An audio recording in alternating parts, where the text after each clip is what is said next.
Chapter 1 of Pride and Prejudice by Jane Austen. It is a truth universally acknowledged that a single man in possession of a good fortune must be in want of a wife. However little known the feelings or views of such a man may be on his first entering a neighbourhood, this truth is so well fixed in the minds of the surrounding families that he is considered the rightful property of some one or other of their daughters.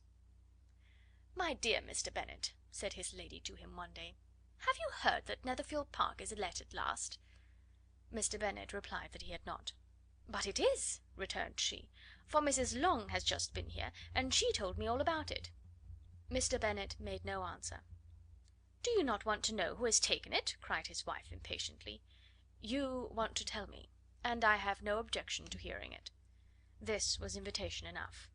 "Why, my dear, you must know. Mrs. Long says that Netherfield is taken by a young man of large fortune from the north of England; that he came down on Monday in a chaise and four to see the place, and was so much delighted with it that he agreed with Mr. Morris immediately; that he is to take possession before Michaelmas, and some of his servants are to be in the house by the end of next week." "And what is his name?" "Bingley." "Is he married or single?" "Oh, single, my dear, to be sure. A single man of large fortune, 4,000 or 5,000 a year. What a fine thing for our girls!" "How so? How can it affect them?" "My dear Mr. Bennet," replied his wife, "how can you be so tiresome? You must know that I am thinking of his marrying one of them." "Is that his design in settling here?" "Design? Nonsense! How can you talk so? But it is very likely that he may fall in love with one of them, and therefore you must visit him as soon as he comes." "I see no occasion for that. You and the girls may go, or you may send them by themselves, which perhaps will be still better, for as you are as handsome as any of them, Mr. Bingley may like you the best of the party." "My dear, you flatter me. I certainly have had my share of beauty, but I do not pretend to be anything extraordinary now. When a woman has 5 grown up daughters, she ought to give over thinking of her own beauty." "In such cases a woman has not often much beauty to think of." "But, my dear, you must indeed go and see Mr. Bingley when he comes into the neighbourhood." "It is more than I engage for, I assure you." "But consider your daughters. Only think what an establishment it would be for one of them. Sir William and Lady Lucas are determined to go, merely on that account, for in general, you know, they visit no newcomers. Indeed you must go, for it will be impossible for us to visit him if you do not." "You are over scrupulous, surely. I dare say Mr. Bingley will be very glad to see you, and I will send a few lines by you to assure him of my hearty consent to his marrying whichever he chooses of the girls, though I must throw in a good word for my little Lizzy." "I desire you will do no such thing. Lizzy is not a bit better than the others, and I am sure she is not half so handsome as Jane, nor half so good humoured as Lydia. But you are always giving her the preference." "They have none of them much to recommend them," replied he. "They are all silly and ignorant like other girls, but Lizzy has something more of quickness than her sisters." "Mr. Bennet, how can you abuse your own children in such a way? You take delight in vexing me. You have no compassion for my poor nerves." "You mistake me, my dear. I have a high respect for your nerves. They are my old friends. I have heard you mention them with consideration these last 20 years at least." "Ah, you do not know what I suffer." "But I hope you will get over it, and live to see many young men of 4,000 a year come into the neighbourhood." "It will be no use to us if 20 such should come, since you will not visit them." "Depend upon it, my dear, that when there are 20 I will visit them all." Mr. Bennet was so odd a mixture of quick parts, sarcastic humour, reserve, and caprice, that the experience of 23 years had been insufficient to make his wife understand his character. Her mind was less difficult to develop. She was a woman of mean understanding, little information, and uncertain temper. When she was discontented, she fancied herself nervous. The business of her life was to get her daughters married. Its solace was visiting and news. End of chapter 1. Chapter 2. Mr. Bennet was among the earliest of those who waited on Mr. Bingley. He had always intended to visit him, though to the last always assuring his wife that he should not go. Until the evening after the visit was paid, she had no knowledge of it. It was then disclosed in the following manner. Observing his second daughter employed in trimming a hat, he suddenly addressed her with: "I hope Mr. Bingley will like it, Lizzy." "We are not in a way to know what Mr. Bingley likes," said her mother resentfully, "since we are not to visit." "But you forget, mamma," said Elizabeth, "that we shall meet him at the assemblies, and that Mrs. Long promised to introduce him." "I do not believe Mrs. Long will do any such thing. She has 2 nieces of her own. She is a selfish, hypocritical woman, and I have no opinion of her." "No more have I," said Mr. Bennet, "and I am glad to find that you do not depend on her serving you." Mrs. Bennet deigned not to make any reply, but, unable to contain herself, began scolding one of her daughters. "Don't keep coughing so, Kitty, for heaven's sake! Have a little compassion on my nerves, you tear them to pieces." "Kitty has no discretion in her coughs," said her father; "she times them ill." "I do not cough for my own amusement," replied Kitty fretfully. "When is your next ball to be, Lizzie?" "To-morrow fortnight." "Ay, so it is," cried her mother, "and Mrs. Long does not come back till the day before, so it will be impossible for her to introduce him, for she will not know him herself." "Then, my dear, you may have the advantage of your friend, and introduce Mr. Bingley to her." "Impossible, Mr. Bennet, impossible, when I am not acquainted with him myself. How can you be so teasing?" "I honour your circumspection. A fortnight's acquaintance is certainly very little. One cannot know what a man really is by the end of a fortnight. But if we do not venture, somebody else will, and after all Mrs. Long and her daughters must stand their chance; and therefore, as she would think it an act of kindness if you decline the office, I will take it on myself." The girls stared at their father. Mrs. Bennet said only, "Nonsense, nonsense!" "What can be the meaning of that emphatic exclamation?" cried he. "Do you consider the forms of introduction, and the stress that is laid on them, as nonsense? I cannot quite agree with you there. What say you, Mary? For you are a young lady of deep reflection, I know, and read great books and make extracts." Mary wished to say something sensible, but knew not how. "While Mary is adjusting her ideas," he continued, "let us return to Mr. Bingley." "I am sick of Mr. Bingley!" cried his wife. "I am sorry to hear that. But why did you not tell me that before? If I had known as much this morning, I certainly would not have called on him. It is very unlucky, but as I have actually paid the visit, we cannot escape the acquaintance now."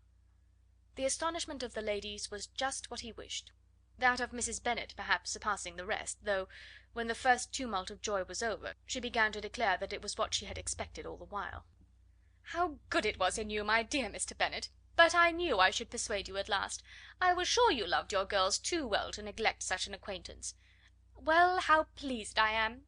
And it is such a good joke, too, that you should have gone this morning, and never said a word about it till now." "Now, Kitty, you may cough as much as you choose," said Mr. Bennet, and as he spoke he left the room, fatigued with the raptures of his wife. "What an excellent father you have, girls!" said she, when the door was shut. "I do not know how you will ever make him amends for his kindness, or me either, for that matter. At our time of life it is not so pleasant, I can tell you, to be making new acquaintances every day, but for your sakes we would do anything. Lydia, my love, though you are the youngest, I dare say Mr. Bingley will dance with you at the next ball." "Oh!" said Lydia stoutly, "I'm not afraid, for though I am the youngest, I'm the tallest." The rest of the evening was spent in conjecturing how soon he would return Mr. Bennet's visit, and determining when they should ask him to dinner. Chapter 3. Not all that Mrs. Bennet, however, with the assistance of her 5 daughters, could ask on the subject was sufficient to draw from her husband any satisfactory description of Mr. Bingley.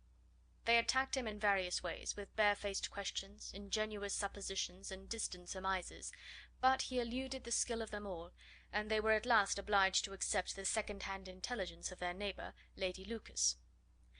Her report was highly favourable. Sir William had been delighted with him. He was quite young, wonderfully handsome, extremely agreeable, and, to crown the whole, he meant to be at the next assembly with a large party. Nothing could be more delightful. To be fond of dancing was a certain step towards falling in love, and very lively hopes of Mr. Bingley's heart were entertained. "If I can but see one of my daughters happily settled at Netherfield," said Mrs. Bennet to her husband, "and all the others equally well married, I shall have nothing to wish for." In a few days Mr. Bingley returned Mr. Bennet's visit, and sat about 10 minutes with him in his library. He had entertained hopes of being admitted to a sight of the young ladies, of whose beauty he had heard much, but he saw only the father. The ladies were somewhat more fortunate, for they had the advantage of ascertaining from an upper window that he wore a blue coat and rode a black horse. An invitation to dinner was soon afterwards dispatched, and already had Mrs. Bennet planned the courses that were to do credit to her housekeeping, when an answer arrived which deferred it all. Mr. Bingley was obliged to be in town the following day, and consequently unable to accept the honour of their invitation, etc. Mrs. Bennet was quite disconcerted. She could not imagine what business he could have in town so soon after his arrival in Hertfordshire, and she began to fear that he might be always flying about from one place to another, and never settled at Netherfield as he ought to be. Lady Lucas quieted her fears a little by stating the idea of his being gone to London only to get a large party for the ball, and a report soon followed that Mr. Bingley was to bring 12 ladies and 7 gentlemen with him to the assembly. The girls grieved over such a number of ladies, but were comforted the day before the ball by hearing that, instead of 12, he brought only 6 with him from London, his 5 sisters and a cousin; and when the party entered the assembly room, it consisted only of 5 altogether: Mr. Bingley, his 2 sisters, the husband of the eldest, and another young man. Mr. Bingley was good looking and gentlemanlike. He had a pleasant countenance and easy unaffected manners. His sisters were fine women, with an air of decided fashion. His brother-in-law, Mr. Hurst, merely looked the gentleman, but his friend Mr. Darcy soon drew the attention of the room by his fine, tall person, handsome features, noble mien, and the report, which was in general circulation within 5 minutes after his entrance, of his having 10,000 a year. The gentlemen pronounced him to be a fine figure of a man, the ladies declared he was much handsomer than Mr. Bingley, and he was looked at with great admiration for about half the evening, till his manners gave a disgust which turned the tide of his popularity, for he was discovered to be proud, to be above his company, and above being pleased, and not all his large estate in Derbyshire could then save him from having a most forbidding, disagreeable countenance, and being unworthy to be compared with his friend. Mr. Bingley had soon made himself acquainted with all the principal people in the room. He was lively and unreserved, danced every dance, was angry that the ball closed so early, and talked of giving one himself at Netherfield. Such amiable qualities must speak for themselves. What a contrast between him and his friend! Mr. Darcy danced only once with Mrs. Hurst, and once with Miss Bingley, declined being introduced to any other lady, and spent the rest of the evening in walking about the room, speaking occasionally to one of his own party. His character was decided. He was the proudest, most disagreeable man in the world, and everybody hoped that he would never come there again. Amongst the most violent against him was Mrs. Bennet, whose dislike of his general behaviour was sharpened into particular resentment by his having slighted one of her daughters. Elizabeth Bennet had been obliged, by the scarcity of gentlemen, to sit down for 2 dances, and during part of that time Mr. Darcy had been standing near enough for her to hear a conversation between him and Mr. Bingley, who came from the dance for a few minutes to press his friend to join it. "Come, Darcy," said he, "I must have you dance. I hate to see you standing about by yourself in this stupid manner. You had much better dance." "I certainly shall not. You know how I detest it, unless I am particularly acquainted with my partner. At such an assembly as this it would be insupportable. Your sisters are engaged, and there is not another woman in the room whom it would not be a punishment to me to stand up with." "I would not be so fastidious as you are," cried Mr. Bingley, "for a kingdom. Upon my honour, I never met with so many pleasant girls in my life as I have this evening, and there are several of them, you see, uncommonly pretty." "You are dancing with the only handsome girl in the room," said Mr. Darcy, looking at the eldest Miss Bennet. "Oh, she is the most beautiful creature I ever beheld.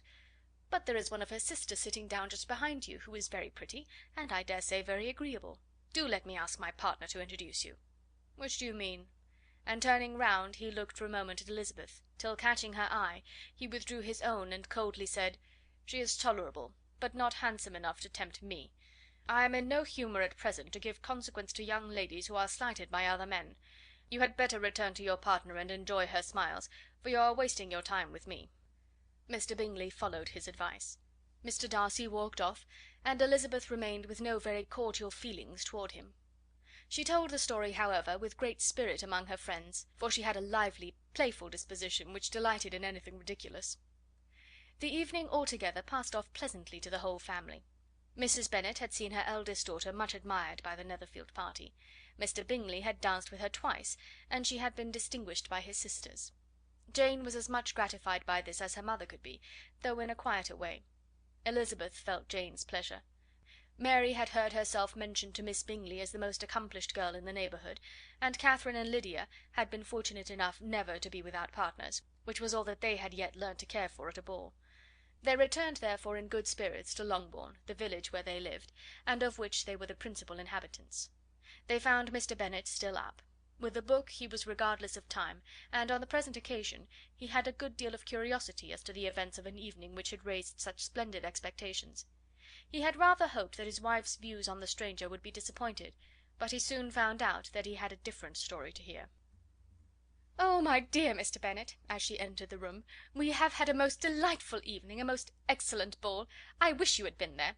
Jane was so admired, nothing could be like it. Everybody said how well she looked, and Mr. Bingley thought her quite beautiful, and danced with her twice. Only think of that, my dear! He actually danced with her twice, and she was the only creature in the room that he asked a second time. First of all he asked Miss Lucas. I was so vexed to see him stand up with her. But, however, he did not admire her at all. Indeed, nobody can, you know, and he seemed quite struck with Jane as she was going down the dance. So he inquired who she was, and got introduced, and asked her for the two next. Then the 2/3 he danced with Miss King, and the 2/4 with Maria Lucas, and the 2/5 with Jane again, and the 2/6 with Lizzie, and the Boulanger. If he had had any compassion for me," cried her husband impatiently, "he would not have danced half so much. For God's sake, say no more of his partners. Oh, that he had sprained his ankle in the first place!" "Oh, my dear, I am quite delighted with him. He is so excessively handsome, and his sisters are charming women. I never in my life saw anything more elegant than their dresses. I dare say the lace upon Mrs. Hurst's gown—" Here she was interrupted again. Mr. Bennet protested against any description of finery. She was therefore obliged to seek another branch of the subject, and related, with much bitterness of spirit and some exaggeration, the shocking rudeness of Mr. Darcy. "But I can assure you," she added, "that Lizzie does not lose much by not suiting his fancy, for he is a most disagreeable, horrid man, not at all worth pleasing. So high and so conceited that there was no enduring him. He walked here and he walked there, fancying himself so very great. Not handsome enough to dance with. I wish you had been there, my dear, to have given him one of your set downs. I quite detest the man." End of Chapter 3. Chapter 4. When Jane and Elizabeth were alone, the former, who had been cautious in her praise of Mr. Bingley before, expressed to her sister just how very much she admired him. "He is just what a young man ought to be," said she, "sensible, good humoured, lively, and I never saw such happy manners. So much ease, with such perfect good breeding." "He is also handsome," replied Elizabeth, "which a young man ought likewise to be, if he possibly can. His character is thereby complete." "I was very much flattered by his asking me to dance a second time. I did not expect such a compliment." "Did not you? I did for you. But that is one great difference between us. Compliments always take you by surprise, and me never. What could be more natural than his asking you again? He could not help seeing that you were about 5 times as pretty as every other woman in the room. No thanks to his gallantry for that. Well, he certainly is very agreeable, and I give you leave to like him. You have liked many a stupider person." "Dear Lizzie!" "Oh, you are a great deal too apt, you know, to like people in general. You never see a fault in anybody. All the world are good and agreeable in your eyes. I never heard you speak ill of a human being in your life." "I would not wish to be hasty in censuring any one, but I always speak what I think." "I know you do, and it is that which makes the wonder. With your good sense, to be so honestly blind to the follies and nonsense of others.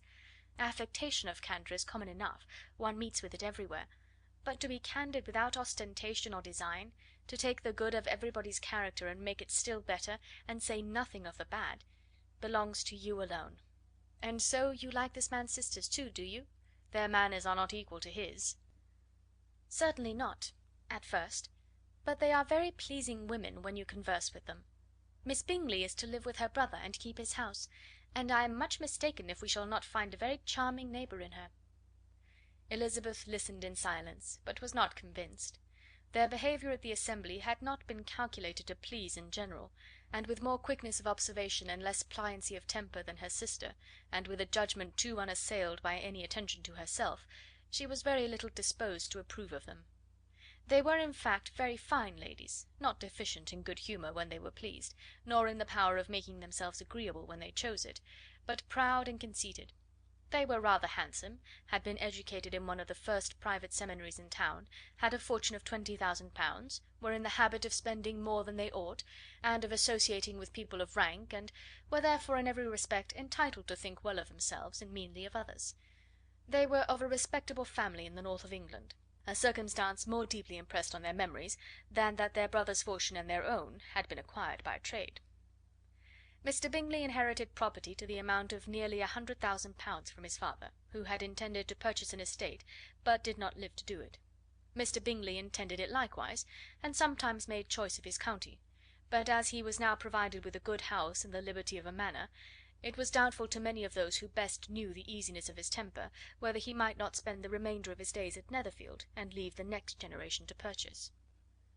His sisters were anxious for his having an estate of his own, but though he was now only established as a tenant, Miss Bingley was by no means unwilling to preside at his table, nor was Mrs. Hurst, who had married a man of more fashion than fortune, less disposed to consider his house as her home when it suited her. Mr. Bingley had not been of age 2 years when he was tempted by an accidental recommendation to look at Netherfield House. He did look at it, and into it, for almost half an hour, was pleased with the situation and the principal rooms, satisfied with what the owner said in its praise, and took it immediately. Between him and Darcy there was a very steady friendship, in spite of great opposition of character.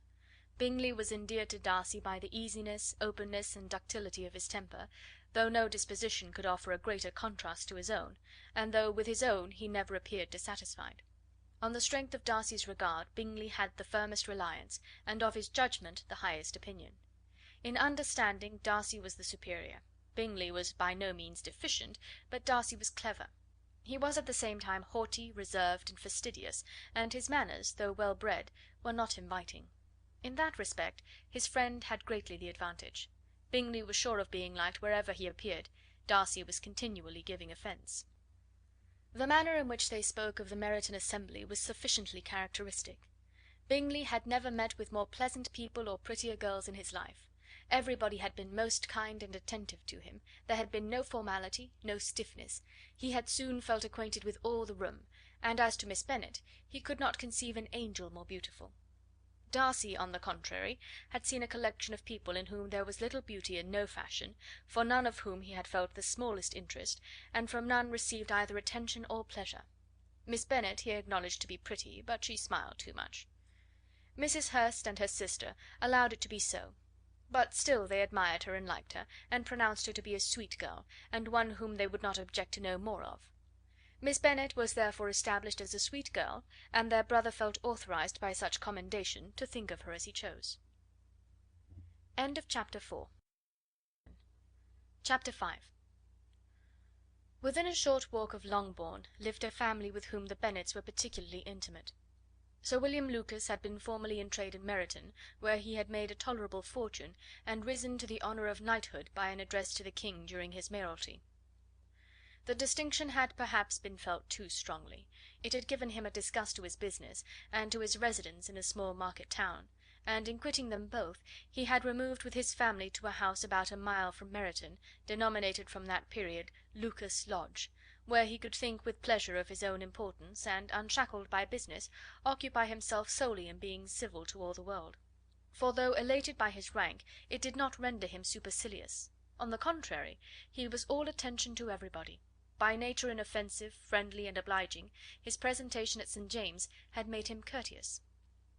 Lady Lucas was a very good kind of woman, not too clever to be a valuable neighbour to Mrs. Bennet. They had several children.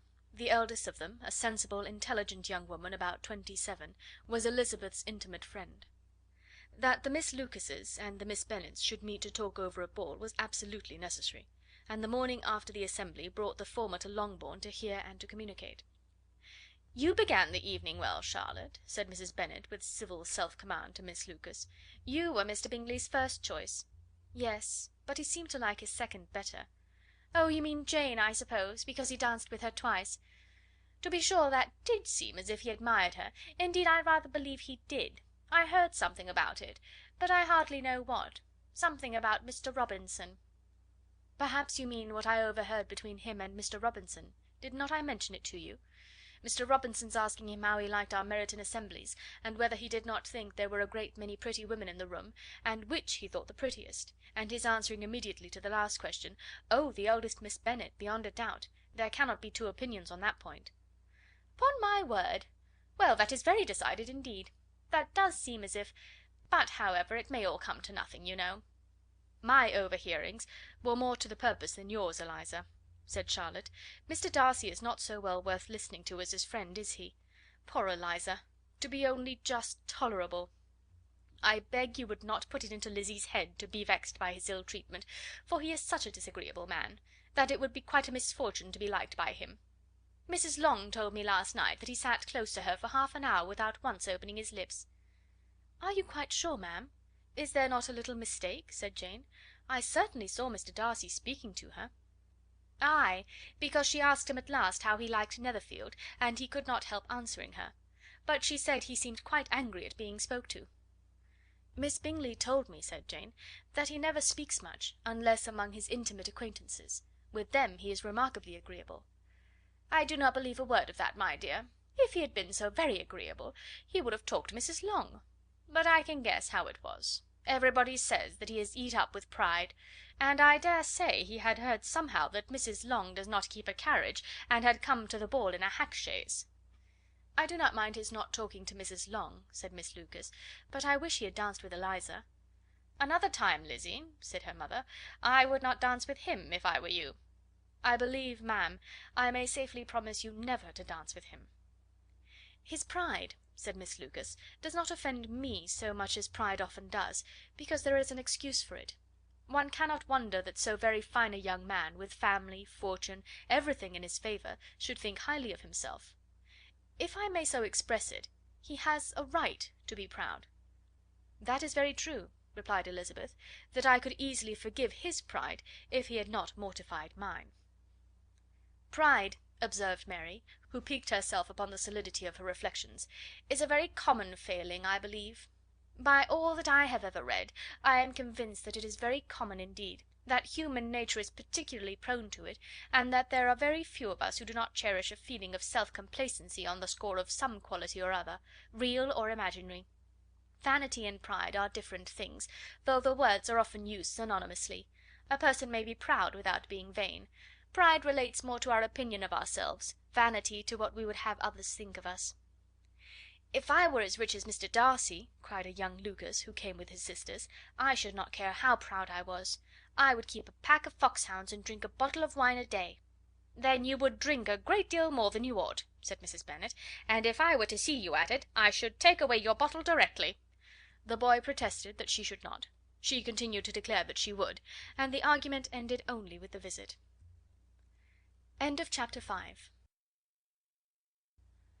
Chapter 6.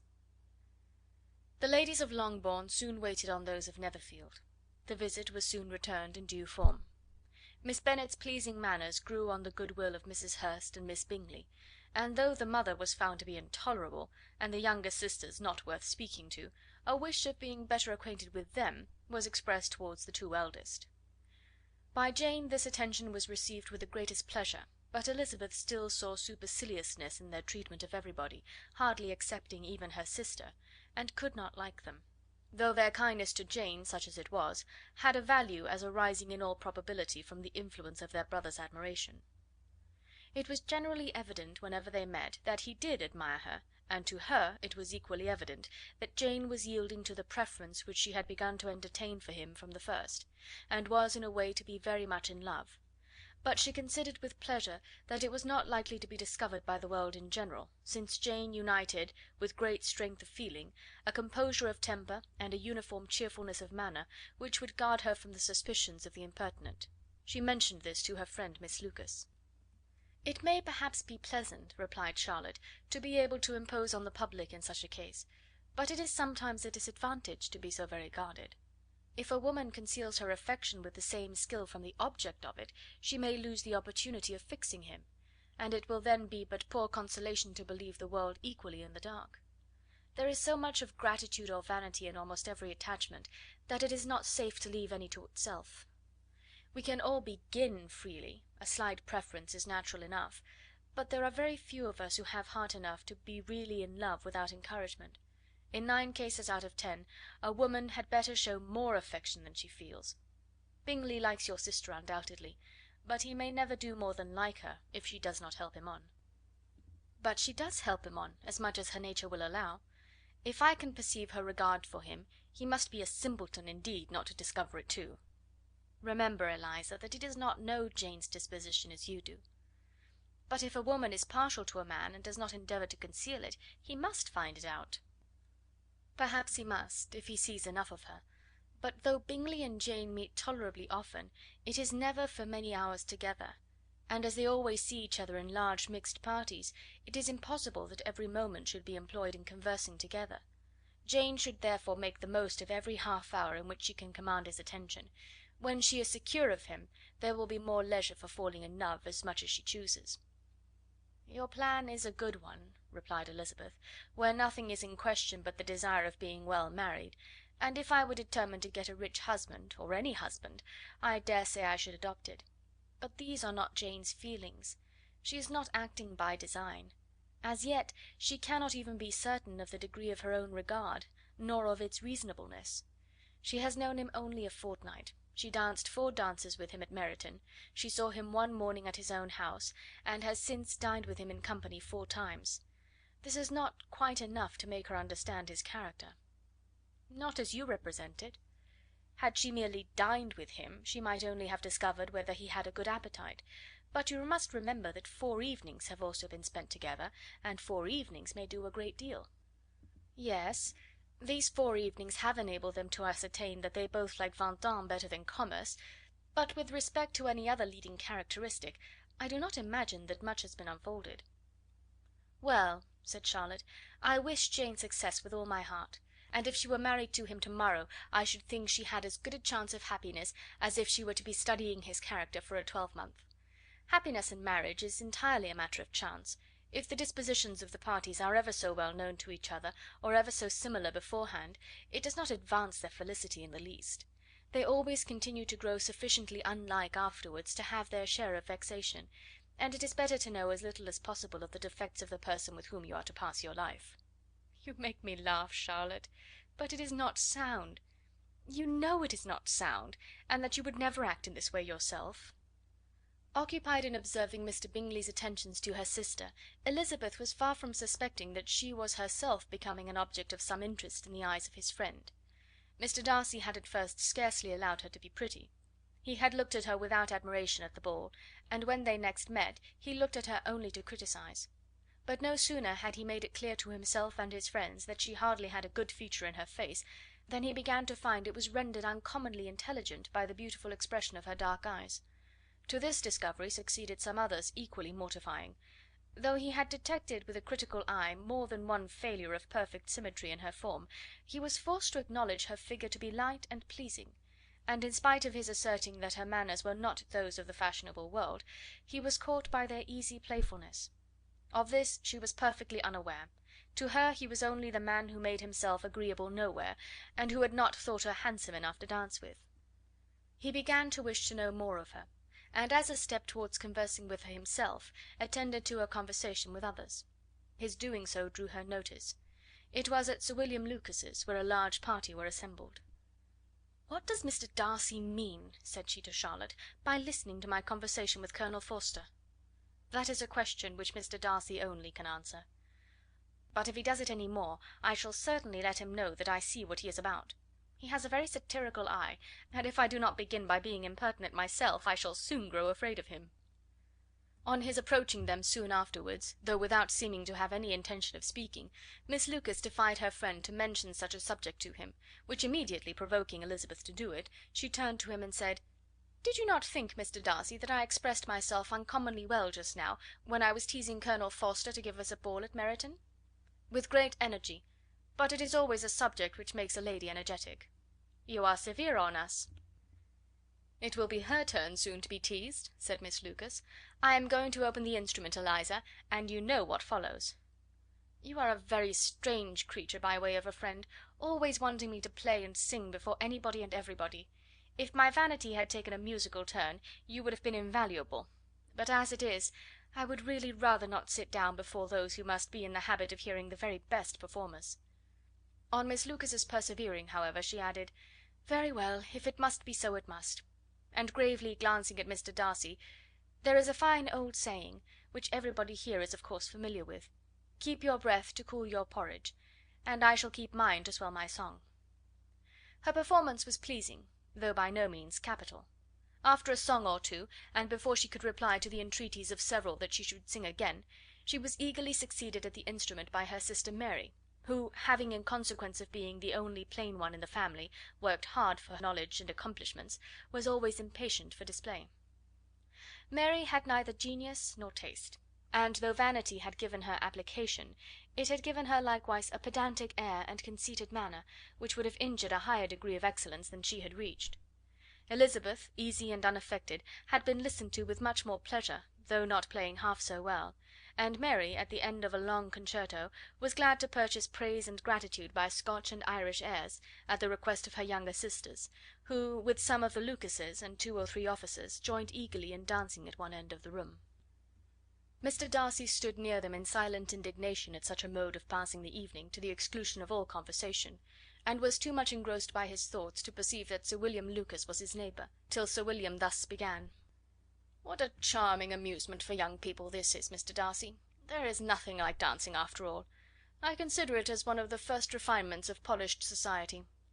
"Certainly, sir, and it has the advantage also of being in vogue amongst the less polished societies of the world. Every savage can dance." Sir William only smiled.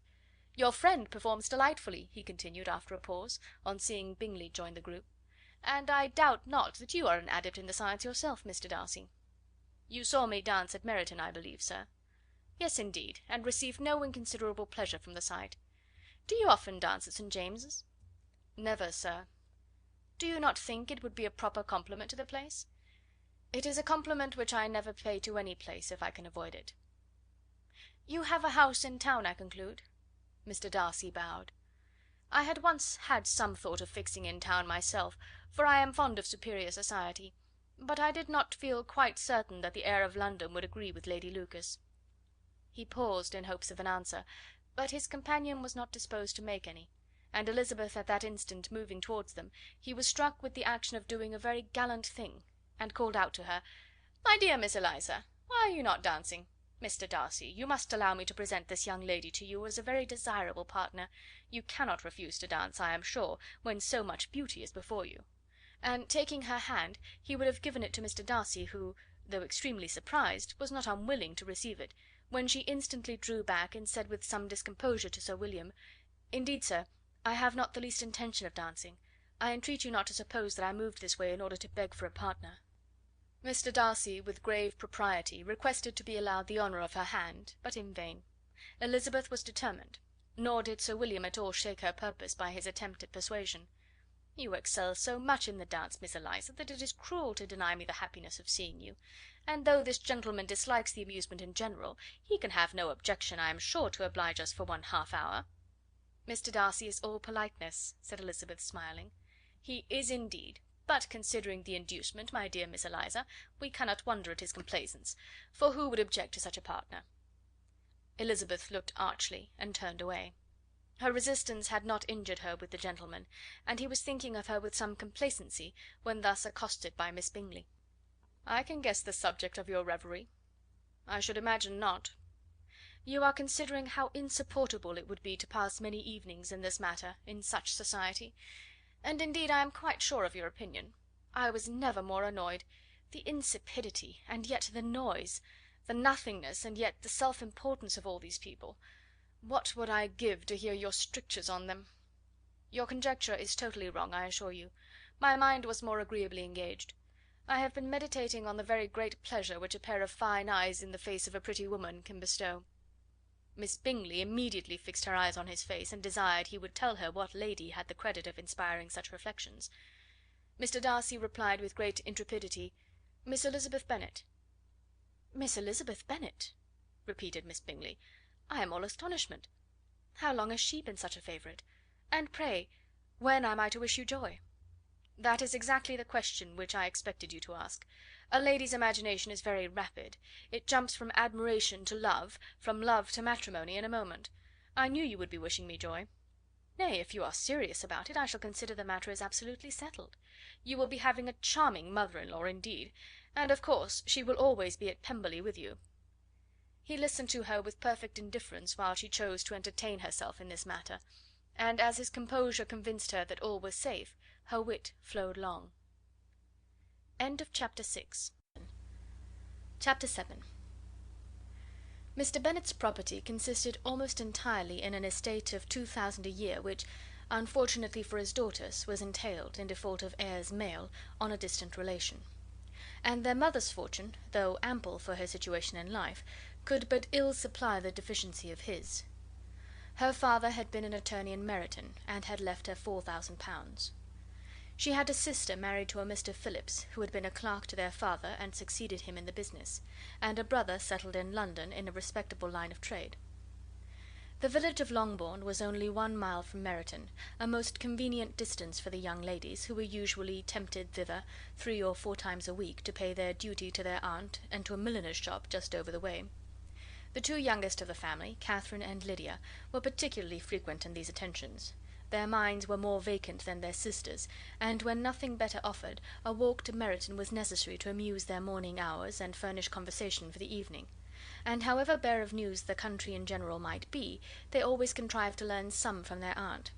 At present, indeed, they were well supplied with both news and happiness by the recent arrival of a militia regiment in the neighbourhood. It was to remain the whole winter, and Meryton was the headquarters. Their visits to Mrs. Phillips were now productive of the most interesting intelligence. Every day added something to their knowledge of the officers' names and connections. Their lodgings were not long a secret, and at length they began to know the officers themselves. Mr. Phillips visited them all, and this opened to his nieces a store of felicity unknown before. They could talk of nothing but officers, and Mr. Bingley's large fortune, the mention of which gave animation to their mother, was worthless in their eyes when opposed to the regimentals of an ensign. After listening one morning to their effusions on this subject, Mr. Bennet coolly observed, "From all that I can collect by your manner of talking, you must be 2 of the silliest girls in the country. I have suspected it some time, but I am now convinced." Catherine was disconcerted and made no answer, but Lydia, with perfect indifference, continued to express her admiration of Captain Carter, and her hope of seeing him in the course of the day, as he was going the next morning to London. "I am astonished, my dear," said Mrs. Bennet, "that you should be so ready to think your own children silly. If I wished to think slightingly of anybody's children, it should not be my own, however." "If my children are silly, I must hope to always be sensible of it." "Yes, but as it happens, they are all of them very clever." "This is the only point, I flatter myself, on which we do not agree. I had hoped that our sentiments coincided in every particular, but I must so far differ from you as to think our 2 youngest daughters uncommonly foolish." "My dear Mr. Bennet, you must not expect such girls to have the sense of their father and mother. When they get to our age, I dare say they will not think about officers any more than we do. I remember the time when I liked a red coat myself very well, and indeed so I do still at my heart; and if a smart young colonel, with 5 or 6,000 a year, should want one of my girls, I shall not say nay to him. And I thought Colonel Forster looked very becoming the other night at Sir William's in his regimentals." "Mamma," cried Lydia, "my aunt says that Colonel Forster and Captain Carter do not go so often to Miss Watson's as they did when they first came. She sees them now very often standing in Clark's library."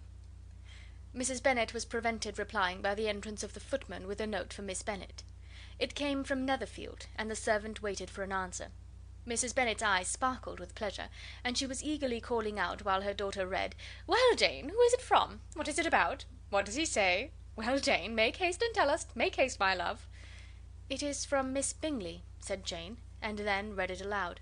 "My dear friend, if you are not so compassionate as to dine to-day with Louisa and me, we shall be in danger of hating each other for the rest of our lives, for a whole day's tete-a-tete between 2 women can never end without a quarrel. Come as soon as you can on receipt of this. My brother and the gentlemen are to dine with the officers. Yours ever, Caroline Bingley." "With the officers!" cried Lydia. "I wonder my aunt did not tell us of that."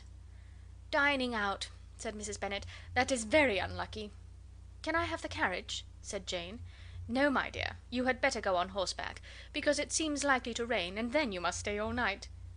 "That would be a good scheme," said Elizabeth, "if you were sure that they would not offer to send her home."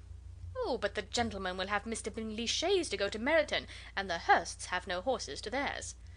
"I had much rather go in the coach." "But, my dear, your father cannot spare the horses, I am sure. They are wanted in the farm, Mr. Bennet, are they not?" "They are wanted in the farm much oftener than I can get them." "But if you have got them to day," said Elizabeth, "my mother's purpose will be answered." She did at last extort from her father an acknowledgment that the horses were engaged. Jane was therefore obliged to go on horseback, and her mother attended her to the door with many cheerful prognostics of a bad day. Her hopes were answered. Jane had not been gone long before it rained hard. Her sisters were uneasy for her, but her mother was delighted. The rain continued the whole evening without intermission. Jane certainly could not come back. "This was a lucky idea of mine, indeed," said Mrs. Bennet, more than once, as if the credit of making it rain were all her own. Till the next morning, however, she was not aware of all the felicity of her contrivance. Breakfast was scarcely over when a servant from Netherfield brought the following note for Elizabeth: "My dearest Lizzy, I find myself very unwell this morning, which I suppose is to be imputed to my getting wet through yesterday. My kind friends will not hear of my returning till I am better. They insist also on my seeing Mr. Jones, therefore do not be alarmed if you should hear of his having been to me, and, excepting a sore throat and headache, there is not much the matter with me. Yours, etc." "Well, my dear," said Mr. Bennet, when Elizabeth had read the note aloud, "if your daughter should have a dangerous fit of illness, if she should die, it would be a comfort to know that it was all in pursuit of Mr. Bingley, and under your orders." "Oh, I am not afraid of her dying. People do not die of little trifling colds. She will be taken good care of. As long as she stays there, it is all very well. I would go and see her if I could have the carriage." Elizabeth, feeling really anxious, was determined to go to her, though the carriage was not to be had; and as she was no horsewoman, walking was her only alternative. She declared her resolution. "How can you be so silly," cried her mother, "as to think of such a thing, in all this dirt? You will not be fit to be seen when you get there." "I shall be very fit to see Jane, which is all I want." "Is this a hint to me, Lizzy," said her father, "to send for the horses?" "No, indeed. I do not wish to avoid the walk. The distance is nothing when one has a motive. Only 3 miles. I shall be back by dinner." "I admire the activity of your benevolence," observed Mary, "but every impulse of feeling should be guided by reason, and, in my opinion, exertion should always be in proportion to what is required." "We will go as far as Meryton with you," said Catherine and Lydia. Elizabeth accepted their company, and the 3 young ladies set off together. "If we make haste," said Lydia, as they walked along, "perhaps we may see something of Captain Carter before he goes." In Meryton they parted, the 2 youngest repaired to the lodgings of the officers' wives, and Elizabeth continued her walk alone, crossing field after field at a quick pace, jumping over stiles and springing over puddles with impatient activity, and finding herself at last within view of the house, with weary ankles, dirty stockings, and a face glowing with the warmth of exercise. She was shown into the breakfast parlour, where all but Jane were assembled, and where her appearance created a great deal of surprise. That she should have walked 3 miles so early in the day, in such dirty weather, and by herself, was almost incredible to Mrs. Hurst and Miss Bingley, and Elizabeth was convinced that they held her in contempt for it. She was received, however, very politely by them, and in their brother's manners there was something better than politeness, there was good humour and kindness. Mr. Darcy said very little, and Mr. Hurst nothing at all. The former was divided between admiration of the brilliancy which exercise had given to her complexion, and doubt as to the occasion's justifying her coming so far alone. The latter was thinking only of his breakfast. Her inquiries after his sister were not very favourably answered. Miss Bennet had slept ill, and though up, was very feverish, and not well enough to leave her room. Elizabeth was glad to be taken to her immediately, and Jane, who had only been withheld by the fear of giving alarm or inconvenience from expressing in her note how much she longed for such a visit, was delighted at her entrance. She was not equal, however, to much conversation, and when Miss Bingley left them together, could attempt little beside expressions of gratitude for the extraordinary kindness she was treated with. Elizabeth silently attended her. When breakfast was over they were joined by the sisters, and Elizabeth began to like them herself, when she saw how much affection and solicitude they showed for Jane. The apothecary came, and having examined his patient, said, as might be supposed, that she had caught a violent cold, and that they must endeavour to get the better of it; advised her to return to bed, and promised her some draughts. The advice was followed readily, for the feverish symptoms increased, and her head ached acutely. Elizabeth did not quit her room for a moment, nor were the other ladies often absent. The gentlemen being out, they had, in fact, nothing to do elsewhere. When the clock struck 3, Elizabeth felt that she must go, and very unwillingly said so. Miss Bingley offered her the carriage, and she only wanted a little pressing to accept it, when Jane testified such concern in parting with her, that Miss Bingley was obliged to convert the offer of the chaise to an invitation to remain at Netherfield for the present. Elizabeth most thankfully consented, and a servant was dispatched to Longbourn to acquaint the family with her stay, and bring back a supply of clothes. End of chapter 7. Chapter 8. At 5 o'clock the two ladies retired to dress, and at 6:30 Elizabeth was summoned to dinner.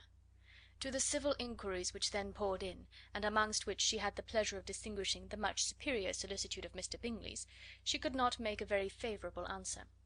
Jane was by no means better.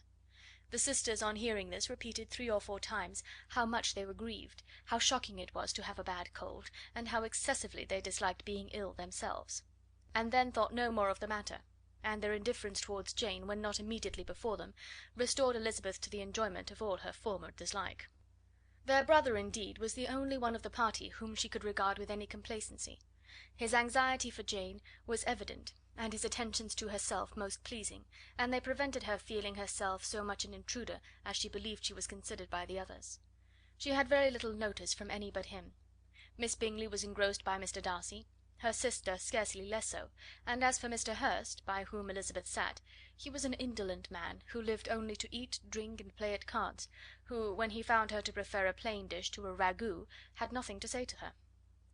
When dinner was over, she returned directly to Jane, and Miss Bingley began abusing her as soon as she was out of the room. Her manners were pronounced to be very bad indeed, a mixture of pride and impertinence. She had no conversation, no style, no beauty. Mrs. Hurst thought the same, and added, "She has nothing, in short, to recommend her, but being an excellent walker. I shall never forget her appearance this morning. She really looked almost wild." "She did indeed, Louisa. I could hardly keep my countenance. Very nonsensical to come at all. Why must she be scampering about the country because her sister had a cold? Her hair, so untidy, so blousy! Yes, and her petticoat, I hope you saw her petticoat, 6 inches deep in mud, I am absolutely certain, and the gown which had been let down to hide it not doing its office." "Your picture may be very exact, Louisa," said Bingley, "but this was all lost upon me. I thought Miss Elizabeth Bennet looked remarkably well when she came into the room this morning. Her dirty petticoat quite escaped my notice."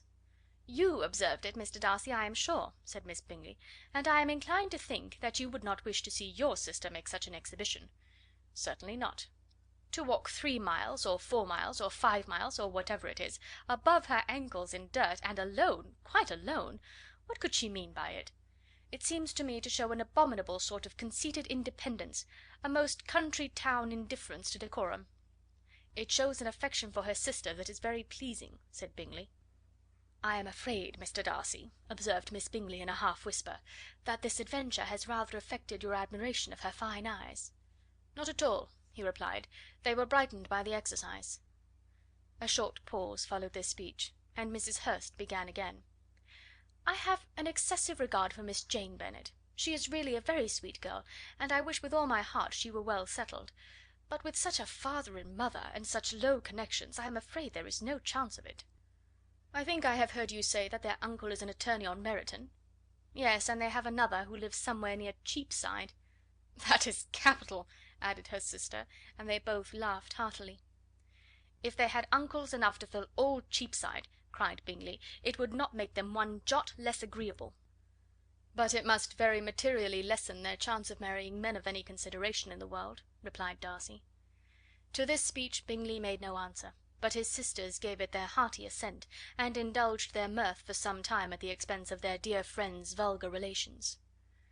With a renewal of tenderness, however, they returned to her room on leaving the dining parlour, and sat with her till summoned to coffee. She was still very poorly, and Elizabeth would not quit her at all till late in the evening, when she had the comfort of seeing her sleep, and when it seemed to her rather right than pleasant that she should go downstairs herself.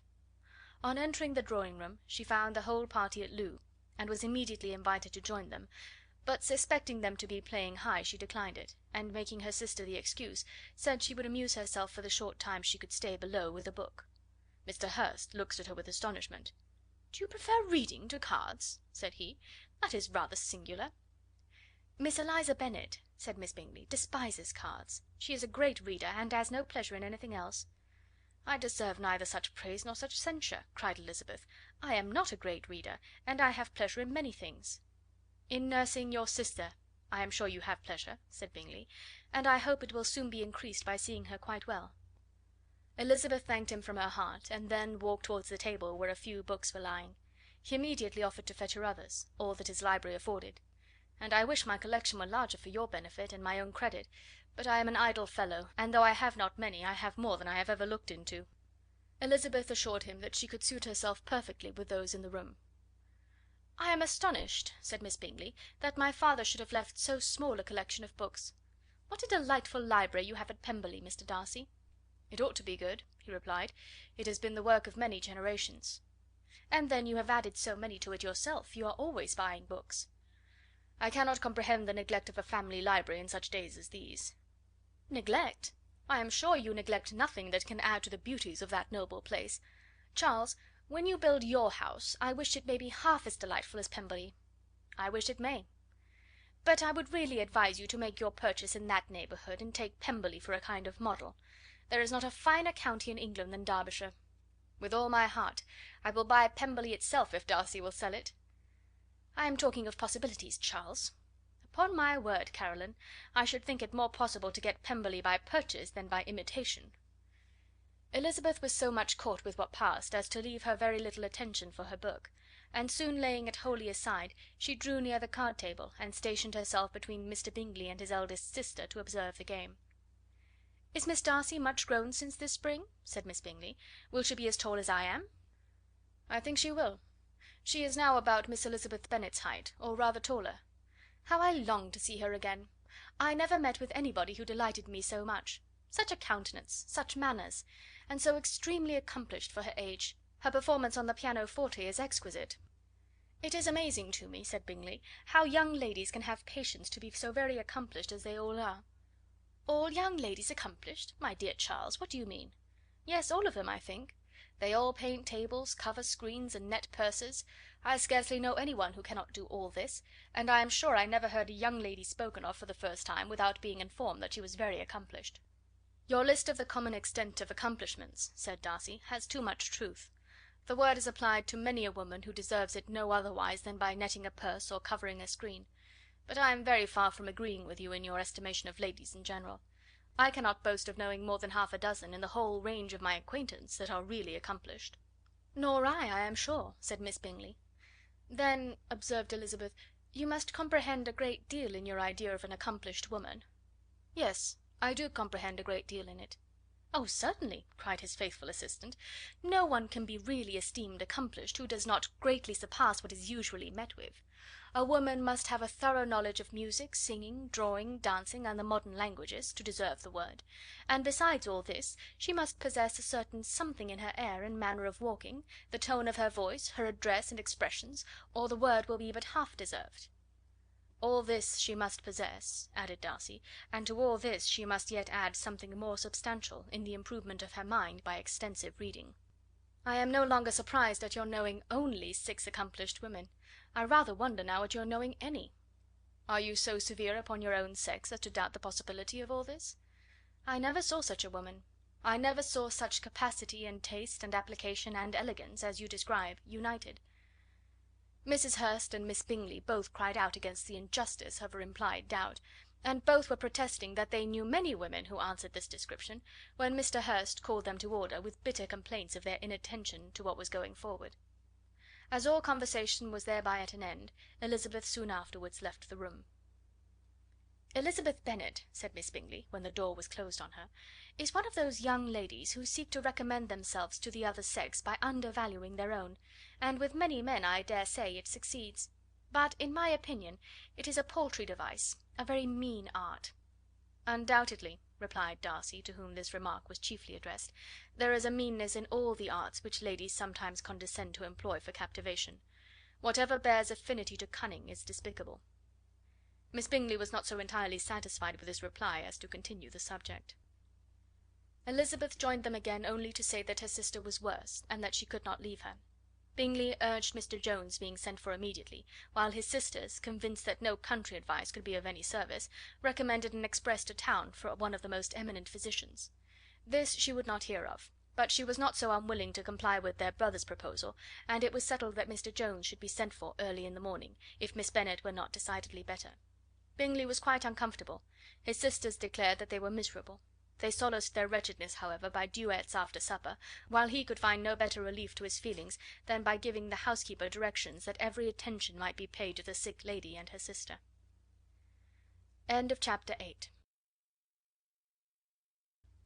Chapter 9. Elizabeth passed the chief of the night in her sister's room, and in the morning had the pleasure of being able to send a tolerable answer to the inquiries which she very early received from Mr. Bingley by a housemaid, and some time afterwards from the two elegant ladies who waited on his sisters. In spite of this amendment, however, she requested to have a note sent to Longbourn, desiring her mother to visit Jane, and form her own judgment of her situation. The note was immediately dispatched, and its contents as quickly complied with.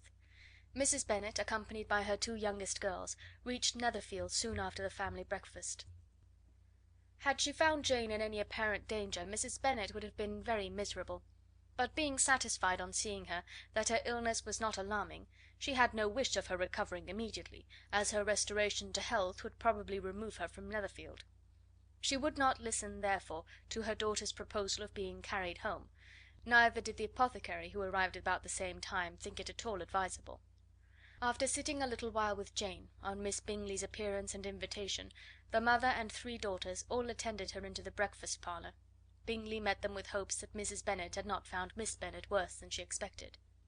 "Indeed I have, sir," was her answer. "She is a great deal too ill to be moved. Mr. Jones says we must not think of moving her. We must trespass a little longer on your kindness." "Removed!" cried Bingley. "It must not be thought of. My sister, I am sure, will not hear of her removal." "You may depend upon it, madam," said Miss Bingley with cold civility, "that Miss Bennet will receive every possible attention while she remains with us." Mrs. Bennet was profuse in her acknowledgments. "I am sure," she added, "if it was not for such good friends, I do not know what would become of her; for she is very ill indeed, and suffers a vast deal, though with the greatest patience in the world, which is always the way with her, for she has, without exception, the sweetest temper I have ever met with. I often tell my other girls that they are nothing to her. You have a sweet room here, Mr. Bingley, and a charming prospect over the gravel walk. I do not know a place in the country that is equal to Netherfield. You will not think of quitting it in a hurry, I hope, though you have but a short lease." "Whatever I do is done in a hurry," replied he, "and therefore, if I should resolve to quit Netherfield, I should probably be off in 5 minutes. At present, however, I consider myself as quite fixed here." "That is exactly what I should have supposed of you," said Elizabeth. "You begin to comprehend me, do you?" cried he, turning towards her. "Oh, yes, I understand you perfectly." "I wish I might take this for a compliment, but to be so easily seen through I am afraid is pitiful." "That is as it happens. It does not follow that a deep, intricate character is more or less estimable than such a one as yours." "Lizzy!" cried her mother, "remember where you are, and do not run on in the wild manner that you are suffered to do at home." "I did not know before," continued Bingley immediately, "that you were a studier of character. It must be an amusing study." "Yes, but the intricate characters are the most amusing. They have at least that advantage." "The country," said Darcy, "can in general supply but a few subjects for such a study. In a country neighbourhood you move in a very confined and unvarying society." "But people themselves alter so much that there is something new to be observed in them for ever." "Yes, indeed!" cried Mrs. Bennet, offended by his manner of mentioning a country neighbourhood. "I assure you there is quite as much of that going on in the country as in town." Everybody was surprised, and Darcy, after looking at her for a moment, turned silently away. Mrs. Bennet, who fancied she had gained a complete victory over him, continued her triumph. "I cannot see that London has any great advantage over the country, for my part, except the shops and public places. The country is a vast deal pleasanter, is it not, Mr. Bingley?" "When I am in the country," he replied, "I never wish to leave it; and when I am in town it is pretty much the same. They have each their advantages, and I can be equally happy in either." "Ay, that is because you have the right disposition; but that gentleman," looking at Darcy, "seemed to think the country was nothing at all." "Indeed, mamma, you are mistaken," said Elizabeth, blushing for her mother. "You quite mistook Mr. Darcy. He only meant that there was not such a variety of people to be met with in the country as in the town, which you must acknowledge to be true." "Certainly, my dear, nobody said there were; but as to not meeting with many people in this neighbourhood, I believe there are few neighbourhoods larger. I know we dine with 24 families." Nothing but concern for Elizabeth could enable Bingley to keep his countenance. His sister was less delicate, and directed her eyes towards Mr. Darcy with a very expressive smile. Elizabeth, for the sake of saying something that might turn her mother's thoughts, now asked her if Charlotte Lucas had been at Longbourn since her coming away.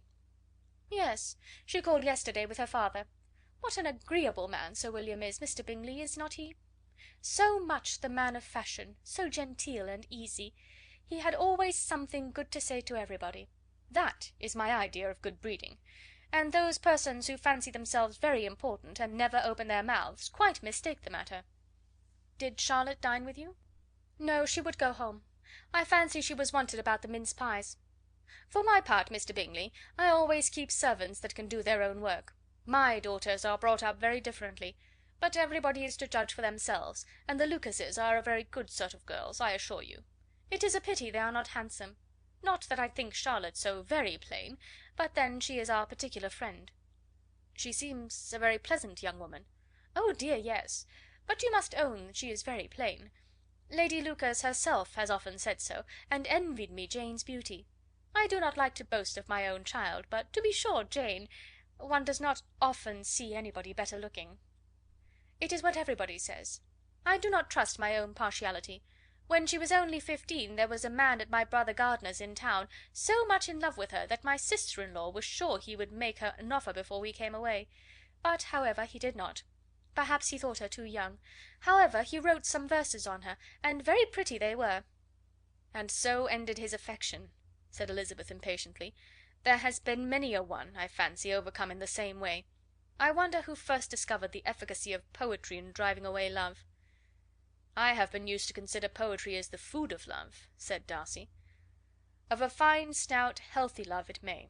Everything nourishes what is strong already; but if it be only a slight, thin sort of inclination, I am convinced that one good sonnet will starve it entirely away." Darcy only smiled, and the general pause which ensued made Elizabeth tremble lest her mother should be exposing herself again. She longed to speak, but could think of nothing to say, and after a short silence Mrs. Bennet began repeating her thanks to Mr. Bingley for his kindness to Jane, with an apology for troubling him also with Lizzie. Mr. Bingley was unaffectedly civil in his answer, and forced his younger sister to be civil also, and say what the occasion required. She performed her part indeed without much graciousness, but Mrs. Bennet was satisfied, and soon afterwards ordered her carriage. Upon this signal the youngest of her daughters put herself forward. The two girls had been whispering to each other during the whole visit, and the result of it was, that the youngest should tax Mr. Bingley with having promised on his first coming into the country to give a ball at Netherfield. Lydia was a stout, well-grown girl of 15, with a fine complexion and good-humoured countenance, a favourite with her mother, whose affection had brought her into public at an early age. She had high animal spirits, and a sort of natural self-consequence, which the attention of the officers, to whom her uncle's good dinners, and her own easy manners recommended her, had increased into assurance. She was very equal, therefore, to address Mr. Bingley on the subject of the ball, and abruptly reminded him of his promise, adding that it would be the most shameful thing in the world if he did not keep it. His answer to this sudden attack was delightful to their mother's ear. "I am perfectly ready, I assure you, to keep my engagement, and when your sister is recovered you shall, if you please, name the very day of the ball. But you would not wish to be dancing when she is ill?" Lydia declared herself satisfied. "Oh, yes! It would be much better to wait till Jane was well, and by that time most likely Captain Carter would be at Meryton again. And when you have given your ball," she added, "I shall insist on their giving one also. I shall tell Colonel Forster that it will be quite a shame if he does not." Mrs. Bennet and her daughters then departed, and Elizabeth returned instantly to Jane, leaving her own and her relations' behaviour to the remarks of the two ladies and Mr. Darcy; the latter of whom, however, could not be prevailed on to join in their censure of her, in spite of all Miss Bingley's witticisms on fine eyes. Chapter 10. The day passed much as the day before had done. Mrs. Hurst and Miss Bingley had spent some hours of the morning with the invalid, who continued, though slowly, to mend, and in the evening Elizabeth joined their party in the drawing room.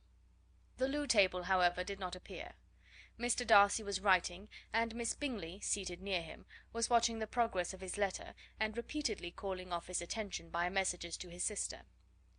Mr. Hurst and Mr. Bingley were at piquet, and Mrs. Hurst was observing their game. Elizabeth took up some needlework, and was sufficiently amused in attending to what passed between Darcy and his companion. The perpetual commendations of the lady, either on his handwriting, or on the evenness of his lines, or on the length of his letter, with the perfect unconcern with which her praises were received, formed a curious dialogue, and was exactly in union with her opinion of each. "How delighted Miss Darcy will be to receive such a letter!" He made no answer. "You write uncommonly fast." "You are mistaken, I write rather slowly." "How many letters you must have occasion to write in the course of a year! Letters of business, too! How odious I should think them!" "It is fortunate, then, that they fall to my lot instead of yours." "Pray tell your sister that I long to see her." "I have already told her so once, by your desire." "I am afraid you do not like your pen. Let me mend it for you. I mend pens remarkably well." "Thank you, but I always mend my own." "How can you contrive to write so even?" He was silent. "Tell your sister I am delighted to hear of her improvement on the harp, and pray let her know that I am quite in raptures with her beautiful little design for a table, and I think it infinitely superior to Miss Grantley's." "Will you give me leave to defer your raptures till I write again? At present I have not room to do them justice." "Oh, it is of no consequence. I shall see her in January. But do you always write such charming long letters to her, Mr. Darcy?" "They are generally long, but whether always charming it is not for me to determine." "It is a rule with me, that a person who can write a long letter with ease cannot write ill." "That will not do for a compliment to Darcy, Caroline," cried her brother, "because he does not write with ease. He studies too much for words of 4 syllables. Do not you, Darcy?" "My style of writing is very different from yours." "Oh!" cried Miss Bingley, "Charles writes in the most careless way imaginable. He leaves out half his words and blots the rest." "My ideas flow so rapidly that I have not time to express them, by which means my letters sometimes convey no ideas at all to my correspondents." "Your humility, Mr. Bingley," said Elizabeth, "must disarm reproof." "Nothing is more deceitful," said Darcy, "than the appearance of humility. It is often only carelessness of opinion, and sometimes an indirect boast." "And which of the two do you call my little recent piece of modesty?" "The indirect boast; for you are really proud of your defects in writing, because you consider them as proceeding from a rapidity of thought and carelessness of execution, which, if not estimable, you think at least highly interesting. The power of doing anything with quickness is always prized much by the possessor, and often without any attention to the imperfection of the performance. When you told Mrs. Bennet this morning that if you ever resolved upon quitting Netherfield you should be gone in 5 minutes, you meant it to be a sort of panegyric, of compliment to yourself. And yet what is there so very laudable in the precipitance which must leave very necessary business undone, and can be of no real advantage to yourself or any one else?" "Nay," cried Bingley, "this is too much, to remember at night all the foolish things that were said in the morning. And yet, upon my honour, I believe what I said of myself to be true, and I believe it at this moment. At least, therefore, I did not assume the character of needless precipitance merely to show off before the ladies." "I dare say you believed it, but I am by no means convinced that you would have gone with such celerity. Your conduct would be quite as dependent on chance as that of any man I know, and if, as you were mounting your horse, a friend were to say, 'Bingley, you had better stay till next week,' you would probably do it. You would probably not go, and, at another word, might stay a month." "You have only proved by this," cried Elizabeth, "that Mr. Bingley did not do justice to his own disposition. You have shown him off now much more than he did himself." "I am exceedingly gratified," said Bingley, "by your converting what my friend says into a compliment on the sweetness of my temper; but I am afraid you are giving it a turn which that gentleman did by no means intend; for he would certainly think better of me if, under such a circumstance, I were to give a flat denial, and ride off as fast as I could." "Would Mr. Darcy, then, consider the rashness of your original intentions as atoned for by your obstinacy in adhering to it?" "Upon my word, I cannot exactly explain the matter. Darcy must speak for himself." "You expect me to account for opinions which you choose to call mine, but which I have never acknowledged. Allowing the case, however, to stand according to your representation, you must remember, Miss Bennet, that the friend who is supposed to desire his return to the house, and the delay of his plan, has merely desired it, asked it without offering one argument in favour of its propriety. To yield readily, easily, to the persuasion of a friend is no merit with you. To yield without conviction is no compliment to the understanding of either. You appear to me, Mr. Darcy, to allow nothing for the influence of friendship and affection. A regard for the requester would often make one yield readily to a request without waiting for arguments to reason one into it. I am not particularly speaking of such a case as you have supposed about Mr. Bingley. We may as well wait, perhaps, till the circumstance occurs before we discuss the discretion of his behaviour thereupon. But in general and ordinary cases between friend and friend, where one of them is desired by the other to change a resolution of no very great moment, should you think ill of that person for complying with the desire without waiting to be argued into it? Will it not be advisable, before we proceed on this subject, to arrange with rather more precision the degree of importance which is to appertain to this request, as well as the degree of intimacy subsisting between the parties? By all means, cried Bingley. Let us hear all the particulars, not forgetting their comparative height and size, for that will have more weight in the argument, Miss Bennet, than you may be aware of. I assure you that if Darcy were not such a great tall fellow in comparison with myself, I should not pay him half so much deference. I declare I do not know a more awful object than Darcy on particular occasions, and in particular places; at his own house especially, and of a Sunday evening, when he has nothing to do." Mr. Darcy smiled, but Elizabeth thought she could perceive that he was rather offended, and therefore checked her laugh. Miss Bingley warmly resented the indignity he had received, in an expostulation with her brother for talking such nonsense. "I see your design, Bingley," said his friend. "You dislike an argument, and want to silence this. Perhaps I do. Arguments are too much like disputes. If you and Miss Bennet will defer yours till I am out of the room, I shall be very thankful, and then you may say whatever you like of me." "What you ask," said Elizabeth, "is no sacrifice on my side, and Mr. Darcy had much better finish his letter." Mr. Darcy took her advice, and did finish his letter. When that business was over, he applied to Miss Bingley and Elizabeth for an indulgence of some music. Miss Bingley moved with some alacrity to the pianoforte, and, after a polite request that Elizabeth would lead the way, which the other as politely and more earnestly negatived, she seated herself. Mrs. Hurst sang with her sister, and while they were thus employed, Elizabeth could not help observing, as she turned over some music books that lay on the instrument, how frequently Mr. Darcy's eyes were fixed on her. She hardly knew how to suppose that she could be an object of admiration to so great a man, and yet that he should look at her because he disliked her was still more strange. She could only imagine, however, at last, that she drew his notice because there was something more wrong and reprehensible, according to his ideas of right, than in any other person present. The supposition did not pain her. She liked him too little to care for his approbation. After playing some Italian songs, Miss Bingley varied the charm by a lively Scotch air, and soon afterwards Mr. Darcy, drawing near Elizabeth, said to her, "Do not you feel a great inclination, Miss Bennet, to seize such an opportunity of dancing a reel?" She smiled, but made no answer. He repeated the question with some surprise at her silence. "Oh," said she, "I heard you before, but I could not immediately determine what to say in reply. You wanted me, I know, to say yes, that you might have the pleasure of despising my taste, but I always delight in overthrowing those kind of schemes, and cheating a person of their premeditated contempt. I have therefore made up my mind to tell you that I do not want to dance a reel at all. And now despise me if you dare." "Indeed I do not dare."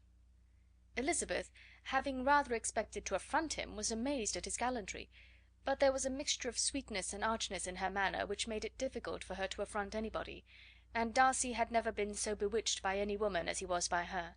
He really believed that, were it not for the inferiority of her connections, he should be in some danger. Miss Bingley saw or suspected enough to be jealous, and her great anxiety for the recovery of her dear friend Jane received some assistance from her desire of getting rid of Elizabeth. She often tried to provoke Darcy into disliking her guest by talking of their supposed marriage, and planning his happiness in such an alliance. "I hope," said she, as they were walking together in the shrubbery the next day, "you will give your mother-in-law a few hints, when this desirable event takes place, as to the advantage of holding her tongue, and if you can compass it, do cure the younger girls of running after officers.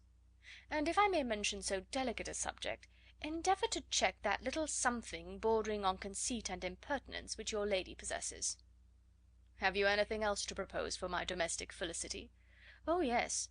Do let the portraits of your uncle and aunt Phillips be placed in the gallery at Pemberley. Put them next to your great uncle the judge. They are in the same profession, you know, only in different lines. As for your Elizabeth's picture, you must not have it taken, for what painter could do justice to those beautiful eyes?" "It would not be easy, indeed, to catch their expression, but their colour and shape, and the eyelashes, so remarkably fine, might be copied." At that moment they were met from another walk by Mrs. Hurst and Elizabeth herself. "I did not know that you intended to walk," said Miss Bingley, in some confusion, lest they had been overheard. "You used us abominably ill," answered Mrs. Hurst, "running away without telling us that you were coming out." Then, taking the disengaged arm of Mr. Darcy, she left Elizabeth to walk by herself. The path just admitted three. Mr. Darcy felt their rudeness, and immediately said: "This walk is not wide enough for our party. We had better go into the avenue." But Elizabeth, who had not the least inclination to remain with them, laughingly answered: "No, no, stay where you are. You are charmingly grouped, and appear to uncommon advantage. The picturesque would be spoiled by admitting a fourth. Good bye." She then ran gaily off, rejoicing, as she rambled about, in the hope of being at home again in a day or two. Jane was already so much recovered as to intend leaving her room for a couple of hours that evening. Chapter 11. When the ladies removed after dinner, Elizabeth ran up to her sister, and seeing her well guarded from cold, attended her into the drawing room, where she was welcomed by her two friends with many professions of pleasure. And Elizabeth had never seen them so agreeable as they were during the hour which passed before the gentlemen appeared. Their powers of conversation were considerable. They could describe an entertainment with accuracy, relate an anecdote with humour, and laugh at their acquaintance with spirit. But when the gentlemen entered, Jane was no longer the first object. Miss Bingley's eyes were instantly turned toward Darcy, and she had something to say to him before he had advanced many steps. He addressed himself to Miss Bennet with a polite congratulation. Mr. Hurst also made her a slight bow, and said he was very glad, but diffuseness and warmth remained for Bingley's salutation. He was full of joy and attention. The first half hour was spent in piling up the fire, lest she should suffer from the change of room, and she removed at his desire to the other side of the fireplace, that she might be further from the door. He then sat down by her, and talked scarcely to any one else. Elizabeth, at work in the opposite corner, saw it all with great delight. When tea was over, Mr. Hurst reminded his sister-in-law of the card table, but in vain.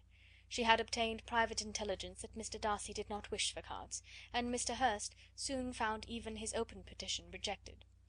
She assured him that no one intended to play, and the silence of the whole party on the subject seemed to justify her. Mr. Hurst had therefore nothing to do but to stretch himself on one of the sofas and go to sleep. Darcy took up a book, Miss Bingley did the same, and Mrs. Hurst, principally occupied in playing with her bracelets and rings, joined now and then in her brother's conversation with Miss Bennet.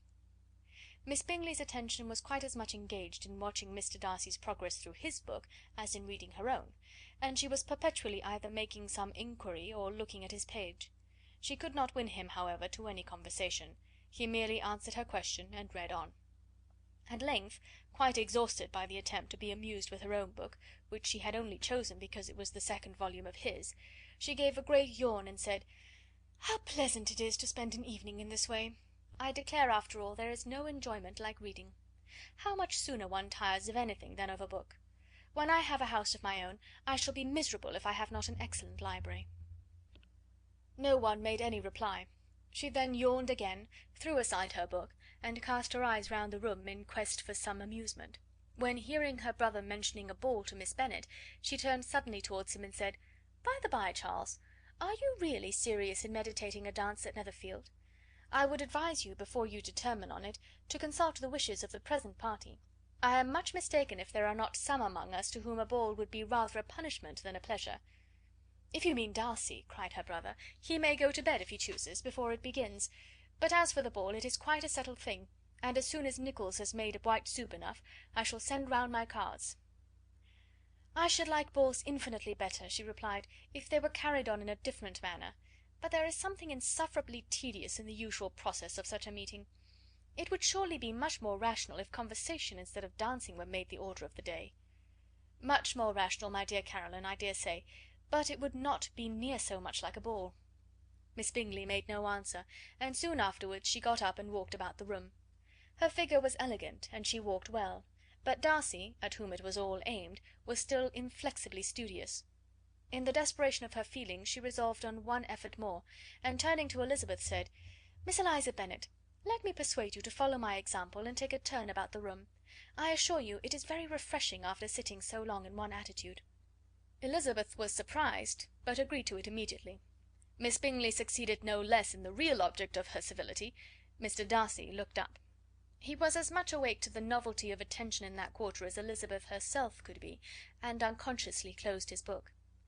He was directly invited to join their party, but he declined it, observing that he could imagine but two motives for their choosing to walk up and down the room together, with either of which motives his joining them would interfere.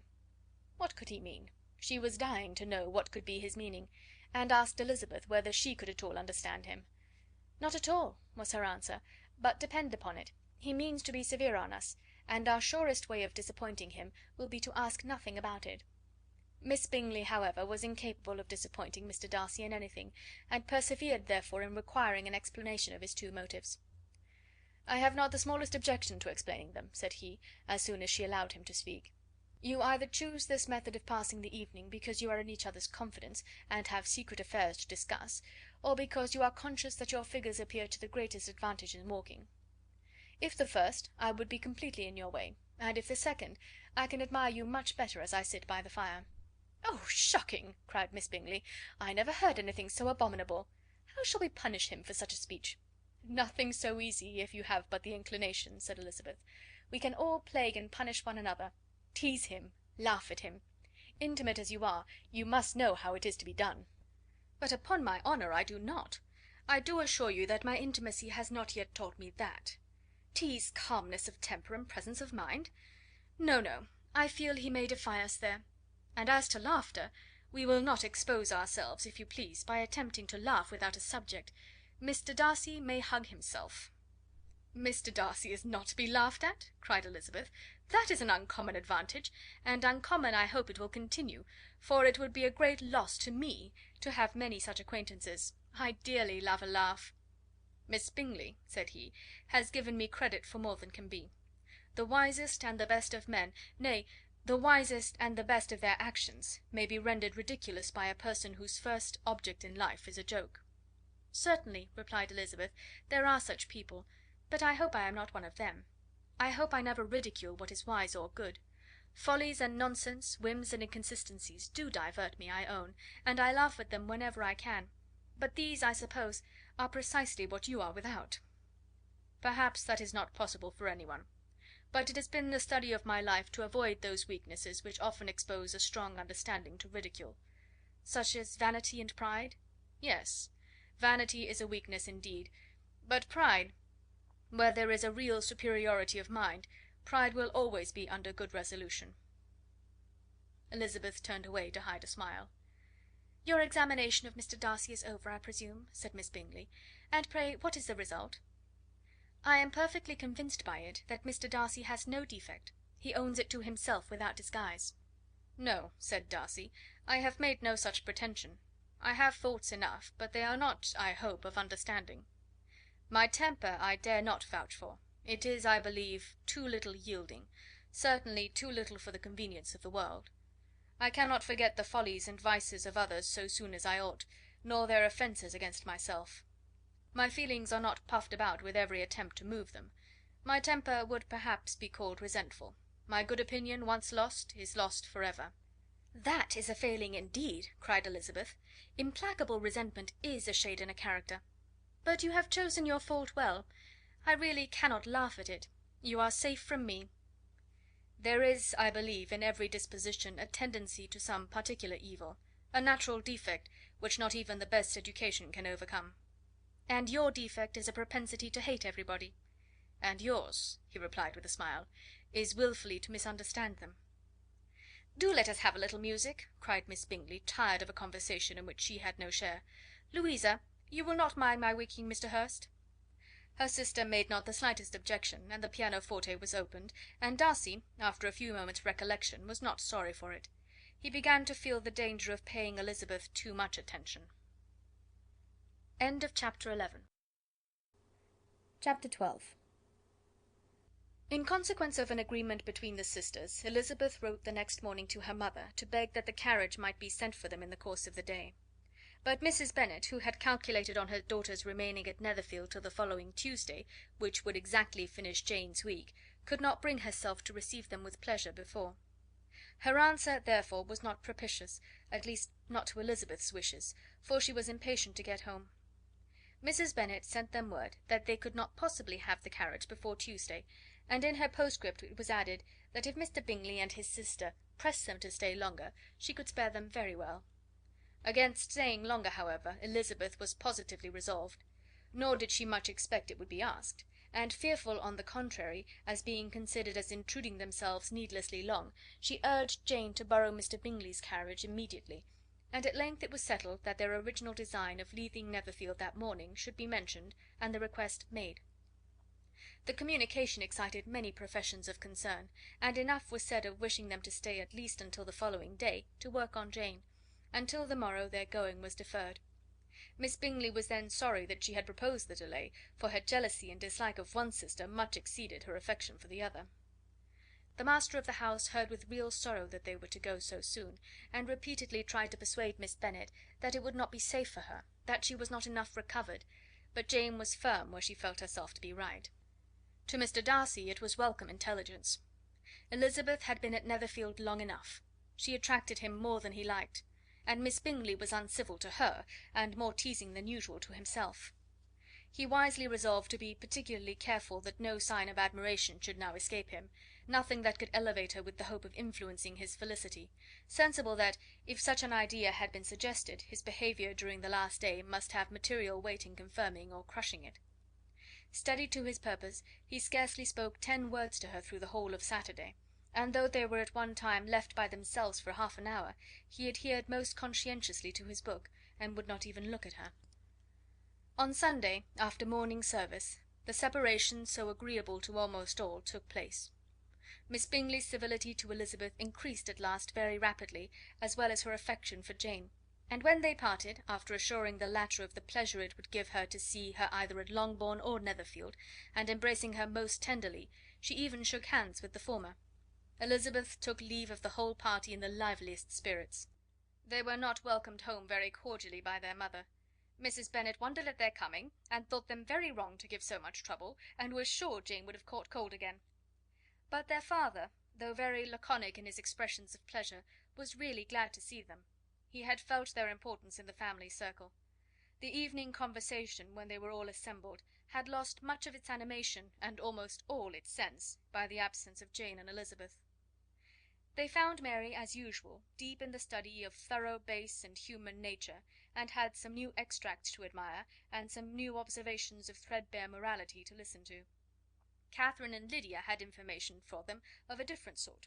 Much had been done, and much had been said in the regiment since the preceding Wednesday.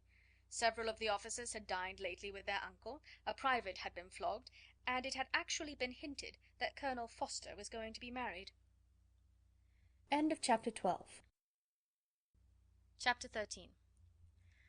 "I hope, my dear," said Mr. Bennet to his wife, as they were at breakfast the next morning, "that you have ordered a good dinner to-day, because I have reason to expect an addition to our family party." "Who do you mean, my dear? I know of nobody that is coming, I am sure, unless Charlotte Lucas should happen to call in, and I am sure my dinners are good enough for her. I do not believe she often sees such at home." "The person of whom I speak is a gentleman and a stranger." Mrs. Bennet's eyes sparkled. "A gentleman and a stranger! It is Mr. Bingley, I am sure. Well, I am sure I shall be extremely glad to see Mr. Bingley. But, good Lord, how unlucky! There is not a bit of fish to be got to-day. Lydia, my love, ring the bell. I must speak to Hill this moment." "It is not Mr. Bingley," said her husband. "It is a person whom I never saw in the whole course of my life." This roused a general astonishment, and he had the pleasure of being eagerly questioned by his wife and his 5 daughters at once. After amusing himself some time with their curiosity, he thus explained: "About a month ago I received this letter, and about a fortnight ago I answered it, for I thought it a cause of some delicacy, and requiring early attention. It is from my cousin Mr. Collins, who, when I am dead, may turn you all out of this house as soon as he pleases." "Oh, my dear," cried his wife, "I cannot bear to hear that mentioned. Pray do not talk of that odious man. I do think it is the hardest thing in the world that your estate should be entailed away from your own children. I am sure, if I had been you, I should have tried long ago to do something or other about it." Jane and Elizabeth tried to explain to her the nature of an entail. They had often attempted to do it before, but it was a subject on which Mrs. Bennet was beyond the reach of reason, and she continued to rail bitterly against the cruelty of settling an estate away from a family of 5 daughters, in favour of a man whom nobody cared anything about. "It certainly is a most iniquitous affair," said Mr. Bennet, "and nothing can clear Mr. Collins from the guilt of inheriting Longbourn. But if you will listen to his letter, you may perhaps be a little softened by his manner of expressing himself." "No, that I am sure I shall not. And I think it is very impertinent of him to write to you at all, and very hypocritical. I hate such false friends. Why could he not keep on quarrelling with you, as his father did before him?" "Why, indeed? He does seem to have had some filial scruples on that head, as you will hear. Hunsford, near Westerham, Kent, 15th October. Dear Sir, the disagreement subsisting between yourself and my late honoured father always gave me much uneasiness, and since I have had the misfortune to lose him, I have frequently wished to heal the breach, but for some time I was kept back by my own doubts, fearing lest it might seem disrespectful to his memory for me to be on good terms with any one with whom it had always pleased him to be at variance. There, Mrs. Bennet. My mind, however, is now made up on the subject, for having received ordination at Easter, I have been so fortunate as to be distinguished by the patronage of the Right Honourable Lady Catherine de Bourgh, widow of Sir Lewis de Bourgh, whose bounty and beneficence has preferred me to the valuable rectory of this parish, where it shall be my earnest endeavour to demean myself with grateful respect towards her ladyship, and be ever ready to perform those rites and ceremonies which are instituted by the Church of England. As a clergyman, moreover, I feel it my duty to promote and establish the blessing of peace in all families within the reach of my influence, and on these grounds I flatter myself that my present overtures are highly recommendable, and that the circumstance of my being next in the entail of Longbourn estate will be kindly overlooked on your side, and not lead you to reject the offered olive branch. I cannot be otherwise than concerned at being the means of injuring your amiable daughters, and beg leave to apologise for it, as well as to assure you of my readiness to make them every possible amends, but of this hereafter. If you should have no objection to receive me into your house, I propose myself the satisfaction of waiting on you and your family, Monday, November 18th, by 4 o'clock, and shall probably trespass on your hospitality till the Saturday sennight following, which I can do without any inconvenience, as Lady Catherine is far from objecting to my occasional absence on a Sunday, provided that some other clergyman is engaged to do the duty of the day. I remain, dear sir, with respectful compliments to your lady and daughters, your well-wisher and friend, William Collins. "At 4 o'clock, therefore, we may expect this peace-making gentleman," said Mr. Bennet, as he folded up the letter. "He seems to be a most conscientious and polite young man, upon my word, and I doubt not will prove a valuable acquaintance, especially if Lady Catherine should be so indulgent as to let him come to us again. There is some sense in what he says about the girls, however, and if he is disposed to make them any amends, I shall not be the person to discourage him." "Though it is difficult," said Jane, "to guess in what way he can mean to make us the atonement he thinks our due, the wish is certainly to his credit." Elizabeth was chiefly struck by his extraordinary deference for Lady Catherine, and his kind intention of christening, marrying, and burying his parishioners whenever it were required. "He must be an oddity, I think," said she. "I cannot make him out. There is something very pompous in his style. And what can he mean by apologizing for being next in the entail?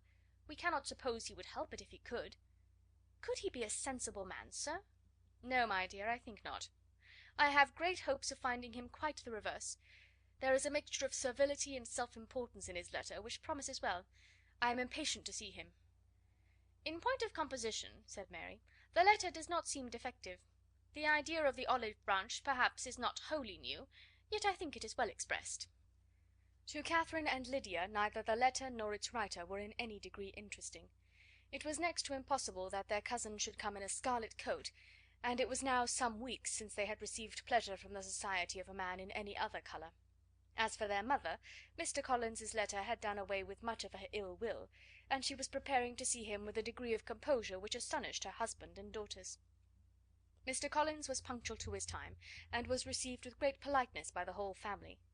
Mr. Bennet, indeed, said little, but the ladies were ready enough to talk, and Mr. Collins seemed neither in need of encouragement nor inclined to be silent himself. He was a tall, heavy looking young man of 25. His air was grave and stately, and his manners were very formal. He had not been long seated before he complimented Mrs. Bennet on having so fine a family of daughters; said he had heard much of their beauty, but that in this instance fame had fallen short of the truth; and added that he did not doubt her seeing them all in due time disposed of in marriage. This gallantry was not much to the taste of some of his hearers, but Mrs. Bennet, who quarrelled with no compliments, answered most readily, "You are very kind, I am sure, and I wish with all my heart it may prove so, for else they will be destitute enough. Things are settled so oddly." "You allude, perhaps, to the entail of this estate?" "Ah, sir, I do indeed. It is a grievous affair to my poor girls, you must confess. Not that I mean to find fault with you, for such things I know are all chance in this world. There is no knowing how estates will go once they come to be entailed." "I am very sensible, madam, to the hardship of my fair cousins, and could say much on the subject, but that I am cautious of appearing forward and precipitate. But I can assure the young ladies that I come prepared to admire them. At present I will not say more, but perhaps when we are better acquainted—" He was interrupted by a summons to dinner, and the girls smiled on each other. They were not the only objects of Mr. Collins's admiration. The hall, the dining room, and all its furniture were examined and praised, and his commendation of everything would have touched Mrs. Bennet's heart, but for the mortifying supposition of his viewing it all as his own future property. The dinner, too, in its turn, was highly admired, and he begged to know to which of his fair cousins the excellency of its cooking was owing; but he was set right there by Mrs. Bennet, who assured him with some asperity that they were very well able to keep a cook, and that her daughters had nothing to do in the kitchen. He begged pardon for having displeased her. In a softened tone she declared herself not at all offended, but he continued to apologise for about a quarter of an hour. Chapter 14.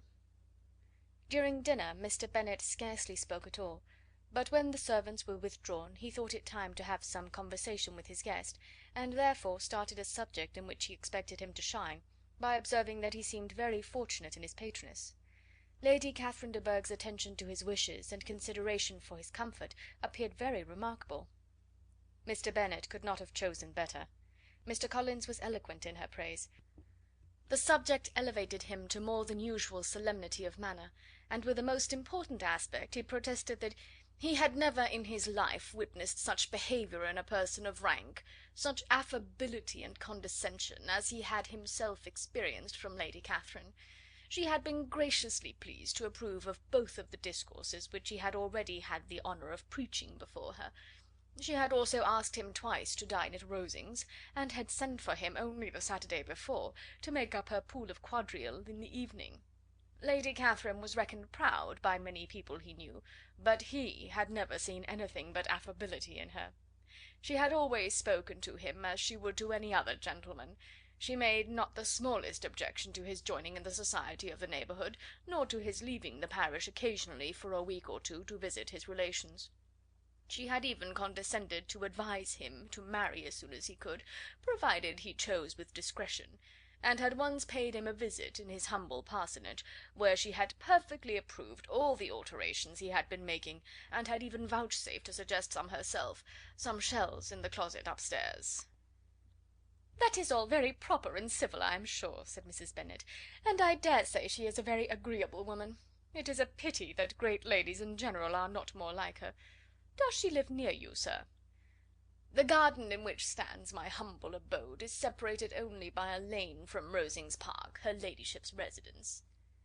"I think you said she was a widow, sir. Has she any family?" "She has only one daughter, the heiress of Rosings, and a very extensive property." "Ah," said Mrs. Bennet, shaking her head, "then she is better off than many girls. And what sort of young lady is she? Is she handsome?" "She is a most charming young lady indeed. Lady Catherine herself says that, in point of true beauty, Miss de Bourgh is far superior to the handsomest of her sex, because there is that in her features which marks the young lady of distinguished birth. She is unfortunately of a sickly constitution, which has prevented her from making that progress in many accomplishments which she could not have otherwise failed of, as I am informed by the lady who superintended her education, and who still resides with them. But she is perfectly amiable, and often condescends to drive by my humble abode in her little phaeton and ponies." "Has she been presented? I do not remember her name among the ladies at court." "Her indifferent state of health unhappily prevents her being in town, and by that means, as I told Lady Catherine one day, has deprived the British court of its brightest ornaments. Her ladyship seemed pleased with the idea, and you may imagine that I am happy on every occasion to offer those little delicate compliments which are always acceptable to ladies. I have more than once observed to Lady Catherine that her charming daughter seemed born to be a duchess, and that the most elevated rank, instead of giving her consequence, would be adorned by her. These are the kind of little things which please her ladyship, and it is a sort of attention which I conceive myself peculiarly bound to pay." "You judge very properly," said Mr. Bennet, "and it is happy for you that you possess the talent of flattering with delicacy. May I ask whether these pleasing attentions proceed from the impulse of the moment, or are the result of previous study?" "They arise chiefly from what is passing at the time, and though I sometimes amuse myself with suggesting and arranging such little elegant compliments as may be adapted to ordinary occasions, I always wish to give them as unstudied an air as possible." Mr. Bennet's expectations were fully answered. His cousin was as absurd as he had hoped, and he listened to him with the keenest enjoyment, maintaining at the same time the most resolute composure of countenance, and, except in an occasional glance at Elizabeth, requiring no partner in his pleasure. By tea time, however, the dose had been enough, and Mr. Bennet was glad to take his guest into the drawing room again, and, when tea was over, glad to invite him to read aloud to the ladies. Mr. Collins readily assented, and a book was produced, but on beholding it, for everything announced it to be from a circulating library, he started back, and, begging pardon, protested that he never read novels. Kitty stared at him, and Lydia exclaimed. Other books were produced, and after some deliberation he chose Fordyce's Sermons. Lydia gaped as he opened the volume, and before he had, with very monotonous solemnity, read 3 pages, she interrupted him with: "Do you know, mamma, that my uncle Phillips talks of turning away Richard, and if he does, Colonel Forster will hire him. My aunt told me so herself on Saturday. I shall walk to Meryton to morrow to hear more about it, and to ask when Mr. Denny comes back from town." Lydia was bid by her 2 eldest sisters to hold her tongue, but Mr. Collins, much offended, laid aside his book and said: "I have often observed how little young ladies are interested by books of a serious stamp, though written solely for their benefit. It amazes me, I confess, for certainly there can be nothing so advantageous to them as instruction. But I will no longer importune my young cousin." Then, turning to Mr. Bennet, he offered himself as his antagonist at backgammon. Mr. Bennet accepted the challenge, observing that he acted very wisely in leaving the girls to their own trifling amusements. Mrs. Bennet and her daughters apologized most civilly for Lydia's interruption, and promised that it should not occur again, if he would resume his book; but Mr. Collins, after assuring them that he bore his young cousin no ill will, and should never resent her behaviour as any affront, seated himself at another table with Mr. Bennet, and prepared for backgammon.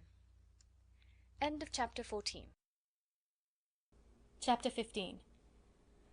Mr. Collins was not a sensible man, and the deficiency of nature had been but little assisted by education or society, the greatest part of his life having been spent under the guidance of an illiterate and miserly father, and though he belonged to one of the universities, he had merely kept the necessary terms, without forming at it any useful acquaintance.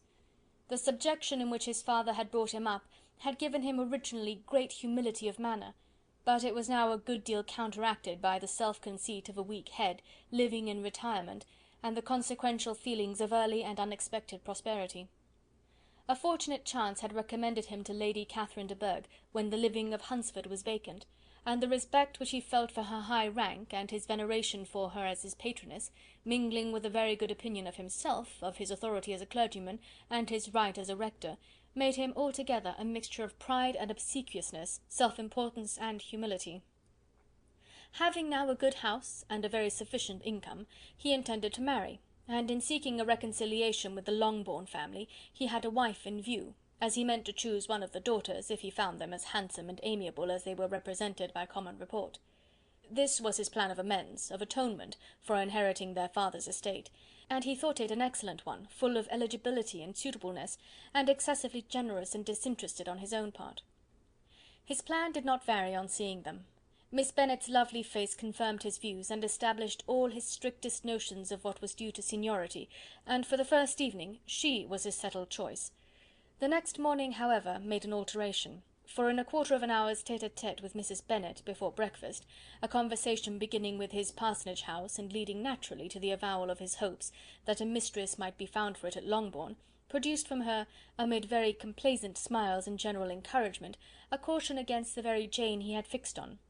As to her younger daughters, she could not take upon her to say, she could not positively answer, but she did not know of any prepossession. Her eldest daughter, she must just mention, she felt it incumbent on her to hint, was likely to be very soon engaged. Mr. Collins had only to change from Jane to Elizabeth, and it was soon done while Mrs. Bennet was stirring the fire. Elizabeth, equal next to Jane in birth and beauty, succeeded her, of course. Mrs. Bennet treasured up the hint, and trusted that she might soon have 2 daughters married, and the man whom she could not bear to speak of the day before was now high in her good graces. Lydia's intention of walking to Meryton was not forgotten. Every sister except Mary agreed to go with her, and Mr. Collins was to attend them, at the request of Mr. Bennet, who was most anxious to get rid of him, and have his library to himself. For thither Mr. Collins had followed him after breakfast, and there he would continue, nominally engaged with one of the largest folios in the collection, but really talking to Mr. Bennet, with little cessation, of his house and garden at Hunsford. Such doings discomposed Mr. Bennet exceedingly. In his library he had been always sure of leisure and tranquillity, and though prepared, as he told Elizabeth, to meet with folly and conceit in every other room of the house, he was used to be free from them there. His civility, therefore, was most prompt in inviting Mr. Collins to join his daughters in their walk, and Mr. Collins, being in fact much better fitted for a walker than a reader, was extremely pleased to close his large book and go. In pompous nothings on his side, and civil assents on that of his cousins, their time passed till they entered Meryton. The attention of the younger ones was then no longer to be gained by him.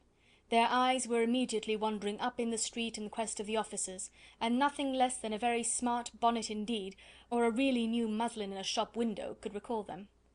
But the attention of every lady was soon caught by a young man whom they had never seen before, of most gentlemanlike appearance, walking with another officer on the other side of the way.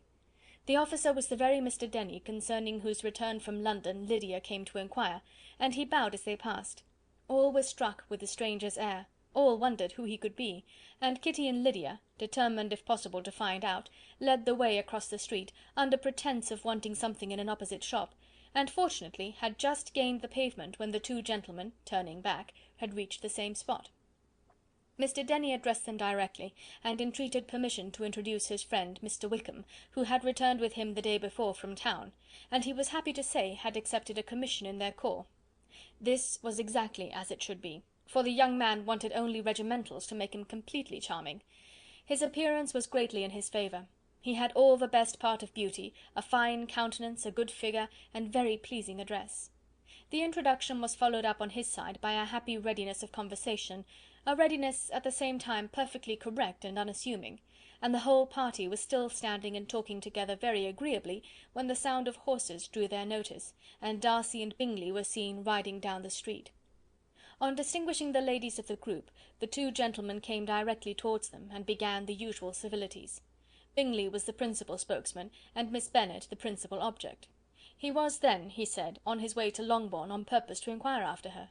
Mr. Darcy corroborated it with a bow, and was beginning to determine not to fix his eyes on Elizabeth, when they were suddenly arrested by the sight of the stranger, and Elizabeth, happening to see the countenance of both as they looked at each other, was all astonishment at the effect of the meeting. Both changed colour. One looked white, the other red. Mr. Wickham, after a few moments, touched his hat, a salutation which Mr. Darcy just deigned to return. What could be the meaning of it?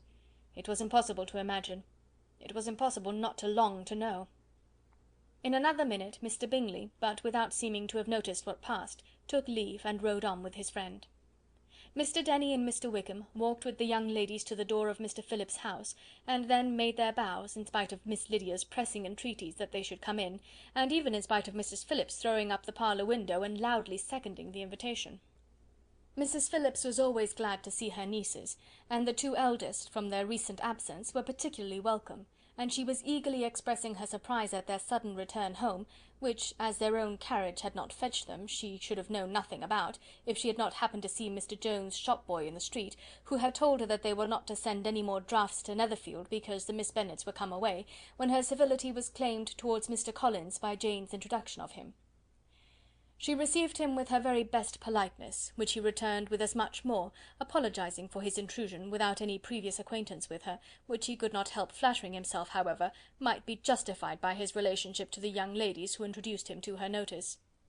Mrs. Phillips was quite awed by such an excess of good breeding, but her contemplation of one stranger was soon put to an end by exclamations and inquiries about the other, of whom, however, she could only tell her nieces what they already knew, that Mr. Denny had brought him from London, and that he was to have a lieutenant's commission in the shire.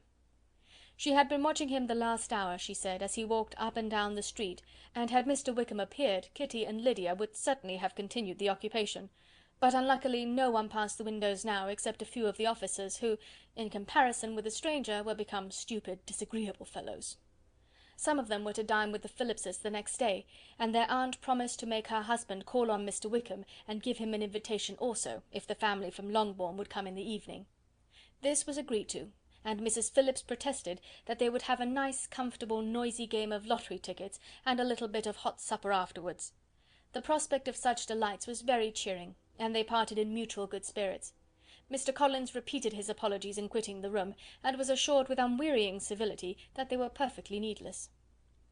As they walked home, Elizabeth related to Jane what she had seen pass between the two gentlemen, but though Jane would have defended either or both had they appeared to be in the wrong, she could no more explain such behaviour than her sister. Mr. Collins, on his return, highly gratified Mrs. Bennet by admiring Mrs. Phillips's manners and politeness.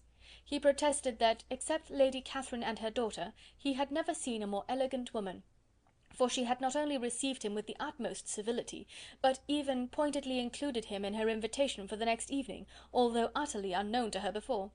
Something, he supposed, might be attributed to his connection with them, but yet he had never met with so much attention in the whole course of his life.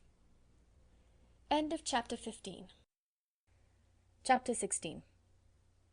As no objection was made to the young people's engagement with their aunt, and all Mr. Collins's scruples of leaving Mr. and Mrs. Bennet for a single evening during his visit were most steadily resisted, the coach conveyed him and his 5 cousins at a suitable hour to Meryton, and the girls had the pleasure of hearing, as they entered the drawing-room, that Mr. Wickham had accepted their uncle's invitation, and was then in the house. When this information was given, and they had all taken their seats, Mr. Collins was at leisure to look around him and admire, and he was so much struck with the size and furniture of the apartment, that he declared he might almost have supposed himself in the small summer breakfast parlour at Rosings, a comparison that did not at first convey much gratification, but when Mrs. Phillips understood from him what Rosings was, and who was its proprietor, when she had listened to the description of only one of Lady Catherine's drawing-rooms, and found that the chimney-piece alone had cost £800, she felt all the force of the compliment, and would hardly have resented a comparison with the housekeeper's room. In describing to her all the grandeur of Lady Catherine and her mansion, with occasional digressions in praise of his own humble abode, and the improvements it was receiving, he was happily employed until the gentlemen joined them, and he found in Mrs. Phillips a very attentive listener, whose opinion of his consequence increased with what she heard, and who was resolving to retail it all among her neighbours as soon as she could. To the girls, who could not listen to their cousin, and who had nothing to do but to wish for an instrument, and examine their own indifferent imitations of china on the mantelpiece, the interval of waiting appeared very long. It was over at last, however. The gentlemen did approach, and when Mr. Wickham walked into the room, Elizabeth felt that she had neither been seeing him before, nor thinking of him since, with the smallest degree of unreasonable admiration. The officers of the shire were in general a very creditable, gentlemanlike set, and the best of them were of the present party; but Mr. Wickham was as far beyond them all in person, countenance, air, and walk, as they were superior to the broad-faced, stuffy Uncle Phillips, breathing port wine, who followed them into the room. Mr. Wickham was the happy man towards whom almost every female eye was turned, and Elizabeth was the happy woman by whom he finally seated himself, and the agreeable manner in which he immediately fell into conversation, though it was only on its being a wet night, made her feel that the commonest, dullest, most threadbare topic might be rendered interesting by the skill of the speaker. With such rivals for the notice of the fair as Mr. Wickham and the officers, Mr. Collins seemed to sink into insignificance. To the young ladies he certainly was nothing, but he had still at intervals a kind listener in Mrs. Phillips, and was by her watchfulness most abundantly supplied with coffee and muffin. When the card tables were placed, he had the opportunity of obliging her in turn by sitting down to whist. "I know little of the game at present," said he, "but I shall be glad to improve myself, for in my situation in life—" Mrs. Phillips was very glad for his compliance, but could not wait for his reason. Mr. Wickham did not play at whist, and with ready delight was he received at the other table between Elizabeth and Lydia. At first there seemed danger of Lydia's engrossing him entirely, for she was a most determined talker, but being likewise extremely fond of lottery tickets, she soon grew too much interested in the game, too eager in making bets and exclaiming after prizes, to have attention for anyone in particular. Allowing for the common demands of the game, Mr. Wickham was therefore at leisure to talk to Elizabeth, and she was very willing to hear him, though what she chiefly wished to hear she could not hope to be told: the history of his acquaintance with Mr. Darcy. She dared not even mention that gentleman. Her curiosity, however, was unexpectedly relieved. Mr. Wickham began the subject himself. He inquired how far Netherfield was from Meryton, and after receiving her answer, asked in a hesitating manner how long Mr. Darcy had been staying there. "About a month," said Elizabeth, and then, unwilling to let the subject drop, added, "He is a man of very large property in Derbyshire, I understand." "Yes," replied Mr. Wickham, "his estate there is a noble one. A clear 10,000 per annum. You could not have met with a person more capable of giving you certain information on that head than myself, for I have been connected with his family in a particular manner from my infancy." Elizabeth could not but look surprised.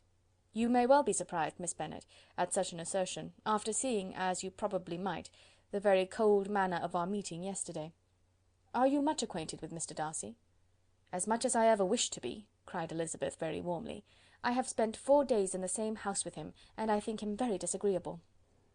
"I have no right to give my opinion," said Wickham, "as to his being agreeable or otherwise. I am not qualified to form one. I have known him too long and too well to be a fair judge. It is impossible for me to be impartial, but I believe your opinion of him would in general astonish, and perhaps you would not express it quite so strongly anywhere else. Here you are in your own family." "Upon my word, I say no more here than I might say in any house in the neighbourhood, except Netherfield. He is not at all liked in Hertfordshire. Everybody is disgusted with his pride. You will not find him more favourably spoken of by anyone." "I cannot pretend to be sorry," said Wickham, after a short interruption, "that he or that any man should not be estimated beyond their deserts, but with him, I believe, it does not often happen. The world is blinded by his fortune and consequence, or frightened by his high and imposing manners, and sees him only as he chooses to be seen. I should take him, even on my slight acquaintance, to be an ill-tempered man." Wickham only shook his head. "I wonder," said he, at the next opportunity of speaking, "whether he is likely to be in this country much longer. I do not at all know, but I heard nothing of his going away when I was at Netherfield. I hope your plans in favour of the shire will not be affected by his being in the neighbourhood?"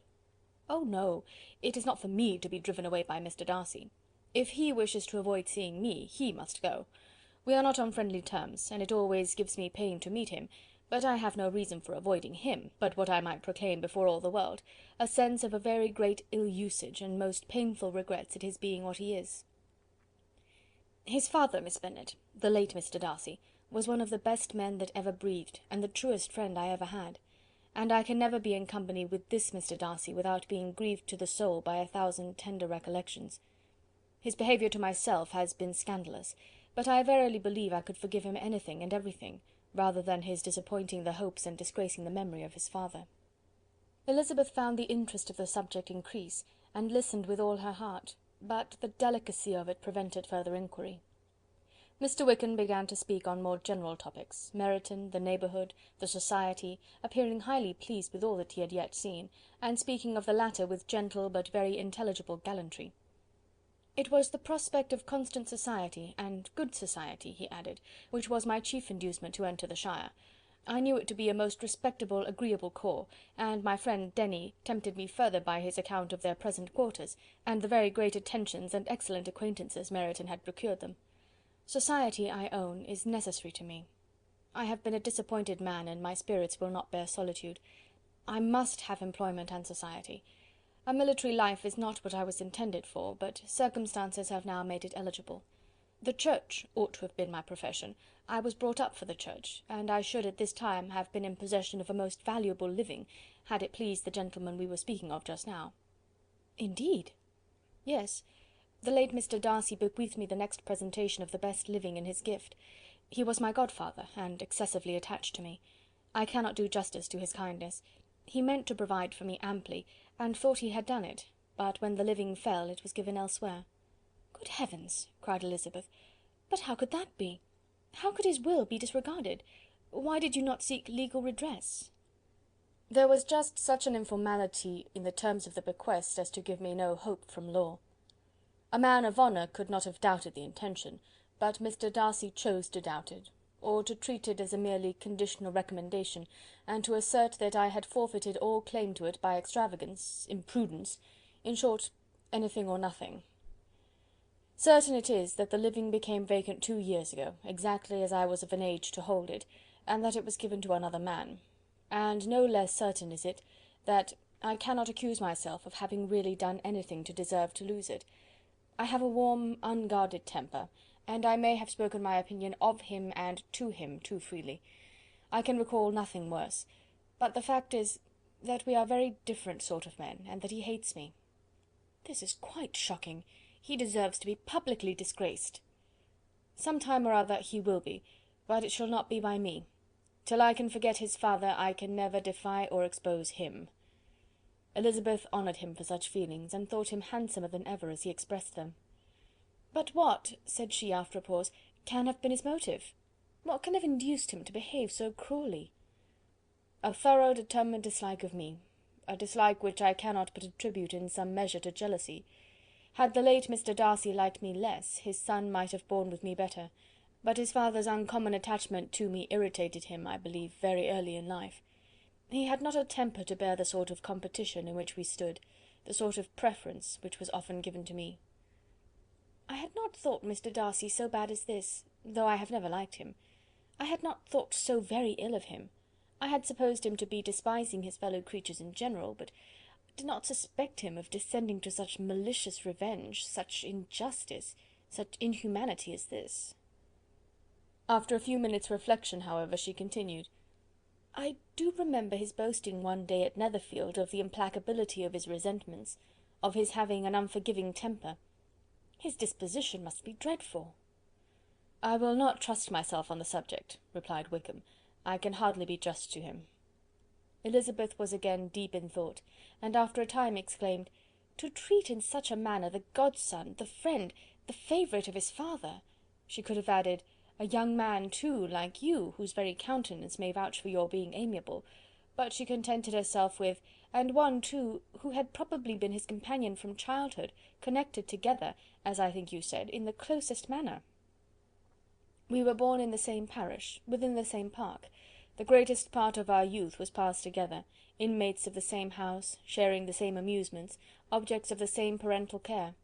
My father began life in the profession which your uncle, Mr. Phillips, appears to do so much credit to, but he gave up everything to be of use to the late Mr. Darcy, and devoted all his time to the care of the Pemberley property. He was most highly esteemed by Mr. Darcy, a most intimate confidential friend. Mr. Darcy often acknowledged himself to be under the greatest obligations to my father's active superintendence, and when, immediately before my father's death, Mr. Darcy gave him a voluntary promise of providing for me, I am convinced that he felt it to be as much a debt of gratitude to him as of his affection to myself. How strange, cried Elizabeth, how abominable! I wonder that the very pride of this Mr. Darcy has not made him just to you. if from no better motive that he should not have been too proud to be dishonest, for dishonesty I must call it." "It is wonderful," replied Wickham, "for almost all his actions may be traced to pride, and pride had often been his best friend. It has connected him nearer with virtue than with any other feeling. But we are none of us consistent, and in his behaviour to me there were stronger impulses even than pride." "Can such abominable pride as his have ever done him good?" "Yes. It has often led him to be liberal and generous, to give his money freely, to display hospitality, to assist his tenants and relieve the poor. Family pride and filial pride, for he is very proud of what his father was, have done this. Not to appear to disgrace his family, to degenerate from the popular qualities, or lose the influence of the Pemberley house, is a powerful motive. He has also brotherly pride, which, with some brotherly affection, makes him a very kind and careful guardian of his sister, and you will hear him generally cried up as the most attentive and best of brothers." "What sort of girl is Miss Darcy?" He shook his head. "I wish I could call her amiable. It gives me pain to speak ill of a Darcy, but she is too much like her brother, very, very proud. As a child she was affectionate and pleasing, and extremely fond of me, and I have devoted hours and hours to her amusement, but she is nothing to me now.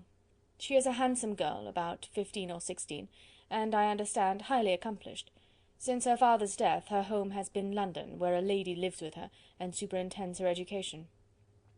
After many pauses, and many trials of other subjects, Elizabeth could not help reverting once more to the first, and saying, "I am astonished at his intimacy with Mr. Bingley.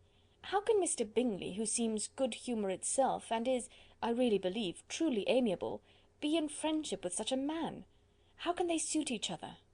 Do you know Mr. Bingley?" "Not at all." "He is a sweet-tempered, amiable, charming man. He cannot know what Mr. Darcy is." "Probably not. But Mr. Darcy can please where he chooses. He does not want abilities. He can be a conversible companion if he thinks it worth his while. Among those who are at all his equals in consequence, he is a very different man from what he is to the less prosperous. His pride never deserts him, but with the rich he is liberal-minded, just, sincere, rational, honourable, and perhaps agreeable, allowing something for fortune and figure." The whist party soon afterwards breaking up, the players gathered round the other table, and Mr. Collins took his station between his cousin Elizabeth and Mrs. Phillips. The usual inquiries as to his success were made by the latter. It had not been very great. He had lost every point, but when Mrs. Phillips began to express her concern thereupon, he assured her with much earnest gravity that it was not of the least importance, that he considered the money as a mere trifle, and begged that she would not make herself uneasy. "I know very well, madam," said he, "that when persons sit down to a card-table they must take their chances of these things, and happily I am not in such circumstances as to make 5 shillings any object. There are undoubtedly many who could not say the same, but, thanks to Lady Catherine de Bourgh, I am removed far beyond the necessity of regarding little matters." Mr. Wickham's attention was caught, and, after observing Mr. Collins for a few moments, he asked Elizabeth in a low voice whether her relation was very intimately acquainted with the family of de Bourgh. "Lady Catherine de Bourgh," she replied, "has very lately given him a living. I hardly know how Mr. Collins was first introduced to her notice, but he certainly has not known her long. You know, of course, that Lady Catherine de Bourgh and Lady Anne Darcy were sisters, consequently that she is aunt to the present Mr. Darcy." "No, indeed I did not. I knew nothing at all of Lady Catherine's connections. I never heard of her existence till the day before yesterday." "Her daughter, Miss de Bourgh, will have a very large fortune, and it is believed that she and her cousin will unite the 2 estates." This information made Elizabeth smile as she thought of poor Miss Bingley. Vain indeed must be all her attentions, vain and useless her affection for his sister and her praise of himself, if he were already self-destined for another. "Mr. Collins," said she, "speaks highly both of Lady Catherine and her daughter, but from some particulars that he has related of her ladyship, I suspect his gratitude misleads him, and that in spite of her being his patroness, she is an arrogant, conceited woman." "I believe her to be both in a great degree," replied Wickham. "I have not seen her for many years, but I very well remember that I never liked her, and that her manners were dictatorial and insolent. She has the reputation of being remarkably sensible and clever, but I rather believe she derives part of her abilities from her rank and fortune, part from her authoritative manner, and the rest from the pride for her nephew, who chooses that every one connected with him should have an understanding of the first class. Elizabeth allowed that he had given a very rational account of it, and they continued talking together with mutual satisfaction till supper put an end to cards, and gave the rest of the ladies their share of Mr. Wickham's attentions. There could be no conversation in the noise of Mrs. Phillips's supper party, but his manners recommended him to everybody. Whatever he said was said well, and whatever he did, done gracefully. Elizabeth went away with her head full of him. She could think of nothing but of Mr. Wickham, and of what he had told her, all the way home, but there was not time for her even to mention his name as they went, for neither Lydia nor Mr. Collins were once silent. Lydia talked incessantly of lottery tickets, of the fish she had lost and the fish she had won, and Mr. Collins, in describing the civility of Mr. and Mrs. Phillips, protesting that he did not in the least regard his losses at whist, enumerating all the dishes at supper, and repeatedly fearing that he crowded his cousins, had more to say than he could well manage before the carriage stopped at Longbourn House. End of chapter 16. Chapter 17. Elizabeth related to Jane the next day what had passed between Mr. Wickham and herself. Jane listened with astonishment and concern. She knew not how to believe that Mr. Darcy could be so unworthy of Mr. Bingley's regard, and yet it was not in her nature to question the veracity of a young man of such amiable appearance as Wickham. The possibility of his having endured such unkindness was enough to interest all her tender feelings, and nothing remained therefore to be done but to think well of them both, to defend the conduct of each, and throw into the account of accident or mistake whatever could not be otherwise explained. "They have both," said she, "been deceived, I dare say, in some way or other, of which we can form no idea. Interested people have perhaps misrepresented each to the other. It is, in short, impossible for us to conjecture the causes or circumstances which may have alienated them, without actual blame on either side." "Very true indeed. And now, my dear Jane, what have you got to say on behalf of the interested people who have probably been concerned in the business? Do clear them too, or we shall be obliged to think ill of somebody." "Laugh as much as you choose, but you will not laugh me out of my opinion. My dearest Lizzy, do but consider in what a disgraceful light it places Mr. Darcy, to be treating his father's favourite in such a manner, one whom his father had promised to provide for. It is impossible. No man of common humanity, no man who had any value for his character, could be capable of it. Can his most intimate friends be so excessively deceived in him? Oh no! I can much more easily believe Mr. Bingley's being imposed on, than that Mr. Wickham should invent such a history of himself as he gave me last night. Names, facts, everything mentioned without ceremony. If it be not so, let Mr. Darcy contradict it. Besides, there was truth in his looks. It is difficult indeed. It is distressing. One does not know what to think. I beg your pardon, one knows exactly what to think. But Jane could think with certainty on only one point, that Mr. Bingley, if he had been imposed on, would have much to suffer when the affair became public. The two young ladies were summoned from the shrubbery where this conversation passed, by the arrival of the very persons of whom they had been speaking. Mr. Bingley and his sisters came to give their personal invitation for the long-expected ball at Netherfield, which was fixed for the following Tuesday. The two ladies were delighted to see their dear friend again, called it an age since they had met, and repeatedly asked what she had been doing with herself since their separation. To the rest of the family they paid little attention, avoiding Mrs. Bennet as much as possible, saying not much to Elizabeth, and nothing at all to the others. They were soon gone again, rising from their seats with an activity which took their brother by surprise, and hurrying off as if eager to escape from Mrs. Bennet's civilities. The prospect of the Netherfield ball was extremely agreeable to every female of the family. Mrs. Bennet chose to consider it as given in compliment to her eldest daughter, and was particularly flattered by receiving the invitation from Mr. Bingley himself, instead of a ceremonious card. Jane pictured to herself a happy evening in the society of her two friends, and the attentions of their brother, and Elizabeth thought with pleasure of dancing a great deal with Mr. Wickham, and of seeing a confirmation of everything in Mr. Darcy's look and behaviour. The happiness anticipated by Catherine and Lydia depended less on any single event, or any particular person, for though they each, like Elizabeth, meant to dance half the evening with Mr. Wickham, he was by no means the only partner who could satisfy them, and a ball was, at any rate, a ball, and even Mary could assure her family that she had no disinclination for it. "While I can have my mornings to myself," said she, "it is enough. I think it is no sacrifice to join occasionally in evening engagements. Society has claims on us all, and I profess myself one of those who consider intervals of recreation and amusement as desirable for everybody."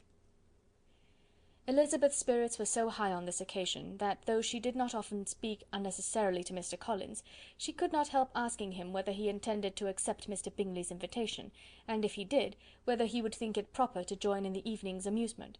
And she was rather surprised to find that he entertained no scruple whatever on that head, and was very far from dreading a rebuke either from the Archbishop or Lady Catherine de Bourgh by venturing to dance.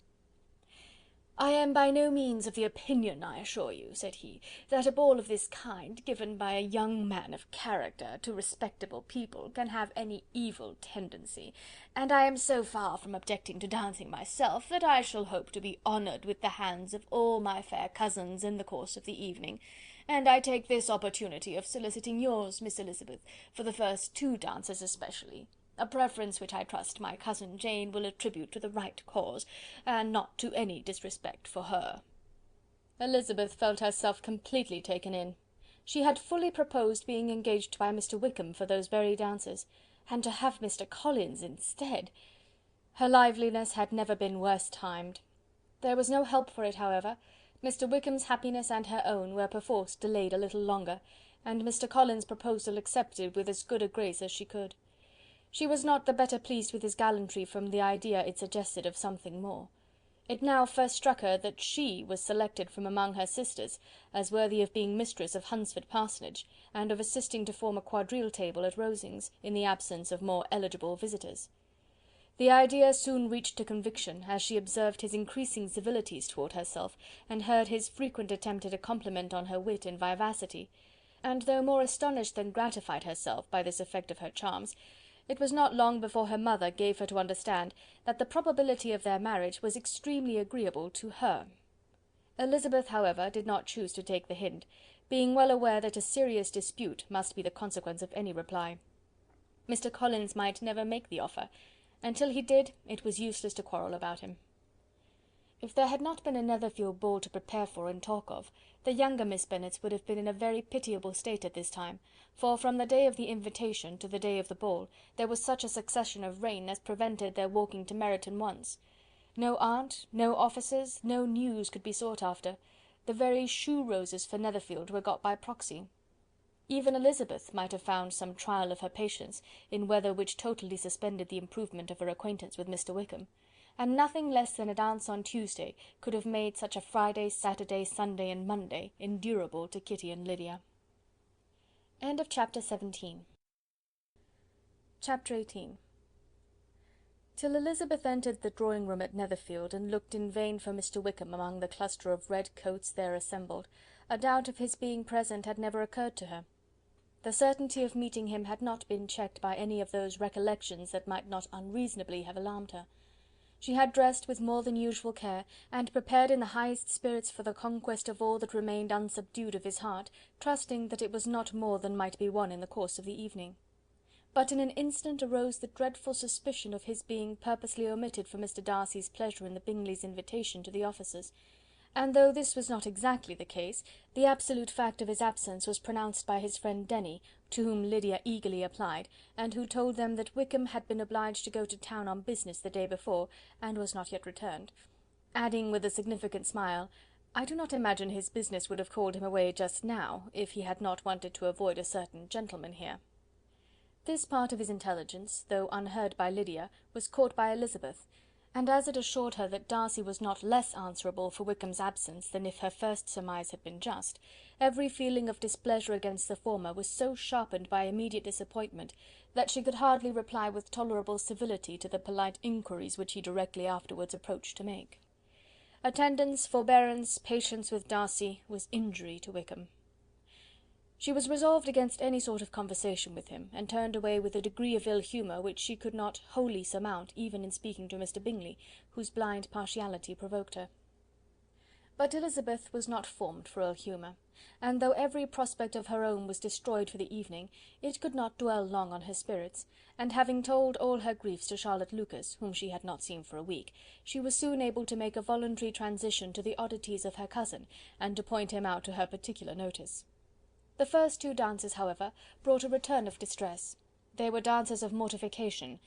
Mr. Collins, awkward and solemn, apologising instead of attending, and often moving wrong without being aware of it, gave her all the shame and misery which a disagreeable partner for a couple of dances can give. The moment of her release from him was ecstasy. She danced next with an officer, and had the refreshment of talking of Wickham, and of hearing that he was universally liked. When those dances were over, she returned to Charlotte Lucas, and was in conversation with her, when she found herself suddenly addressed by Mr. Darcy, who took her so much by surprise in his application for her hand, that, without knowing what she did, she accepted him. He walked away again immediately, and she was left to fret over her own want of presence of mind. Charlotte tried to console her. "I dare say you will find him very agreeable." "Heaven forbid! That would be the greatest misfortune of all. To find a man agreeable whom one is determined to hate! Do not wish me such an evil." When the dancing recommenced, however, and Darcy approached to claim her hand, Charlotte could not help cautioning her in a whisper not to be a simpleton, and allow her fancy for Wickham to make her appear unpleasant in the eyes of a man 10 times his consequence. Elizabeth made no answer, and took her place in the set, amazed at the dignity to which she was arrived in being allowed to stand opposite Mr. Darcy, and reading in her neighbours' looks their equal amazement in beholding it. They stood for some time without speaking a word, and she began to imagine that their silence was to last through the 2 dances, and at first was resolved not to break it, till suddenly, fancying that it would make the greater punishment to her partner to oblige him to talk, she made some slight observation on the dance. He replied, and was again silent. After a pause of some minutes, she addressed him a second time with— "It is your turn to say something now, Mr. Darcy. I talked about the dance, and you ought to make some sort of remark on the size of the room, or the number of couples." He smiled, and assured her that whatever she wished him to say should be said. "Very well, that reply will do for the present. Perhaps by and by I may observe that private balls are much pleasanter than public ones. But now we may be silent." "Do you talk by rule, then, while you are dancing?" "Sometimes. One must speak a little, you know. It would look odd to be entirely silent for half an hour together, and yet, for the advantage of some, conversation ought to be so arranged as that they might have the trouble of saying as little as possible." "Are you consulting your own feelings in the present case, or do you imagine that you are gratifying mine?" "Both," replied Elizabeth archly, "for I have always seen a great similarity in the turn of our minds. We are each of an unsocial, taciturn disposition, unwilling to speak unless we expect to say something that will amaze the whole room, and be handed down to posterity with all the eclat of a proverb." "This is no very striking resemblance of your own character, I am sure," said he. "How near it may be to mine, I cannot pretend to say. You think it a faithful portrait, undoubtedly." "I must not decide on my own performance." He made no answer, and they were again silent till they had gone down the dance, when he asked her if she and her sisters did not very often walk to Meryton. She answered in the affirmative, and, unable to resist the temptation, added, "When you met us there the other day, we had just been forming a new acquaintance." The effect was immediate.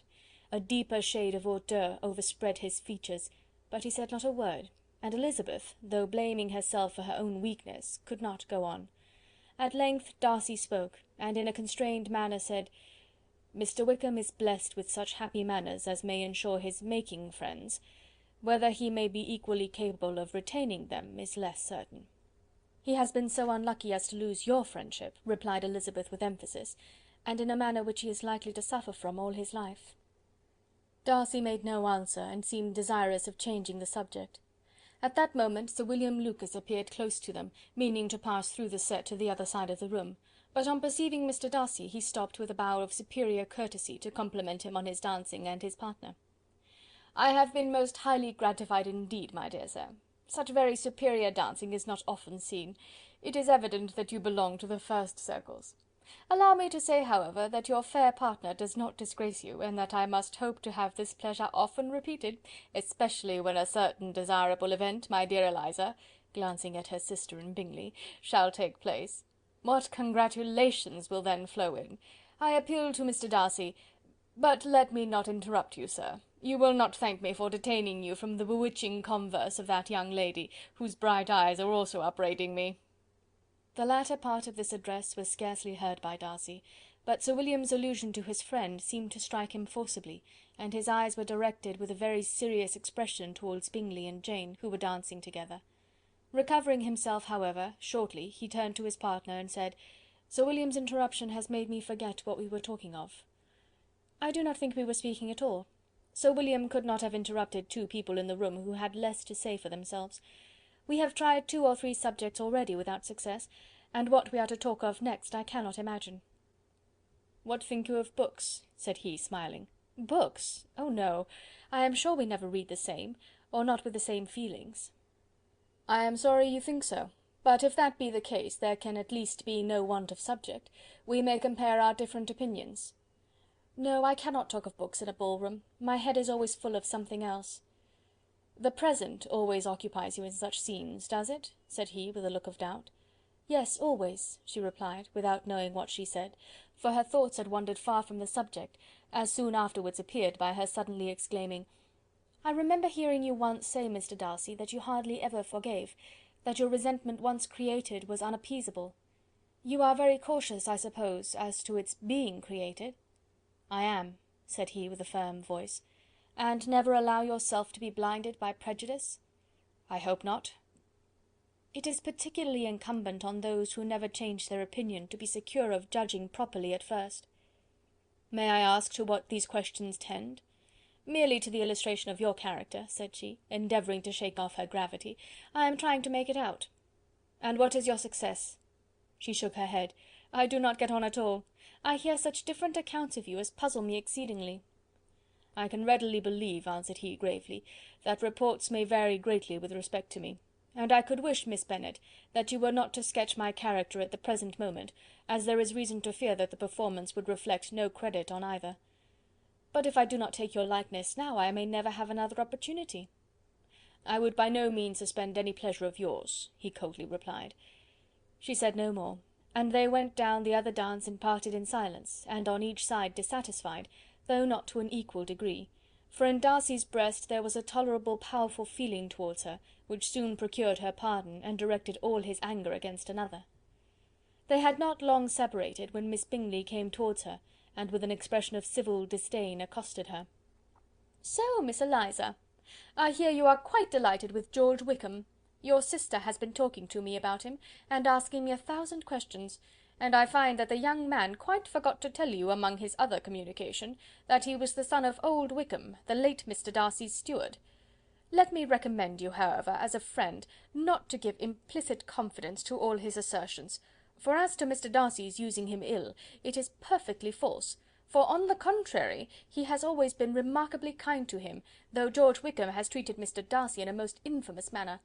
I do not know the particulars, but I know very well that Mr. Darcy is not in the least to blame, that he cannot bear to hear George Wickham mentioned, and that though my brother thought he could not well avoid including him in his invitation to the officers, he was excessively glad to find that he had taken himself out of the way.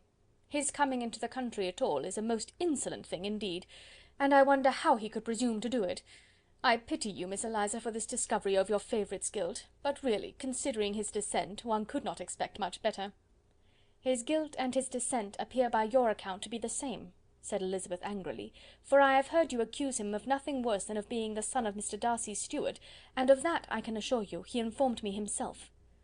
"I beg your pardon," replied Miss Bingley, turning away with a sneer. "Excuse my interference, it was kindly meant." "Insolent girl!" said Elizabeth to herself. "You are much mistaken if you expect to influence me by such a paltry attack as this. I see nothing in it but your own wilful ignorance and the malice of Mr. Darcy."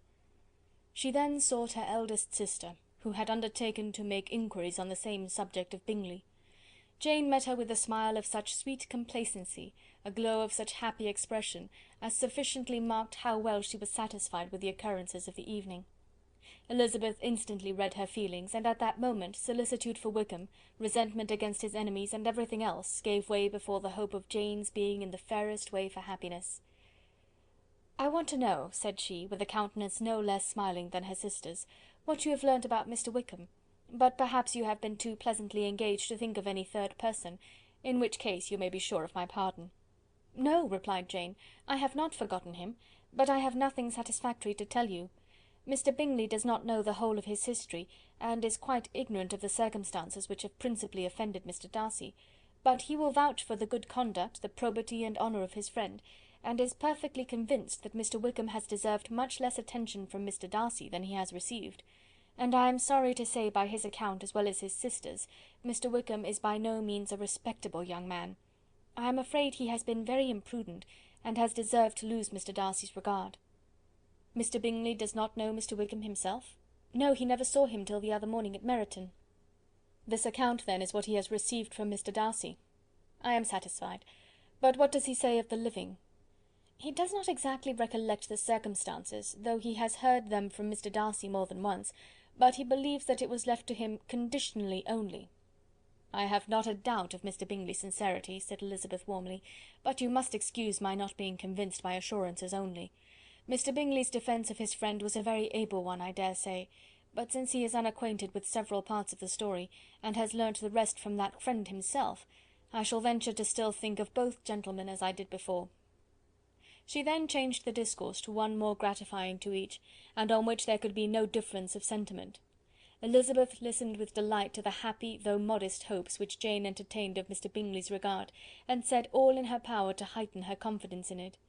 On their being joined by Mr. Bingley himself, Elizabeth withdrew to Miss Lucas, to whose inquiry after the pleasantness of her last partner she had scarcely replied, before Mr. Collins came up to them, and told her with great exultation that he had just been so fortunate as to make a most important discovery. "I have found out," said he, "by a singular accident, that there is now in the room a near relation of my patroness. I happened to overhear the gentleman himself mentioning to the young lady who does the honours of the house the names of his cousin Mr. de Bourgh, and of her mother, Lady Catherine. How wonderfully these sort of things occur! Who would have thought of my meeting with perhaps a nephew of Lady Catherine de Bourgh in this assembly? I am most thankful that the discovery is made in time for me to pay my respects to him, which I am now going to do, and trust he will excuse my not having done it before. My total ignorance of the connection must plead my apology." "You are not going to introduce yourself to Mr. Darcy?" "Indeed I am. I shall entreat his pardon for not having done it earlier. I believe him to be Lady Catherine's nephew. It will be in my power to assure him that her ladyship was quite well yesterday se'nnight." Elizabeth tried hard to dissuade him from such a scheme, assuring him that Mr. Darcy would consider his addressing him without introduction as an impertinent freedom, rather than a compliment to his aunt, that it was not in the least necessary there should be any notice on either side, and that if it were, it must belong to Mr. Darcy, the superior in consequence, to begin the acquaintance. Mr. Collins listened to her with a determined air of following his own inclination, and when she ceased speaking, replied thus: "My dear Miss Elizabeth, I have the highest opinion in the world in your excellent judgment in all matters within the scope of your understanding, but permit me to say that there must be a wide difference between the established forms of ceremony amongst the laity and those which regulate the clergy, for give me leave to observe that I consider the clerical office as equal in point of dignity with the highest rank in the kingdom, provided that a proper humility of behaviour is at the same time maintained. You must therefore allow me to follow the dictates of my conscience on this occasion, which leads me to perform what I look on as a point of duty. Pardon me for neglecting to profit by your advice, which on every other subject shall be my constant guide, though in the case before us I consider myself more fitted by education and habitual study to decide on what is right than a young lady like yourself." And with a low bow he left her to attack Mr. Darcy, whose reception of his advances she eagerly watched, and whose astonishment at being so addressed was very evident. Her cousin prefaced his speech with a solemn bow, and though she could not hear a word of it, she felt as if hearing it all, and saw in the motion of his lips the words apology, Hunsford, and Lady Catherine de Bourgh. It vexed her to see him expose himself to such a man. Mr. Darcy was eyeing him with unrestrained wonder, and when at last Mr. Collins allowed him time to speak, replied with an air of distant civility. Mr. Collins, however, was not discouraged from speaking again, and Mr. Darcy's contempt seemed abundantly increasing with the length of his second speech, and at the end of it he only made him a slight bow, and moved another way. Mr. Collins then returned to Elizabeth.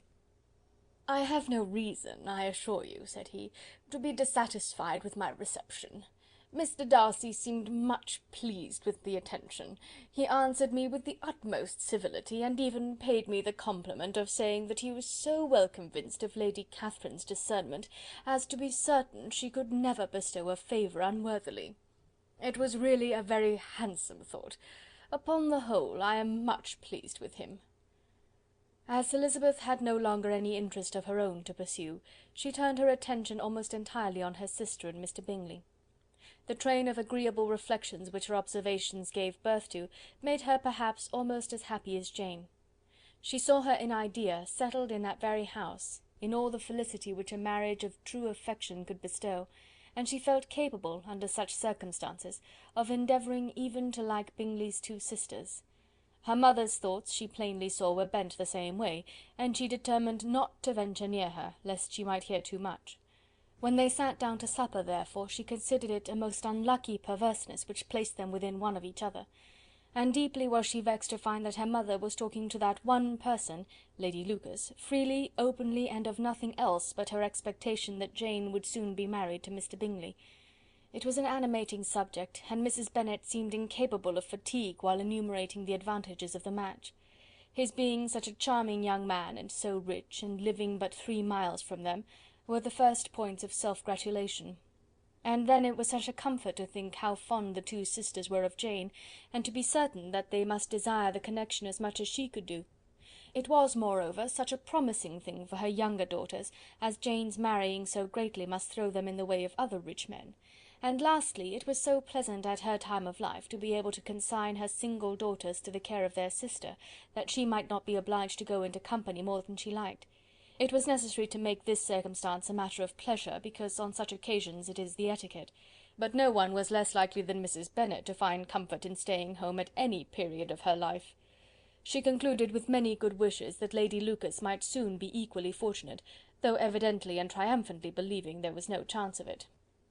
In vain did Elizabeth endeavour to check the rapidity of her mother's words, or persuade her to describe her felicity in a less audible whisper, for to her inexpressible vexation she could perceive that the chief of it was overheard by Mr. Darcy, who sat opposite to them.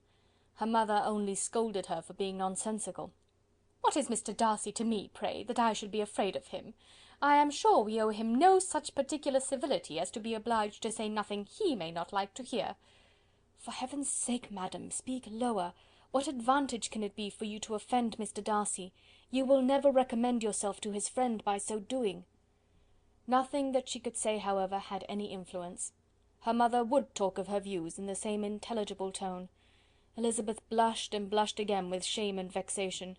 She could not help frequently glancing her eye at Mr. Darcy, though every glance convinced her of what she dreaded, for though he was not always looking at her mother, she was convinced that his attention was invariably fixed by her. The expression of his face changed gradually from indignant contempt to a composed and steady gravity. At length, however, Mrs. Bennet had no more to say, and Lady Lucas, who had long been yawning at the repetition of delights which she saw no likelihood of sharing, was left to the comforts of cold ham and chicken. Elizabeth now began to revive. But not long was the interval of tranquillity, for when supper was over, singing was talked of, and she had the mortification of seeing Mary, after very little entreaty, preparing to oblige the company. By many significant looks and silent entreaties did she endeavour to prevent such a proof of complaisance, but in vain. Mary would not understand them. Such an opportunity of exhibiting was delightful to her, and she began her song. Elizabeth's eyes were fixed on her with most painful sensations, and she watched her progress through the several stanzas with an impatience which was very ill rewarded at their close, for Mary, on receiving amongst the thanks of the table the hint of a hope that she might be prevailed on to favour them again, after the pause of half a minute began another. Mary's powers were by no means fitted for such a display. Her voice was weak, and her manner affected. Elizabeth was in agonies. She looked at Jane to see how she bore it, but Jane was very composedly talking to Bingley. She looked at his two sisters, and saw them making signs of derision at each other, and at Darcy, who continued, however, imperturbably grave. She looked at her father to entreat his interference, lest Mary should be singing all night. He took the hint, and when Mary had finished her second song, said aloud, "That will do extremely well, child. You have delighted us long enough. Let the other young ladies have time to exhibit." Mary, though pretending not to hear, was somewhat disconcerted, and Elizabeth, sorry for her, and sorry for her father's speech, was afraid her anxiety had done no good. Others of the party were now applied to. "If I," said Mr. Collins, "were so fortunate as to be able to sing, I should have great pleasure, I am sure, in obliging the company with an air, for I consider music as a very innocent diversion, and perfectly compatible with the profession of a clergyman. I do not mean, however, to assert that we can be justified in devoting too much of our time to music, for there are certainly other things to be attended to. The rector of a parish has much to do. In the first place, he must make such an agreement for tithes as may be beneficial to himself, and not offensive to his patron. He must write his own sermons, and the time that remains will not be too much for his parish duties, and the care and improvement of his dwelling, which he cannot be excused from making as comfortable as possible. And I do not think it of light importance that he should have attentive and conciliatory manner towards everybody, especially towards those to whom he owes his preferment. I cannot acquit him of that duty, nor could I think well of the man who should omit an occasion of testifying his respect towards anybody connected with the family." And with a bow to Mr. Darcy, he concluded his speech, which had been spoken so loud as to be heard by half the room. Many stared, many smiled, but no one looked more amused than Mr. Bennet himself, while his wife seriously commended Mr. Collins for having spoken so sensibly, and observed in a half whisper to Lady Lucas that he was a remarkably clever, good kind of young man. To Elizabeth it appeared that, had her family made an agreement to expose themselves as much as they could during the evening, it would have been impossible for them to play their parts with more spirit or finer success, and happy did she think it for Bingley and her sister that some of the exhibition had escaped his notice, and that his feelings were not of a sort to be much distressed by the folly which he must have witnessed.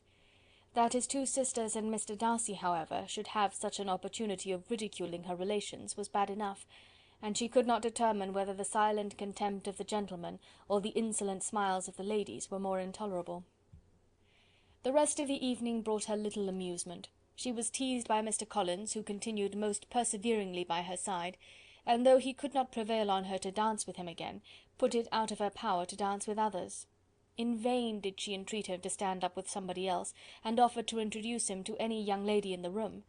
He assured her that as to dancing he was perfectly indifferent to it, that his chief object was by delicate attentions to recommend himself to her, and that he should therefore make a point of remaining close to her the whole evening. There was no arguing upon such a project. She owed her greatest relief to her friend Miss Lucas, who often joined them, and good-naturedly engaged Mr. Collins' conversation to herself. She was at least free from the offence of Mr. Darcy's further notice. Though often standing within a very short distance of her, quite disengaged, he never came near enough to speak. She felt it to be the probable consequence of her allusions to Mr. Wickham, and rejoiced in it. The Longbourn party were the last of all the company to depart, and, by a manoeuvre of Mrs. Bennet, had to wait for their carriage a quarter of an hour after everybody else was gone, which gave them time to see how heartily they were wished away by some of the family. Mrs. Hurst and her sister scarcely opened their mouths, except to complain of fatigue, and were evidently impatient to have the house to themselves. They repulsed every attempt of Mrs. Bennet at conversation, and by so doing threw a languor over the whole party, which was very little relieved by the long speeches of Mr. Collins, who was complimenting Mr. Bingley and his sisters on the elegance of their entertainment, and the hospitality and politeness which had marked their behaviour to their guests. Darcy said nothing at all. Mr. Bennet, in equal silence, was enjoying the scene. Mr. Bingley and Jane were standing together, a little detached from the rest, and talked only to each other. Elizabeth preserved as steady a silence as either Mrs. Hurst or Miss Bingley, and even Lydia was too much fatigued to utter more than the occasional exclamation of "Lord, how tired I am!" accompanied by a violent yawn. When at length they arose to take leave, Mrs. Bennet was most pressingly civil in her hope of seeing the whole family soon at Longbourn, and addressed herself especially to Mr. Bingley, to assure him how happy he would make them by eating a family dinner with them at any time, without the ceremony of a formal invitation. Bingley was all grateful pleasure, and he readily engaged for taking the earliest opportunity of waiting on her, after his return from London, whither he was obliged to go the next day for a short time. Mrs. Bennet was perfectly satisfied, and quitted the house under the delightful persuasion that, allowing for the necessary preparations of settlements, new carriages, and wedding clothes, she should undoubtedly see her daughter settled at Netherfield in the course of 3 or 4 months. Of having another daughter married to Mr. Collins, she thought with equal certainty, and with considerable though not equal pleasure. Elizabeth was the least dear to her of all her children, and though the man and the match were quite good enough for her, the worth of each was eclipsed by Mr. Bingley and Netherfield. End of chapter 18. Chapter 19. The next day opened a new scene at Longbourn. Mr. Collins made his declaration in form. Having resolved to do it without loss of time, as his leave of absence extended only to the following Saturday, and having no feelings of diffidence to make it distressing to himself even at the moment, he set about it in a very orderly manner, with all the observances, which he supposed a regular part of the business. On finding Mrs. Bennet, Elizabeth, and one of the younger girls together, soon after breakfast, he addressed the mother in these words: "May I hope, madam, that for your interest with your fair daughter Elizabeth, when I solicit for the honour of a private audience with her in the course of this morning?" Before Elizabeth had time for anything but a blush of surprise, Mrs. Bennet answered instantly, "Oh dear, yes, certainly. I am sure Lizzy will be very happy. I am sure she can have no objection. Come, Kitty, I want you upstairs." And gathering her work together, she was hastening away, when Elizabeth called out, "Dear madam, do not go. I beg you will not go. Mr. Collins must excuse me. He can have nothing to say to me that anybody need not hear. I am going away myself." "No, no, nonsense, Lizzy. I desire you to stay where you are." And upon Elizabeth seeming really, with vexed and embarrassed looks about to escape, she added, "Lizzy, I insist upon your staying and hearing Mr. Collins." Elizabeth would not oppose such an injunction, and a moment's consideration making her also sensible that it would be wisest to get it over as soon and as quietly as possible, she sat down again and tried to conceal by incessant employment the feelings which were divided between distress and diversion. Mrs. Bennet and Kitty walked off, and as soon as they were gone, Mr. Collins began. "Believe me, my dear Miss Elizabeth, that your modesty, so far from doing you any disservice, rather adds to your other perfections. You would have been less amiable in my eyes, had there not been this little unwillingness, but allow me to assure you that I have your respected mother's permission for this address. You can hardly doubt the purport of my discourse, however your natural delicacy may lead you to dissemble. My attentions have been too marked to be mistaken. Almost as soon as I entered the house, I singled you out as the companion of my future life. But before I am run away with by my feelings on this subject, perhaps it would be advisable for me to state my reasons for marrying, and moreover for coming into Hertfordshire with the design of selecting a wife, as I certainly did." The idea of Mr. Collins, with all his solemn composure, being run away with by his feelings, made Elizabeth so near laughing that she could not use the short pause he allowed in any attempt to stop him further, and he continued: "My reasons for marrying are, first, that I think it a right thing for every clergyman in easy circumstances, like myself, to set the example of matrimony in his parish. Secondly, that I am convinced that it will add very greatly to my happiness, and thirdly, which perhaps I ought to have mentioned earlier, that it is the particular advice and recommendation of the very noble lady whom I have the honour of calling patroness. Twice has she condescended to give me her opinion, unasked too, on this subject, and it was but the very Saturday night before I left Hunsford, between our pools at quadrille, while Mrs. Jenkinson was arranging Miss de Bourgh's footstool, that she said, 'Mr. Collins, you must marry. A clergyman like you must marry. Choose properly. Choose a gentlewoman for my sake, and for your own, let her be an active, useful sort of person, not brought up high, but able to make a small income go a good way.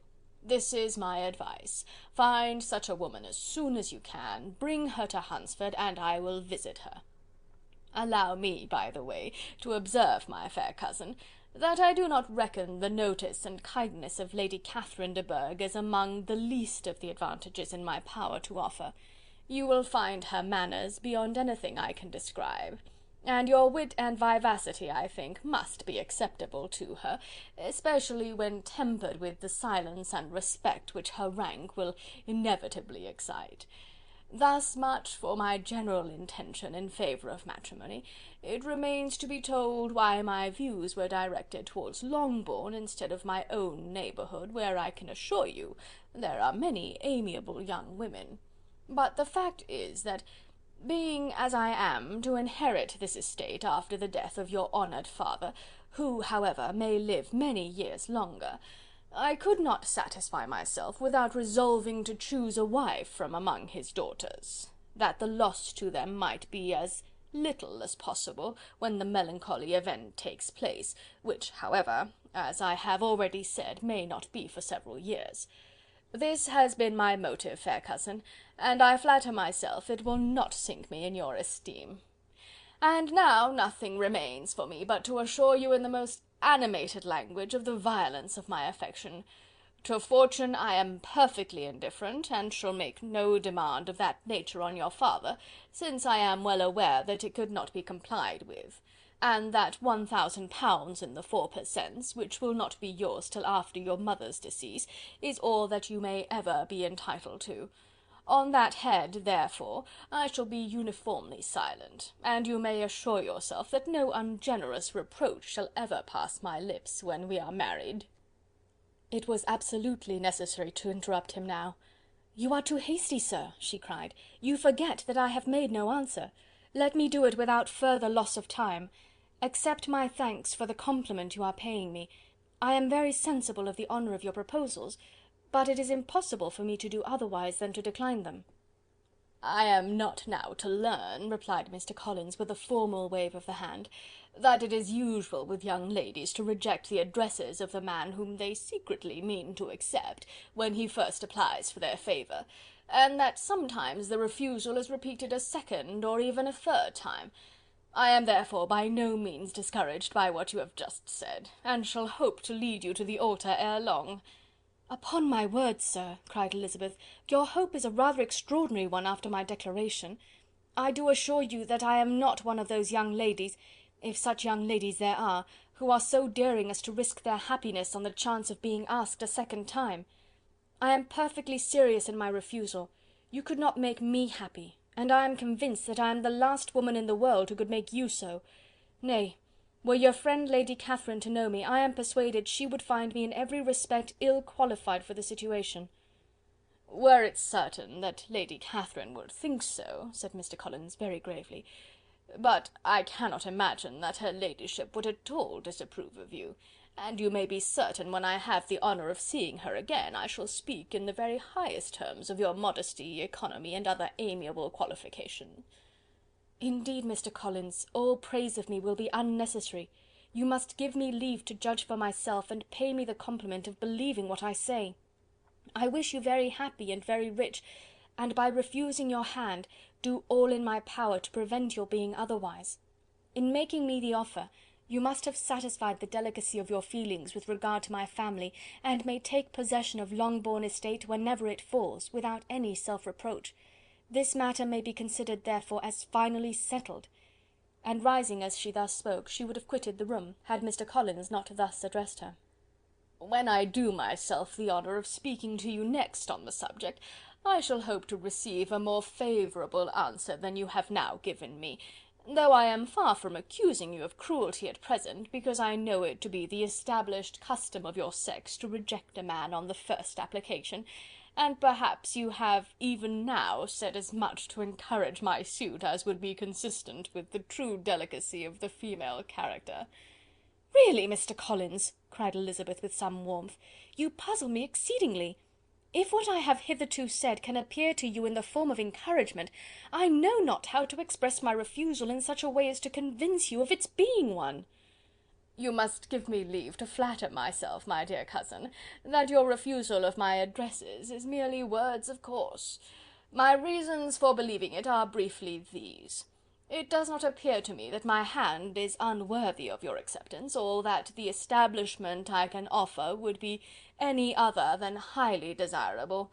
My situation in life, my connections with the family of de Bourgh, and my relationship to your own, are circumstances highly in my favour, and you should take it into further consideration that in spite of your manifold attractions, it is by no means certain that another offer of marriage may ever be made you. Your portion is unhappily so small that it will in all likelihood undo the effects of your loveliness and amiable qualifications.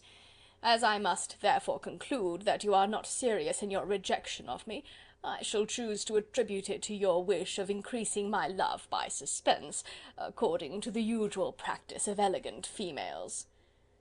"I do assure you, sir, that I have no pretensions whatever to that kind of elegance which consists in tormenting a respectable man. I would rather be paid the compliment of being believed sincere. I thank you again and again for the honour you have done me in your proposals, but to accept them is absolutely impossible. My feelings in every respect forbid it. Can I speak plainer? Do not consider me now as an elegant female intending to plague you, but as a rational creature speaking the truth from her heart." "You are uniformly charming," cried he, with an air of awkward gallantry, "and I am persuaded that when sanctioned by the express authority of both your excellent parents, my proposals will not fail of being acceptable." To such perseverance in wilful self-deception Elizabeth would make no reply, and immediately and in silence withdrew, determined, if he persisted in considering her repeated refusals as flattering encouragement, to apply to her father, whose negative might be uttered in such a manner as to be decisive, and whose behaviour at least could not be mistaken for the affectation and coquetry of an elegant female. Chapter 20. Mr. Collins was not left long to the silent contemplation of his successful love, for Mrs. Bennet, having dawdled about in the vestibule to watch for the end of the conference, no sooner saw Elizabeth open the door and with quick step pass her towards the staircase, than she entered the breakfast-room, and congratulated both him and herself in warm terms on the happy prospect of their nearer connection. Mr. Collins received and returned these felicitations with equal pleasure, and then proceeded to relate the particulars of their interview, with the result of which he trusted he had every reason to be satisfied, since the refusal which his cousin had steadfastly given him would naturally flow from her bashful modesty and the genuine delicacy of her character. This information, however, startled Mrs. Bennet. She would have been glad to be equally satisfied that her daughter had meant to encourage him by protesting against his proposals, but she dared not believe it, and could not help saying so. "But depend upon it, Mr. Collins," she added, "that Lizzy shall be brought to reason. I will speak to her about it directly. She is a very headstrong, foolish girl, and does not know her own interest, but I will make her know it." "Pardon me for interrupting you, madam," cried Mr. Collins, "but if she is really headstrong and foolish, I know not whether she would altogether be a desirable wife to a man in my situation, who naturally looks for happiness in the marriage state. If therefore she actually persists in rejecting my suit, perhaps it were better not to force her into accepting me, because if liable to such defects of temper, she could not contribute much to my felicity." "Sir, you quite misunderstand me," said Mrs. Bennet, alarmed. "Lizzy is only headstrong in such matters as these. In everything else she is as good-natured a girl as ever lived. I will go directly to Mr. Bennet, and we shall very soon settle it with her, I am sure." She would not give him time to reply, but hurrying instantly to her husband, called out as she entered the library, "Oh, Mr. Bennet, you are wanted immediately. We are all in an uproar. You must come and make Lizzy marry Mr. Collins, for she vows she will not have him, and if you do not make haste, he will change his mind and not have her." Mr. Bennet raised his eyes from his book as she entered, and fixed them on her face with a calm unconcern which was not in the least altered by her communication.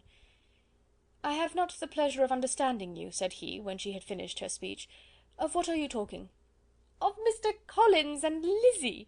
Lizzy declares she will not have Mr. Collins, and Mr. Collins begins to say that he will not have Lizzy." "And what am I to do on the occasion? It seems a hopeless business." "Speak to Lizzy about it yourself. Tell her that you insist upon her marrying him." "Let her be called down. She shall hear my opinion." Mrs. Bennet rang the bell, and Miss Elizabeth was summoned to the library. "Come here, child," cried her father as she appeared. "I have sent for you on an affair of importance. I understand that Mr. Collins has made you an offer of marriage. Is it true?" Elizabeth replied that it was. "Very well. "And this offer of marriage you have refused?" "I have, sir." "Very well. We now come to the point. Your mother insists upon your accepting it. Is it not so, Mrs. Bennet?" "Yes, or I will never see her again." "An unhappy alternative is before you, Elizabeth. From this day you must be a stranger to one of your parents. Your mother will never see you again if you do not marry Mr. Collins, and I will never see you again if you do." Elizabeth could not but smile at such a conclusion of such a beginning, but Mrs. Bennet, who had persuaded herself that her husband regarded the affair as she wished, was excessively disappointed. "What do you mean, Mr. Bennet, in talking this way? You promised me to insist upon her marrying him." "My dear," replied her husband, "I have two small favours to request. First, that you will allow me the free use of my understanding on the present occasion, and secondly, of my room. I shall be glad to have the library to myself as soon as may be." Not yet, however, in spite of her disappointment in her husband, did Mrs. Bennet give up the point. She talked to Elizabeth again and again, coaxed and threatened her by turns. She endeavoured to secure Jane in her interest, but Jane, with all possible mildness, declined interfering, and Elizabeth, sometimes with real earnestness, and sometimes with playful gaiety, replied to her attacks. Though her manner varied, however, her determination never did. Mr. Collins, meanwhile, was meditating in solitude on what had passed. He thought too well of himself to comprehend on what motives his cousin could refuse him, and though his pride was hurt, he suffered in no other way.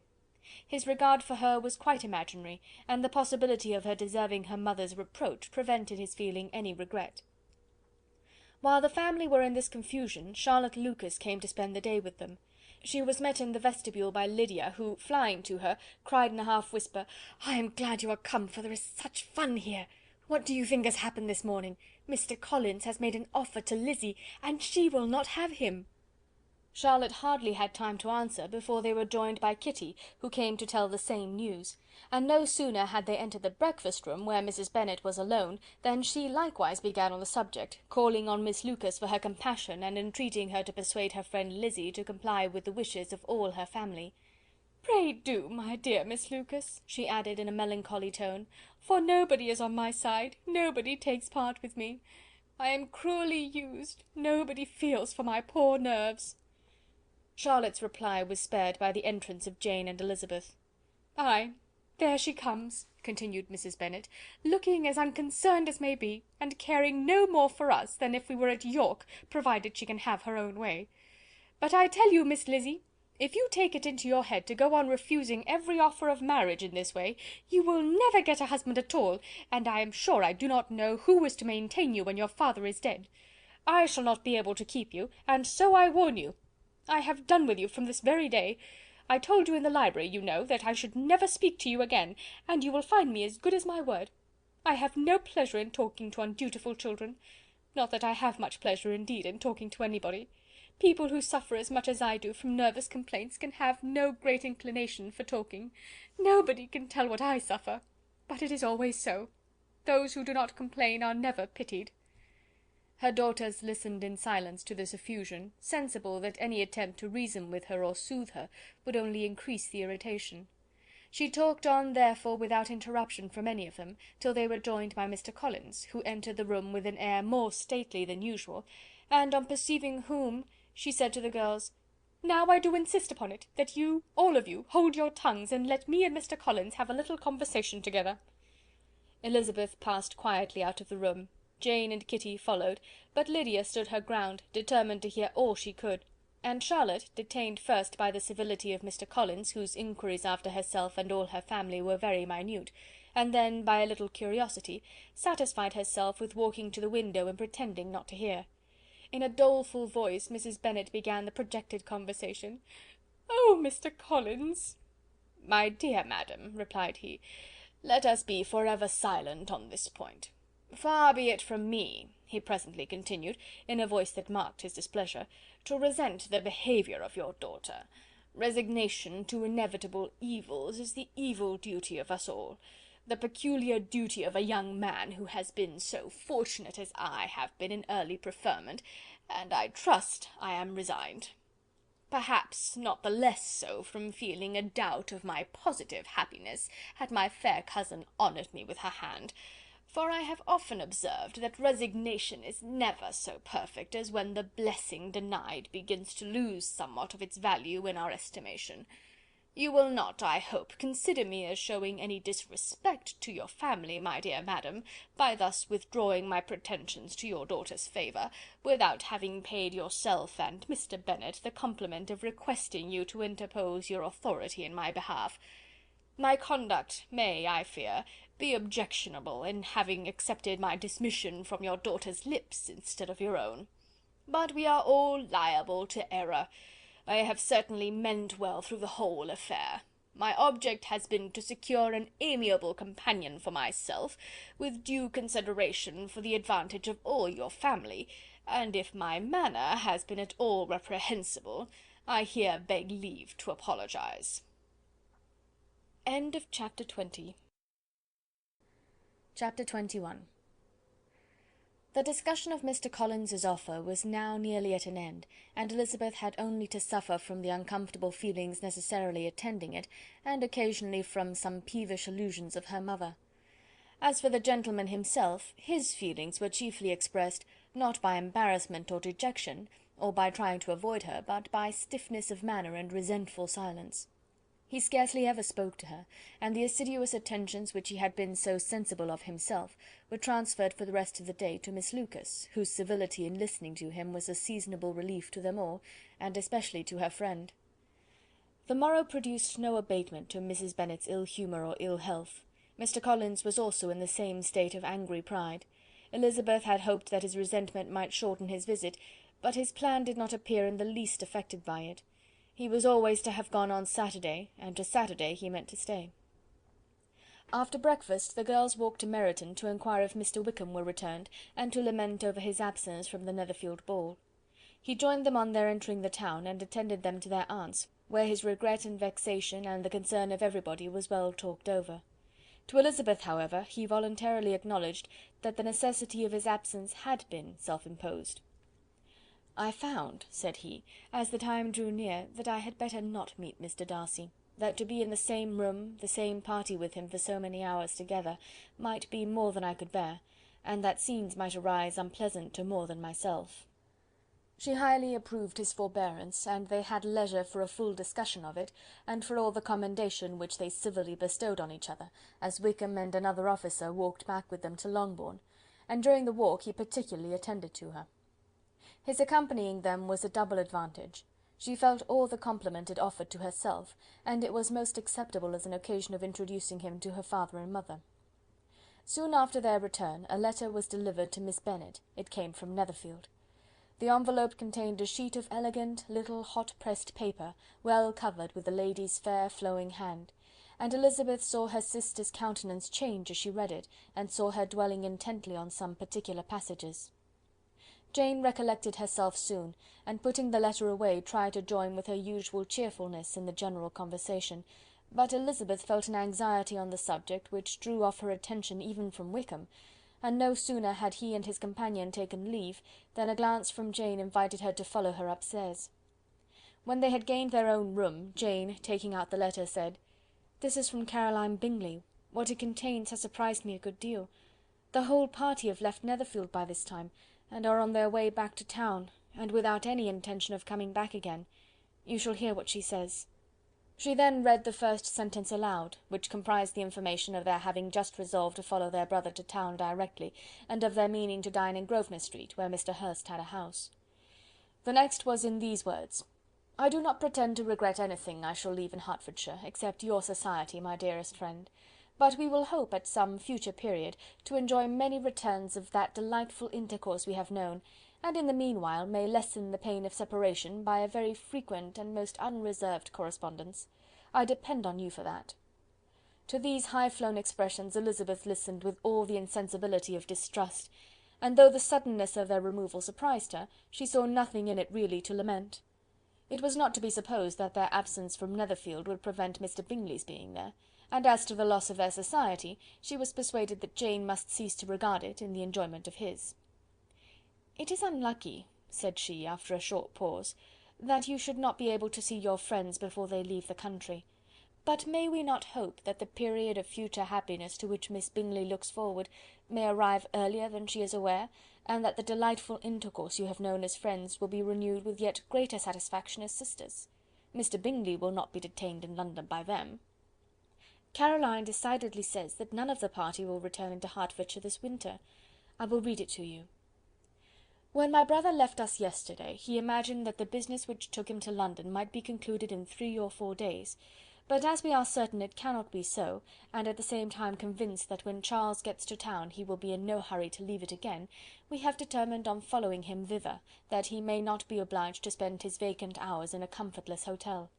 Many of my acquaintances are already there for the winter.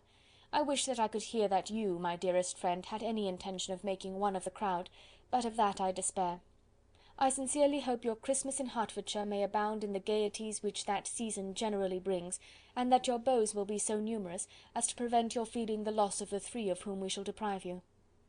It is evident by this, added Jane, that he comes back no more this winter. It is only evident that Miss Bingley does not mean that he should. Why will you think so? It must be his own doing. He is his own master. But you do not know all. I will read you the passage which particularly hurts me.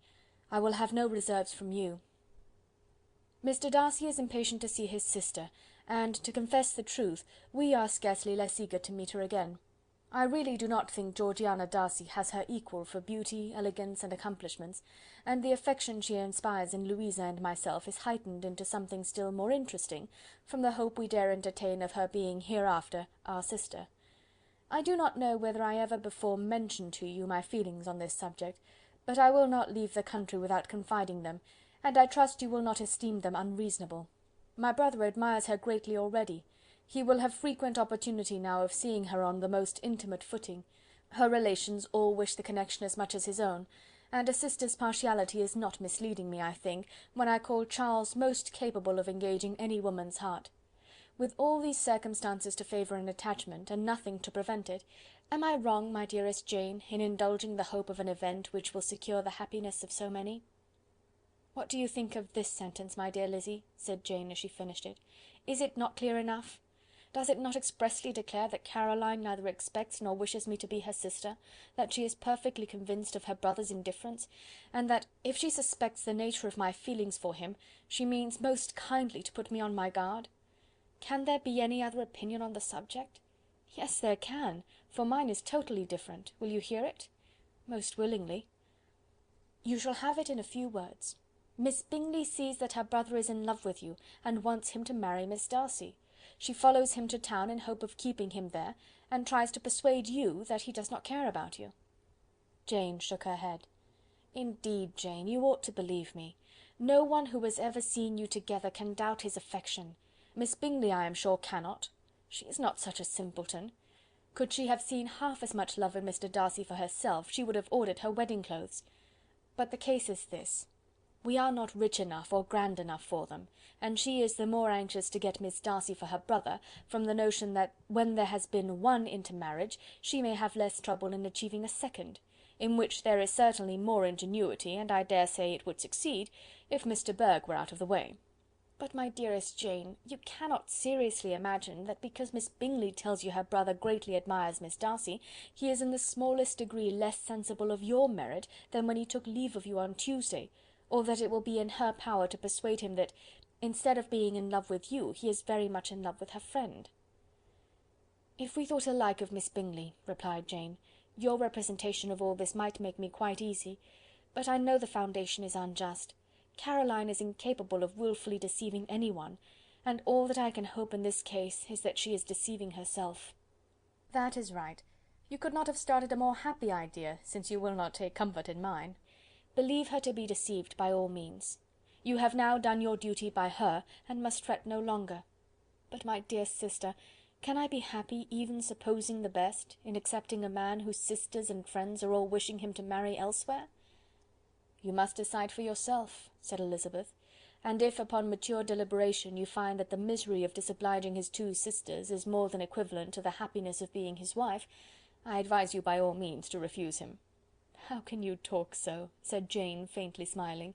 You must know that though I should be exceedingly grieved at their disapprobation, I could not hesitate. I did not think you would, and that being the case, I cannot consider your situation with much compassion. But if he returns no more this winter, my choice will never be required. 1,000 things may arise in 6 months." The idea of his returning no more Elizabeth treated with the utmost contempt. It appeared to her merely the suggestion of Caroline's interested wishes, and she could not for a moment suppose that those wishes, however openly or artfully spoken, could influence a young man so totally independent of every one. She represented to her sister as forcibly as possible what she felt on the subject, and had soon the pleasure of seeing its happy effect. Jane's temper was not desponding, and she was gradually led to hope, though the diffidence of affection sometimes overcame the hope, that Bingley would return to Netherfield and answer every wish of her heart. They agreed that Mrs. Bennet should only hear of the departure of the family, without being alarmed on the score of the gentleman's conduct, but even this partial communication gave her a great deal of concern, and she bewailed it as exceedingly unlucky that the ladies should happen to go away just as they were all getting so intimate together.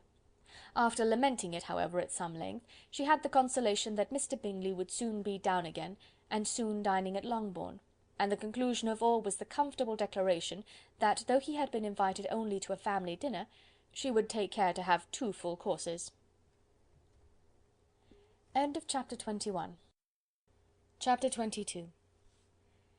The Bennets were engaged to dine with the Lucases, and again during the chief of the day was Miss Lucas so kind as to listen to Mr. Collins. Elizabeth took an opportunity of thanking her.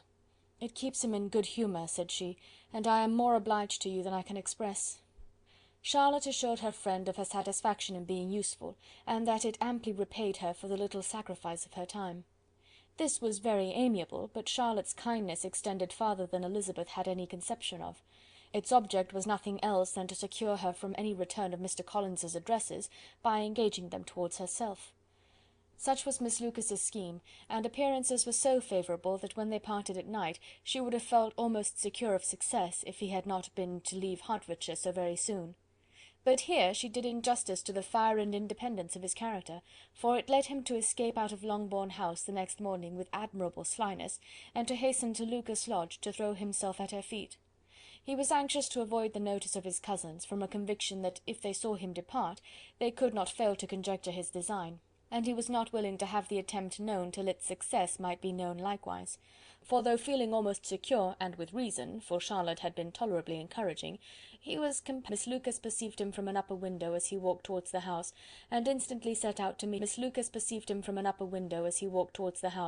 and instantly set out to meet him accidentally in the lane. But little had she dared to hope that so much love and eloquence awaited her there. In as short a time as Mr. Collins's long speeches would allow, everything was settled between them to the satisfaction of both, and as they entered the house, he earnestly entreated her to name the day that was to make him the happiest of men, and though such a solicitation must be waived for the present, the lady felt no inclination to trifle with his happiness. The stupidity with which he was favoured by nature must guard his courtship from any charm that would make a woman wish for its continuance, and Miss Lucas, who accepted him solely from the pure and disinterested desire of an establishment, cared not how soon that establishment were gained. Sir William and Lady Lucas were speedily applied to for their consent, and it was bestowed with a most joyful alacrity. Mr. Collins's present circumstances made it a most eligible match for their daughter, to whom they could give little fortune, and his prospects of future wealth were exceedingly fair. Lady Lucas began directly to calculate, with more interest than the matter had ever excited before, how many years longer Mr. Bennet was likely to live, and Sir William gave it as his decided opinion that whenever Mr. Collins should be in possession of the Longbourn estate, it would be highly expedient that both he and his wife should make their appearance at St. James's. The whole family, in short, were properly overjoyed on the occasion. The younger girls formed hopes of coming out a year or 2 sooner than they might otherwise have done, and the boys were relieved from their apprehension of Charlotte's dying an old maid. Charlotte herself was tolerably composed; she had gained her point, and had time to consider of it. Her reflections were in general satisfactory. Mr. Collins, to be sure, was neither sensible nor agreeable, his society was irksome, and his attachment to her must be imaginary, but still he would be her husband. Without thinking highly either of men or matrimony, marriage had always been her object. It was the only provision for well-educated young women of small fortune, and however uncertain of giving happiness, must be their pleasantest preservative from want. This preservative she had now obtained, and at the age of 27, without having ever been handsome, she felt all the good luck of it. The least agreeable circumstance in the business was the surprise it must occasion to Elizabeth Bennet, whose friendship she valued beyond that of any other person. Elizabeth would wonder and probably would blame her, and though her resolution was not to be shaken, her feelings must be hurt by such a disapprobation.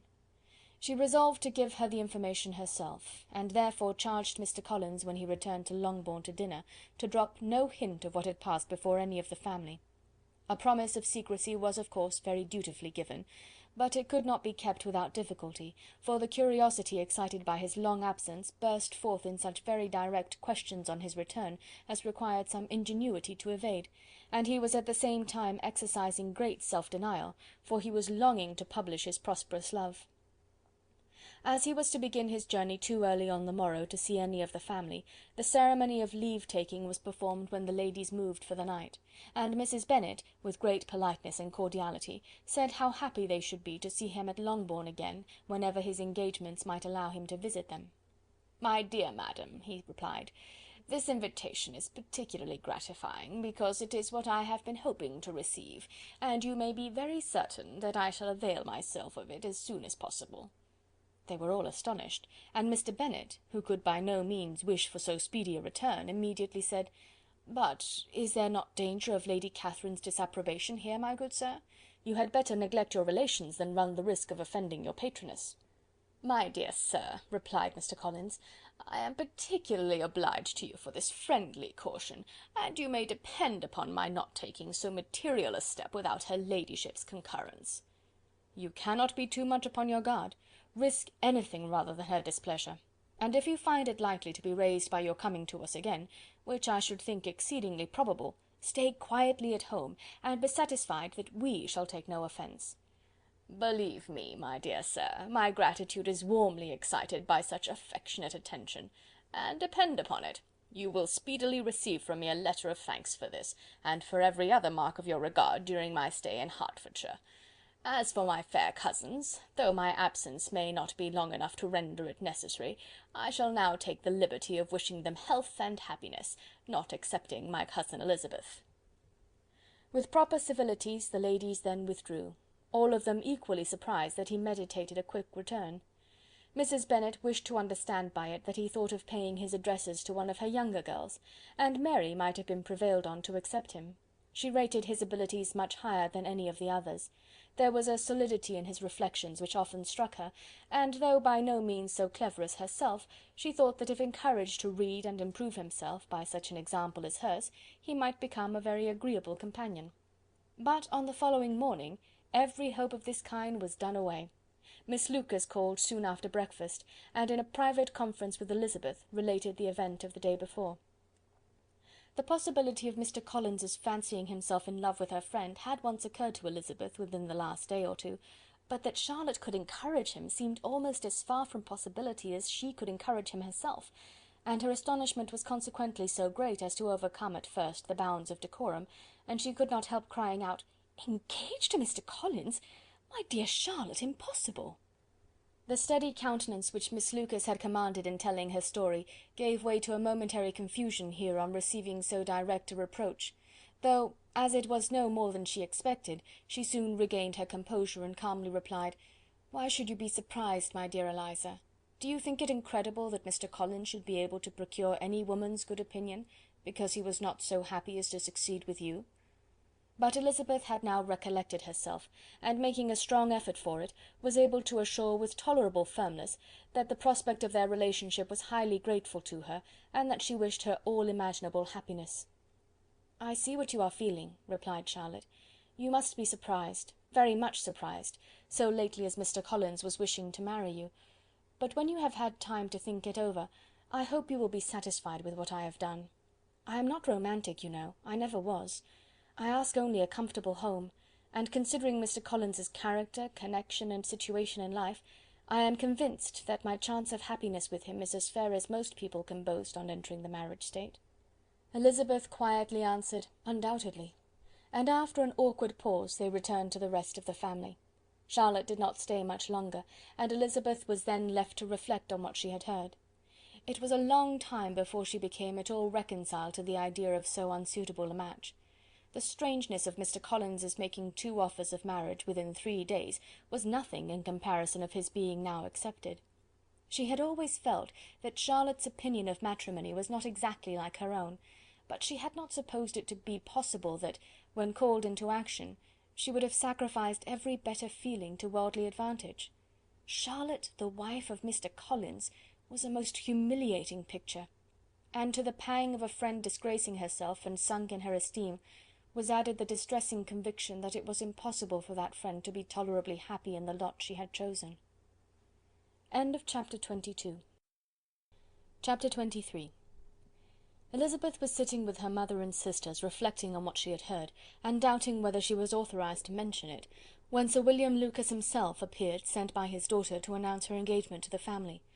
With many compliments to them, and much self-gratulation on the prospect of a connection between the 2 houses, he unfolded the matter to an audience not merely wondering but incredulous, for Mrs. Bennet, with more perseverance than politeness, protested he must be entirely mistaken, and Lydia, always unguarded and often uncivil, boisterously exclaimed, "Good Lord, Sir William, how can you tell such a story? Do not you know that Mr. Collins wants to marry Lizzie?" Nothing less than the complaisance of a courtier could have borne without anger such treatment, but Sir William's good breeding carried him through it all, and though he begged leave to be positive as to the truth of his information, he listened to all their impertinence with the most forbearing courtesy. Elizabeth, feeling it incumbent on her to relieve him from so unpleasant a situation, now put herself forward to confirm his account, by mentioning her prior knowledge of it from Charlotte herself, and endeavoured to put a stop to the exclamations of her mother and sisters by the earnestness of her congratulations to Sir William, in which she was readily joined by Jane, and by making a variety of remarks on the happiness that might be expected from the match, the excellent character of Mr. Collins, and the convenient distance of Hunsford from London. Mrs. Bennet was in fact too much overpowered to say a great deal while Sir William remained, but no sooner had he left them than her feelings found a rapid vent. In the first place, she persisted in disbelieving the whole of the matter. Secondly, she was very sure that Mr. Collins had been taken in. Thirdly, she trusted that they would never be happy together, and fourthly, that the match might be broken off. 2 inferences, however, were plainly deduced from the whole. One, that Elizabeth was the real cause of the mischief, and the other, that she herself had been barbarously misused by them all, and on these 2 points she principally dwelt during the rest of the day. Nothing could console and nothing could appease her, nor did that day wear out her resentment. A week elapsed before she could see Elizabeth without scolding her, a month passed before she could speak to Sir William or Lady Lucas without being rude, and many months were gone before she could at all forgive their daughter. Mr. Bennet's emotions were much more tranquil on the occasion, and such as he did experience he pronounced to be of a most agreeable sort, for it gratified him, he said, to discover that Charlotte Lucas, whom he had used to think tolerably sensible, was as foolish as his wife, and more foolish than his daughter. Jane confessed herself a little surprised at the match, but she said less of her astonishment than of her earnest desire for their happiness, nor could Elizabeth persuade her to consider it as improbable. Kitty and Lydia were far from envying Miss Lucas, for Mr. Collins was only a clergyman, and it affected them in no other way than as a piece of news to spread at Meryton. Lady Lucas could not be insensible of triumph on being able to retort on Mrs. Bennet the comfort of having a daughter well married, and she called at Longbourn rather oftener than usual to say how happy she was, though Mrs. Bennet's sour looks and ill-natured remarks might have been enough to drive happiness away. Between Elizabeth and Charlotte there was a restraint which kept them mutually silent on the subject, and Elizabeth felt persuaded that no real confidence could ever subsist between them again. Her disappointment in Charlotte made her turn with fonder regard to her sister, of whose rectitude and delicacy she was sure her opinion could never be shaken, and for whose happiness she grew daily more anxious, as Bingley had now been gone a week, and nothing more was heard of his return. Jane had sent Caroline an early answer to her letter, and was counting the days till she might reasonably hope to hear again. The promised letter of thanks from Mr. Collins arrived on Tuesday, addressed to their father, and written with all the solemnity of gratitude which a 12-month's abode in the family might have prompted. After discharging his conscience on that head, he proceeded to inform them, with many rapturous expressions, of his happiness in having obtained the affection of their amiable neighbour, Miss Lucas, and then explained that it was merely with the view of enjoying her society that he had been so ready to close with their kind wish of seeing him again at Longbourn, whither he hoped to be able to return on Monday fortnight, for Lady Catherine, he added, so heartily approved his marriage, that she wished it to take place as soon as possible, which he trusted would be an unanswerable argument with his amiable Charlotte to name an early day for making him the happiest of men. Mr. Collins's return to Hertfordshire was no longer a matter of pleasure to Mrs. Bennet. On the contrary, she was as much disposed to complain of it as her husband. It was very strange that he should come to Longbourn instead of to Lucas Lodge. It was also very inconvenient and exceedingly troublesome. She hated having visitors in the house while her health was so indifferent, and lovers were of all people the most disagreeable. Such were the gentle murmurs of Mrs. Bennet, and they gave way only to the greater distress of Mr. Bingley's continued absence. Neither Jane nor Elizabeth were comfortable on this subject. Day after day passed away without bringing any other tidings of him than the report which shortly prevailed in Meryton of his coming no more to Netherfield the whole winter, a report which highly incensed Mrs. Bennet, and which she never failed to contradict as a most scandalous falsehood. Even Elizabeth began to fear, not that Bingley was indifferent, but that his sisters would be successful in keeping him away. Unwilling as she was to admit an idea so destructive of Jane's happiness, and so dishonourable to the stability of her lover, she could not prevent its frequent occurring. The united efforts of his two unfeeling sisters and of his overpowering friend, assisted by the attractions of Miss Darcy and the amusements of London, might be too much, she feared, for the strength of his attachment. As for Jane, her anxiety under this suspense was, of course, more painful than Elizabeth's. But whatever she felt, she was desirous of concealing, and between herself and Elizabeth, therefore, the subject was never alluded to.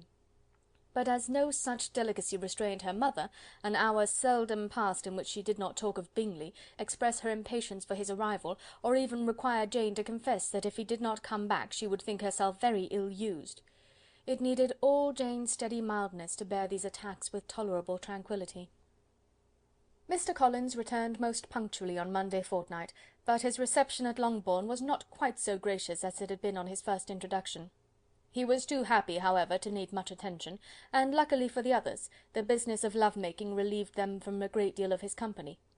The chief of every day was spent by him at Lucas Lodge, and he sometimes returned to Longbourn only in time to make an apology for his absence before the family went to bed. Mrs. Bennet was really in a most pitiable state. The very mention of anything concerning the match threw her into an agony of ill humour, and wherever she went she was sure of hearing it talked of. The sight of Miss Lucas was odious to her. As her successor in that house, she regarded her with jealous abhorrence. Whenever Charlotte came to see them, she concluded her to be anticipating the hour of possession, and whenever she spoke in a low voice to Mr. Collins, was convinced that they were talking of the Longbourn estate, and resolving to turn herself and her daughters out of the house as soon as Mr. Bennet were dead. She complained bitterly of all this to her husband. "Indeed, Mr. Bennet," said she, "it is very hard to think that Charlotte Lucas should ever be mistress of this house, that I should be forced to make way for her, and live to see her take her place in it." "My dear, do not give way to such gloomy thoughts. Let us hope for better things. Let us flatter ourselves that I may be the survivor." This was not very consoling to Mrs. Bennet, and therefore, instead of making any answer, she went on as before. "I cannot bear to think that they should have all this estate. If it was not for the entail, I should not mind it." "What should not you mind?" "I should not mind anything at all." "Let us be thankful that you are preserved from a state of such insensibility." "I never can be thankful, Mr. Bennet, for anything about the entail. How any one could have the conscience to entail away an estate from one's own daughters, I cannot understand, and all for the sake of Mr. Collins, too. Why should he have it more than anybody else?" "I leave it to yourself to determine," said Mr. Bennet. End of chapter 23. Chapter 24. Miss Bingley's letter arrived and put an end to doubt. The very first sentence conveyed the assurance of their being all settled in London for the winter, and concluded with her brother's regret at not having had time to pay his respects to his friends in Hertfordshire before he left the country. Hope was over, entirely over, and when Jane could attend to the rest of the letter, she found little, except the professed affection of the writer, that could give her any comfort. Miss Darcy's praise occupied the chief of it, her many attractions were again dwelt on, and Caroline boasted joyfully of their increasing intimacy, and ventured to predict the accomplishment of the wishes which had been unfolded in her former letter. She wrote also with great pleasure of her brother's being an inmate of Mr. Darcy's house, and mentioned with raptures some plans of the latter with regard to new furniture. Elizabeth, to whom Jane very soon communicated the chief of all this, heard it in silent indignation. Her heart was divided between concern for her sister and resentment against all others. To Caroline's assertion of her brother's being partial to Miss Darcy she paid no credit. That he was really fond of Jane she doubted no more than she had ever done, and much as she had always been disposed to like him, she could not think without anger, hardly without contempt, on that easiness of temper, that want of proper resolution, which now made him the slave of his designing friends, and led him to sacrifice his own happiness to the caprice of their inclination. Had his own happiness, however, been the only sacrifice, he might have been allowed to sport with it in whatever manner he thought best, but her sister's was involved in it, as she thought he must be sensible himself. It was a subject, in short, on which reflection would be long indulged, and must be unavailing. She could think of nothing else, and yet, whether Bingley's regard had really died away, or were suppressed by his friend's interference, whether he had been aware of Jane's attachment, or whether it had escaped his observation, whatever were the case, though her opinion of him must be materially affected by the difference, her sister's situation remained the same, her peace equally wounded. A day or two passed before Jane had the courage to speak of her feelings to Elizabeth, but at last, on Mrs. Bennet's leaving them together, after a longer irritation than usual about Netherfield and its master, she could not help saying, "Oh, that my dear mother had more command over herself! She can have no idea of the pain she gives me by her continual reflections on him. But I will not repine, it cannot last long. He will be forgot, and we shall all be as we were before." Elizabeth looked at her sister with incredulous solicitude, but said nothing. "You doubt me," cried Jane, slightly colouring. "Indeed, you have no reason. He may live in my memory as the most amiable man of my acquaintance, but that is all. I have nothing either to hope or fear, and nothing to reproach him with. Thank God, I have not that pain. A little time, therefore, I shall certainly try to get the better." With a stronger voice she soon added, "I have this comfort immediately, that it has not been more than an error of fancy on my side, and that it has done no harm to anyone but myself." "My dear Jane," exclaimed Elizabeth, "you are too good. Your sweetness and disinterestedness are really angelic. I do not know what to say to you. I feel as if I had never done you justice, or loved you as you deserve." Miss Bennet eagerly disclaimed all extraordinary merit, and threw back the praise on her sister's warm affection. "Nay," said Elizabeth, "this is not fair. You wish to think all the world respectable, and are hurt if I speak ill of anybody. I only want to think you perfect, and you set yourself against it. Do not be afraid of my running into any excess, of my encroaching on your privilege of universal goodwill. You need not. There are few people whom I really love, and still fewer of whom I think well. The more I see of the world, the more I am dissatisfied with it, and every day confirms my belief of the inconsistency of all human characters, and of the little dependence that can be placed on the appearance of merit or sense. I have met with 2 instances lately, one I will not mention, the other is Charlotte's marriage. It is unaccountable, in every view it is unaccountable. My dear Lizzy, do not give way to such feelings as these, they will ruin your happiness. You do not make allowance enough for difference of situation and temper. Consider Mr. Collins's respectability, and Charlotte's steady, prudent character. Remember that she is one of a large family, that as to fortune it is a most eligible match, and be ready to believe, for everybody's sake, that she may feel something like regard and esteem for our cousin. To oblige you, I would try to believe almost anything, but no one else could be benefited by such a belief as this, for were I persuaded that Charlotte had any regard for him, I should only think worse of her understanding than I do now of her heart. My dear Jane, Mr. Collins is a conceited, pompous, narrow-minded, silly man. You know he is, as well as I do, and you must feel as well as I do, that the woman who married him cannot have a proper way of thinking. You shall not defend her, though it is Charlotte Lucas. You shall not, for the sake of one individual, change the meaning of principle and integrity, nor endeavour to persuade yourself or me that selfishness is prudence, and insensibility of danger security for happiness." "I must think your language too strong in speaking of both," replied Jane, "and I hope you will be convinced of it by seeing them happy together. But enough of this. You alluded to something else. You mentioned 2 instances. I cannot misunderstand you, but I entreat you, dear Lizzy, not to pain me by thinking that person to blame, and saying your opinion of him is sunk. We must not be so ready to fancy ourselves intentionally injured. We must not expect a lively young man to be always so guarded and circumspect. It is very often nothing but our own vanity that deceives us. Women fancy admiration means more than it does. And men take care that they should. If it is designedly done, they cannot be justified, but I have no idea of there being so much design in the world as some persons imagine. "I fear I am far from attributing any part of Mr. Bingley's conduct to design," said Elizabeth, "but without scheming to do wrong, or to make others unhappy, there may be error, and there may be misery. Thoughtlessness, want of attention to other people's feelings, and want of resolution will do the business." "And do you impute it to either of those?" "Yes, to the last. But if I go on, I shall displease you by saying what I think of persons you esteem. Stop me whilst you can." "You persist, then, in supposing his sisters influence him?" "Yes, in conjunction with his friend." "I cannot believe it. Why should they try to influence him? They can only wish his happiness, and if he is attached to me, no other woman can secure it." "Your first position is false. They may wish many things besides his happiness. They may wish his increase of wealth and consequence. They may wish him to marry a girl who has all the importance of money, great connections, and pride." "Beyond a doubt, they do wish him to choose Miss Darcy," replied Jane, "but this may be from better feelings than you are supposing. They have known her much longer than they have known me. No wonder if they love her better. But whatever may be their own wishes, it is very unlikely they should have opposed their brother's. What sister would think herself at liberty to do it, unless there was something very objectionable? If they believed him attached to me, they would not try to part us. If he were so, they could not succeed. By supposing such an affection, you make everybody acting unnaturally and wrong, and me most unhappy. Do not distress me by the idea. I am not ashamed of having been mistaken, or at least it is light. It is nothing in comparison of what I should feel in thinking ill of him or his sisters. Let me take it in the best light, in the light in which it may be understood." Elizabeth could not oppose such a wish, and from this time Mr. Bingley's name was scarcely ever mentioned between them.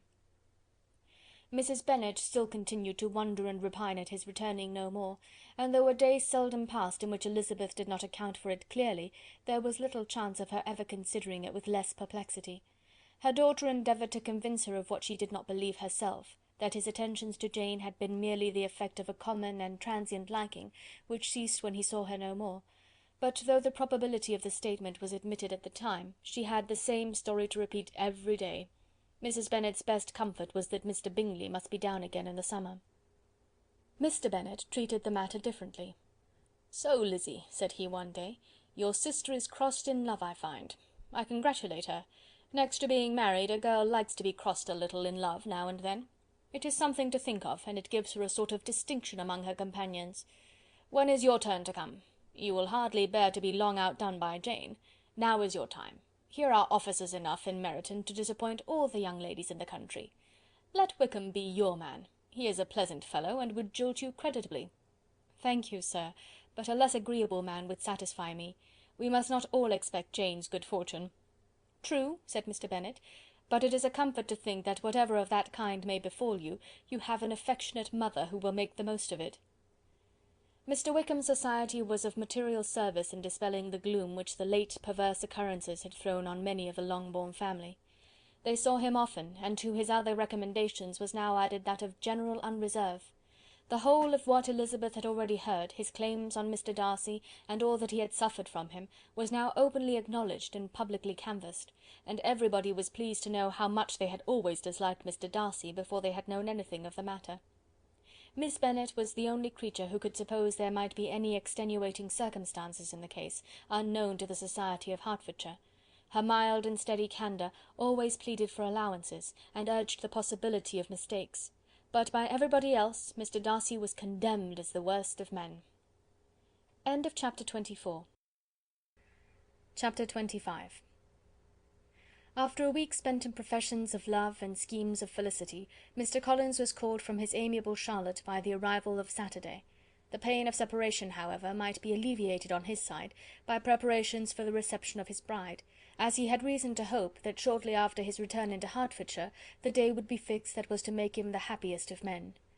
He took leave of his relations at Longbourn with as much solemnity as before, wished his fair cousins health and happiness again, and promised their father another letter of thanks. On the following Monday Mrs. Bennet had the pleasure of receiving her brother and his wife, who came as usual to spend the Christmas at Longbourn. Mr. Gardiner was a sensible, gentlemanlike man, greatly superior to his sister, as well by nature as education. The Netherfield ladies would have had difficulty in believing that a man who lived by trade and within view of his own warehouses could have been so well bred and agreeable. Mrs. Gardiner, who was several years younger than Mrs. Bennet and Mrs. Phillips, was an amiable, intelligent, elegant woman, and a great favourite with all her long-born nieces.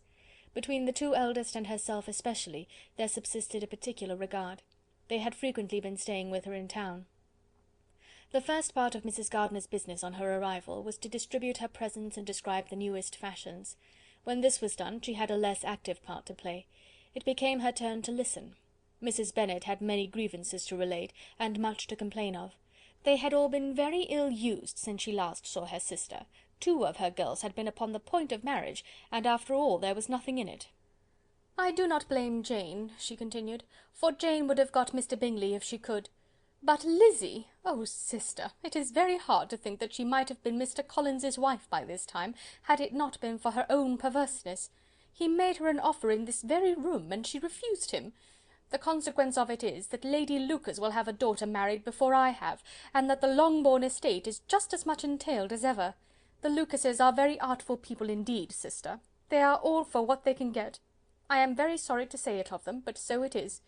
It makes me very nervous and poorly to be thwarted so in my own family, and to have neighbours who think of themselves before anybody else.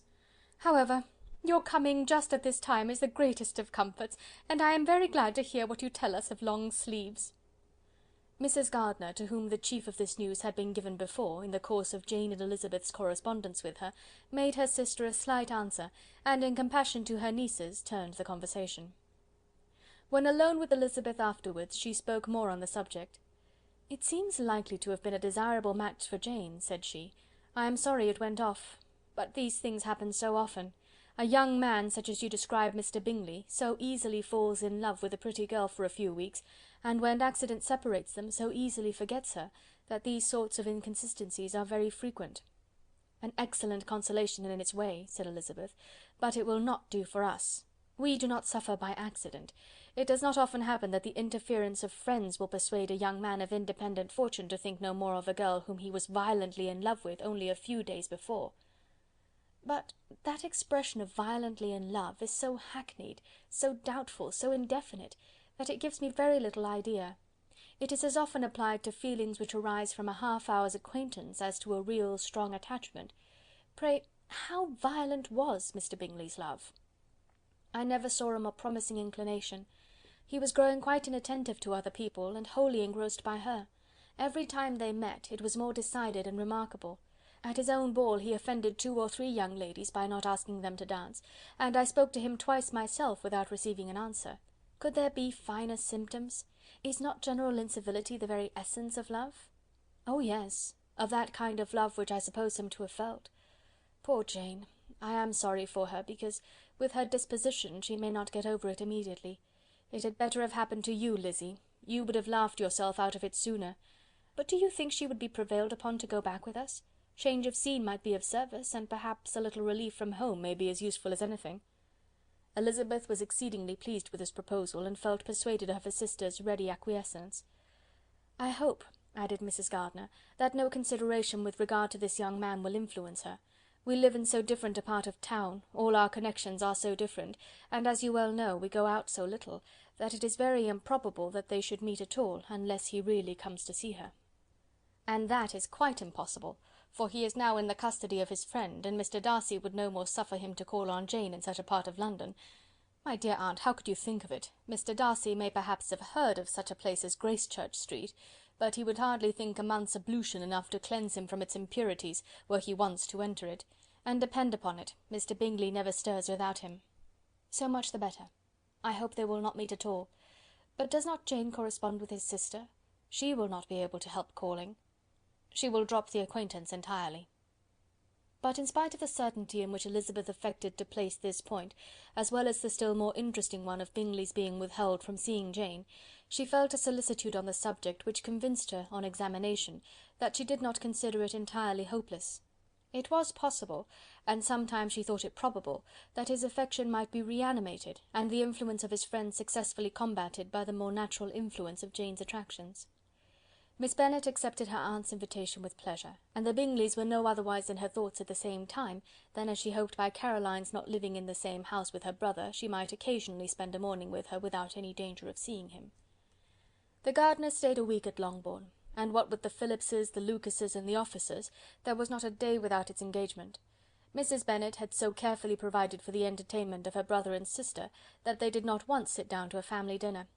When the engagement was for home, some of the officers always made part of it, of which officers Mr. Wickham was sure to be one, and on these occasions Mrs. Gardiner, rendered suspicious by Elizabeth's warm commendation, narrowly observed them both. Without supposing them, from what she saw, to be very seriously in love, their preference of each other was plain enough to make her a little uneasy, and she resolved to speak to Elizabeth on the subject before she left Hertfordshire, and represent to her the imprudence of encouraging such an attachment. To Mrs. Gardiner, Wickham had one means of affording pleasure, unconnected with his general powers. About 10 or a dozen years ago, before her marriage, she had spent a considerable time in that very part of Derbyshire to which he belonged. They had, therefore, many acquaintances in common, and though Wickham had been little there since the death of Darcy's father, it was yet in his power to give her fresher intelligence of her former friends than she had been in the way of procuring. Mrs. Gardiner had seen Pemberley, and known the late Mr. Darcy by character perfectly well.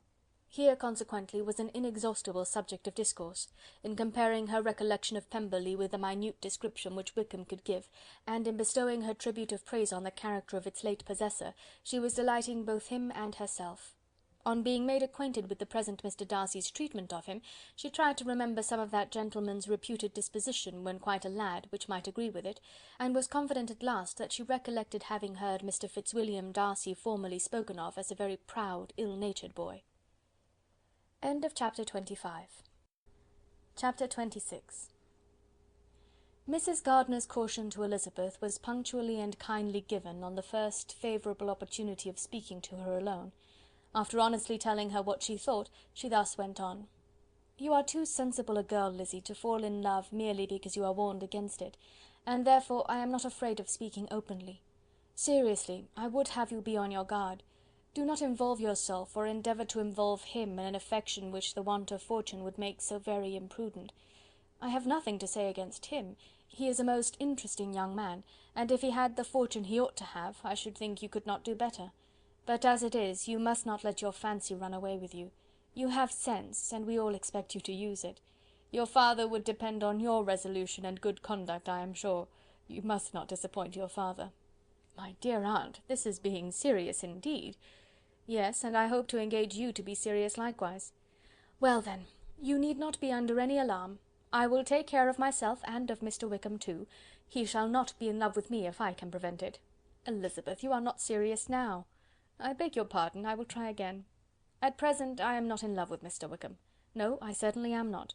But he is, beyond all comparison, the most agreeable man I ever saw, and if he becomes really attached to me, I believe it will be better that he should not. I see the imprudence of it. Oh, that abominable Mr. Darcy! My father's opinion of me does me the greatest honour, and I should be miserable to forfeit it. My father, however, is partial to Mr. Wickham.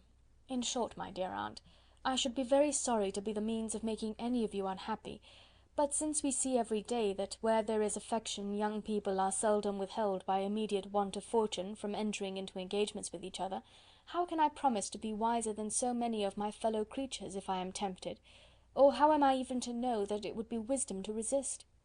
All that I can promise you, therefore, is not to be in a hurry. I will not be in a hurry to believe myself his first object. When I am in company with him, I will not be wishing. In short, I will do my best. Perhaps it will be as well if you discourage his coming here so very often. At least, you should not remind your mother of inviting him." "As I did the other day," said Elizabeth with a conscious smile. "Very true. It will be wise in me to refrain from that. But do not imagine that he is always here so often. It is on your account that he has been so frequently invited this week. You know my mother's ideas as to the necessity of constant company for her friends. But really, and upon my honour, I will try to do what I think to be the wisest. And now I hope you are satisfied." Her aunt assured her that she was, and Elizabeth having thanked her for the kindness of her hints, they parted. A wonderful instance of advice being given on such a point without being resented. Mr. Collins returned to Hertfordshire soon after it had been quitted by the Gardiners and Jane, But as he took up his abode with the Lucases, his arrival was no great inconvenience to Mrs. Bennet. His marriage was now fast approaching, and she was at length so far resigned as to think it inevitable, and even repeatedly to say, in an ill-natured tone, that she wished they might be happy. Thursday was to be the wedding day, and on Wednesday Miss Lucas paid her farewell visit, and when she rose to take leave, Elizabeth, ashamed of her mother's ungracious and reluctant good wishes, and sincerely affected herself, accompanied her out of the room. As they went downstairs together, Charlotte said, "I shall depend on hearing from you very often, Eliza." "That you certainly shall. And I have another favour to ask you. Will you come and see me? We shall often meet, I hope, in Hertfordshire. I am not likely to leave Kent for some time. Promise me, therefore, to come to Hunsford." Elizabeth could not refuse, though she foresaw little pleasure in the visit. "My father and Maria are coming to me in March," added Charlotte, "and I hope you will consent to be of the party. Indeed, Eliza, you will be as welcome as either of them." The wedding took place, the bride and bridegroom set off for Kent from the church door, and everybody had as much to say or to hear on the subject as usual. Elizabeth soon heard from her friend, and their correspondence was as regular and frequent as it had ever been. That it should be equally unreserved was impossible. Elizabeth could never address her without feeling that all the comfort of intimacy was over, and though determined not to slacken as a correspondent, it was for the sake of what had been, rather than what was. Charlotte's first letters were received with a good deal of eagerness. There could not but be curiosity to know how she would speak of her new home, how she would like Lady Catherine, and how happy she would dare pronounce herself to be. Though, when the letters were read, Elizabeth felt that Charlotte expressed herself on every point exactly as she might have foreseen. She wrote cheerfully, seemed surrounded with comforts, and mentioned nothing which she could not praise. The house, the furniture, neighbourhood, and roads were all to her taste, and Lady Catherine's behaviour was most friendly and obliging. It was Mr. Collins's picture of Hunsford and Rosings rationally softened, and Elizabeth perceived that she must wait for her own visit there to know the rest. Jane had already written a few lines to her sister to announce their safe arrival in London, and when she wrote again, Elizabeth hoped it would be in her power to say something of the Bingleys. Her impatience for this second letter was as well rewarded as impatience generally is. Jane had been a week in town without either seeing or hearing from Caroline. She accounted for it, however, by supposing that her last letter to her friend from Longbourn had by some accident been lost. "My aunt," she continued, "is going tomorrow into that part of the town, and I shall take the opportunity of calling in Grosvenor Street." She wrote again when the visit was paid, and she had seen Miss Bingley. "I did not think Caroline in spirits," were her words, "but she was very glad to see me, and reproached me for giving her no notice of my coming to London. I was right, therefore, my last letter had never reached her. I inquired after their brother, of course. He was well, but so engaged with Mr. Darcy that they scarcely ever saw him. I found that Miss Darcy was expected to dinner. I wish I could see her. My visit was not long, as Caroline and Mrs. Hurst were going out. I dare say I shall see them soon here." Elizabeth shook her head over this letter. It convinced her that accident only could discover to Mr. Bingley her sister's being in town. 4 weeks passed away, and Jane saw nothing of him. She endeavoured to persuade herself that she did not regret it, but she could no longer be blind to Miss Bingley's inattention. After waiting at home every morning for a fortnight, and inventing every evening a fresh excuse for her, the visitor did at last appear, but the shortness of her stay, and yet more, the alteration of her manner, would allow Jane to deceive herself no longer. The letter which she wrote on this occasion to her sister will prove what she felt. "My dearest Lizzy will, I am sure, be incapable of triumphing in her better judgment at my expense, when I confess myself to have been entirely deceived in Miss Bingley's regard for me. But, my dear sister, though the event has proved you right, do not think me obstinate if I still assert that, considering what her behaviour was, my confidence was as natural as your suspicion. I do not at all comprehend her reason for wishing to be intimate with me, but if the same circumstances were to happen again, I am sure I should be deceived again. Caroline did not return my visit till yesterday, and not a note, not a line did I receive in the meantime. When she did come, it was very evident that she had no pleasure in it. She made a slight, formal apology for not calling before, said not a word of wishing to see me again, and was in every respect so altered a creature, that when she went away I was perfectly resolved to continue the acquaintance no longer. I pity, though I cannot help blaming her. She was very wrong in singling me out as she did. I can safely say that every advance to intimacy began on her side. But I pity her because she must feel that she has been acting wrong, and because I am very sure that anxiety for her brother is the cause of it. I need not explain myself farther, though we know this anxiety to be quite needless, yet if she feels it, it will easily account for her behaviour to me, and so deservedly dear as he is to his sister, whatever anxiety she must feel on his behalf is natural and amiable.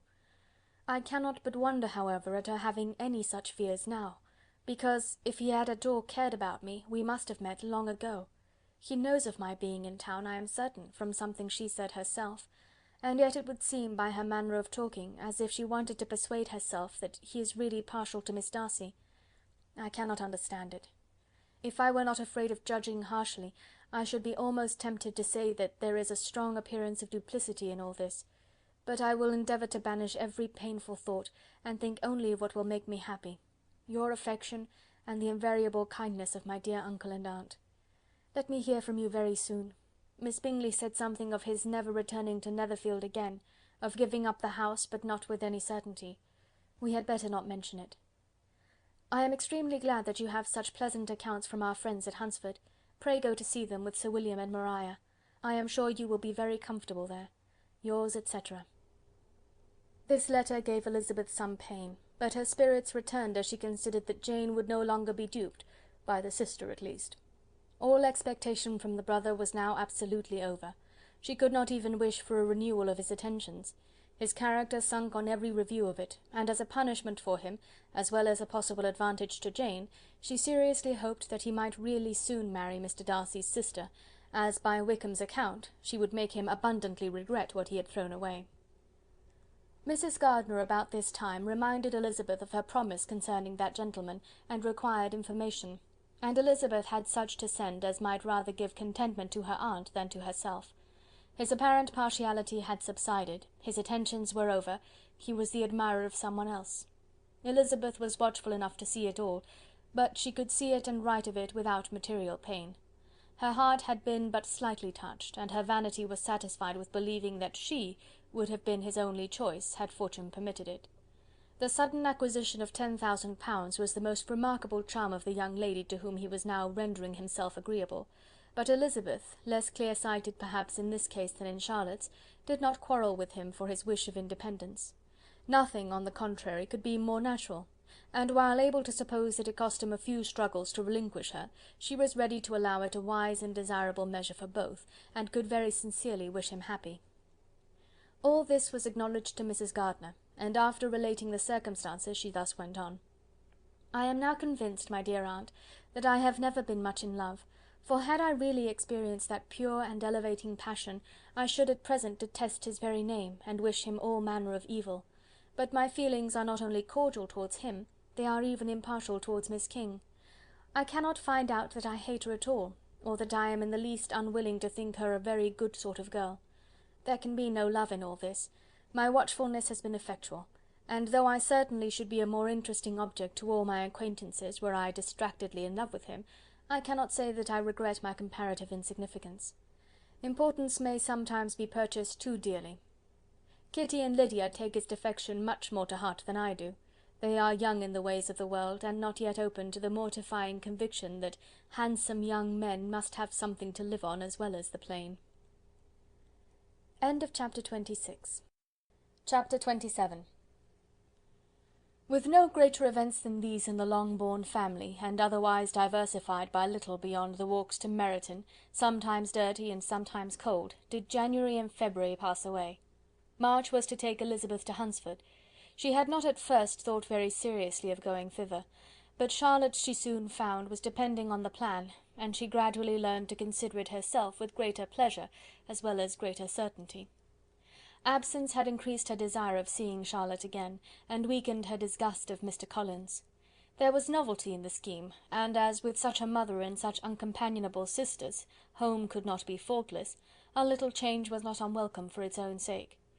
The journey would, moreover, give her a peep at Jane, and in short, as the time drew near, she would have been very sorry for any delay.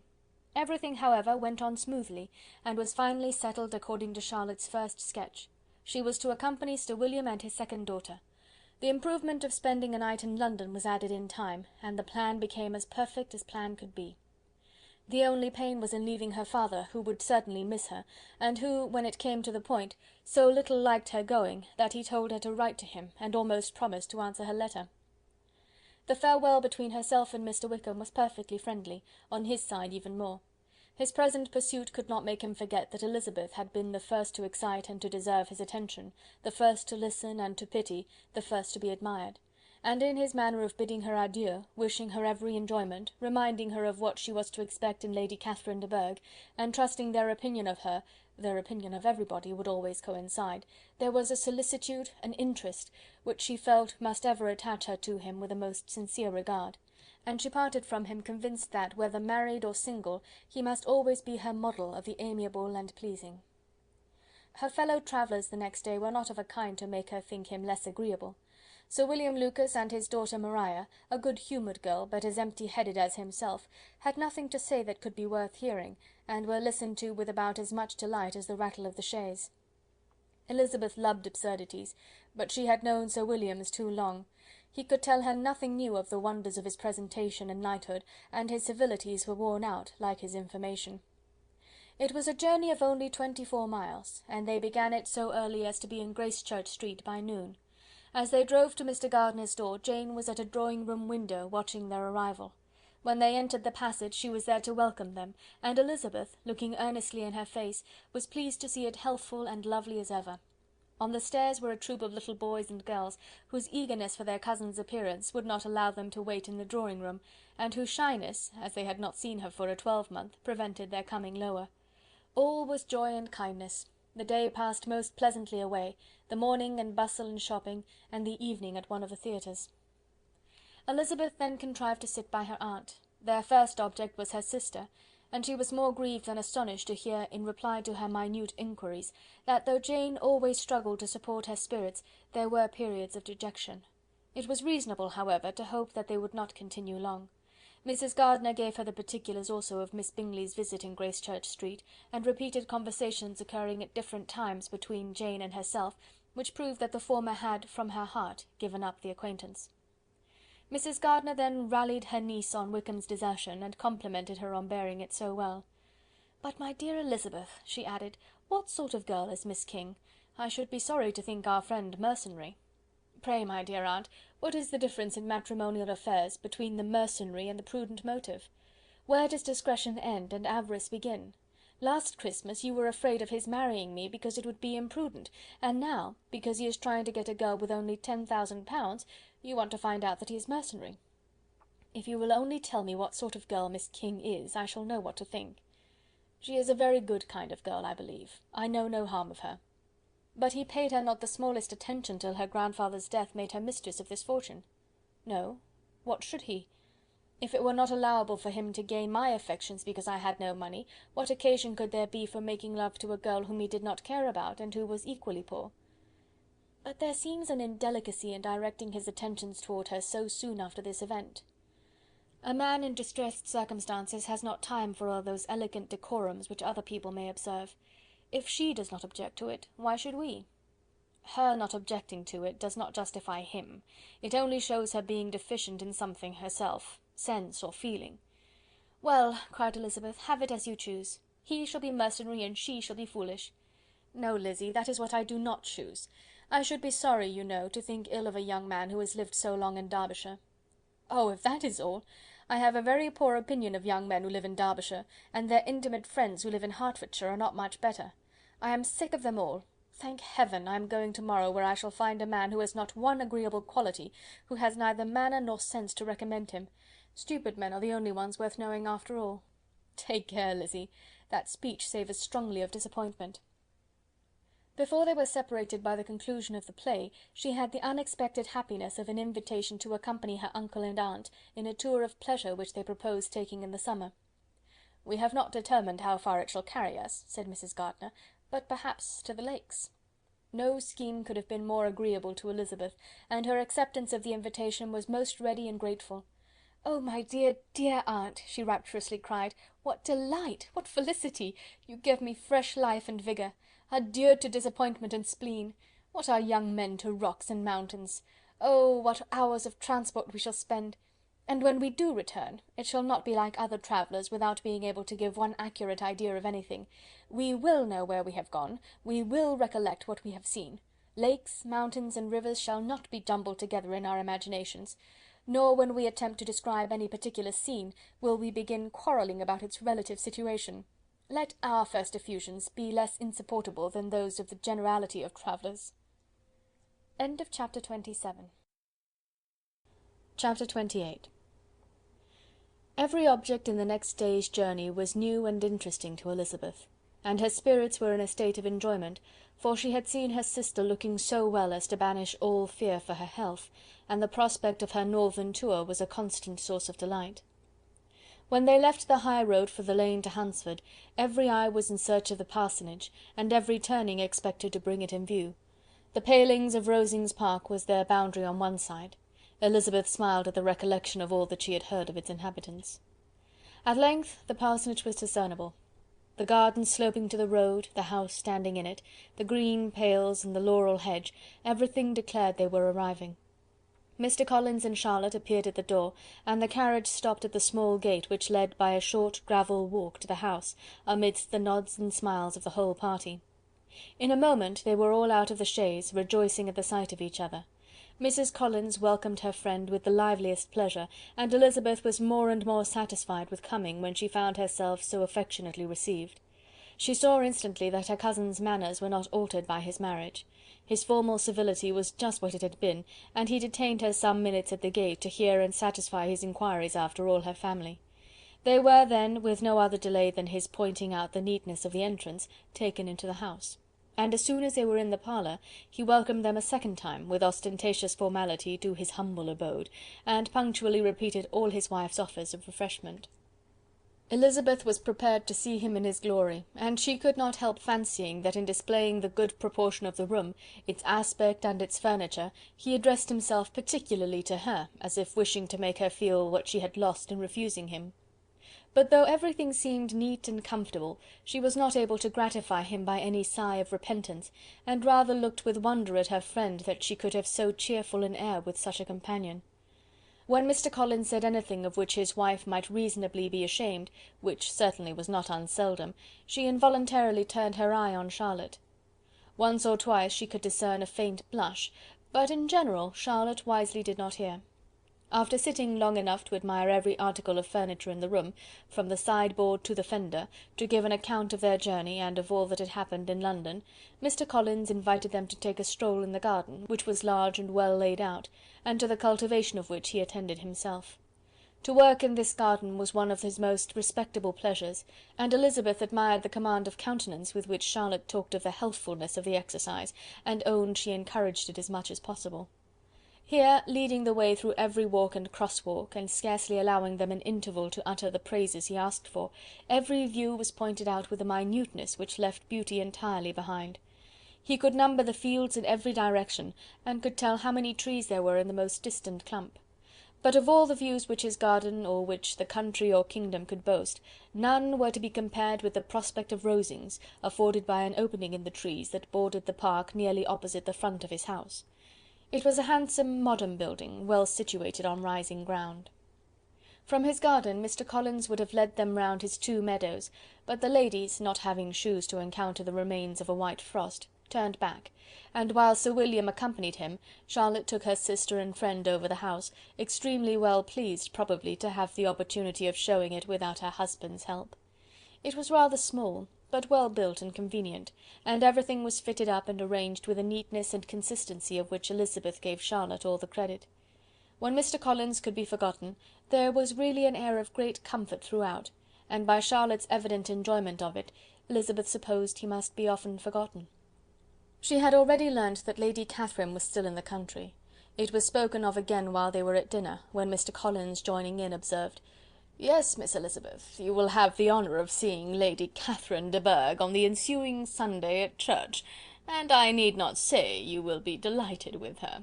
She is all affability and condescension, and I doubt not but you will be honoured with some portion of her notice when service is over.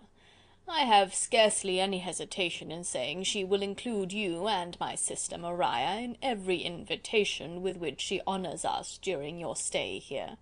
Her behaviour to my dear Charlotte is charming. We dine at Rosings twice every week, and are never allowed to walk home. Her ladyship's carriage is regularly ordered for us. I should say one of her ladyship's carriages, for she has several." "Lady Catherine is a very respectable, sensible woman indeed," added Charlotte, "and a most attentive neighbour." "Very true, my dear, that is exactly what I say. She is the sort of woman whom one cannot regard with too much deference."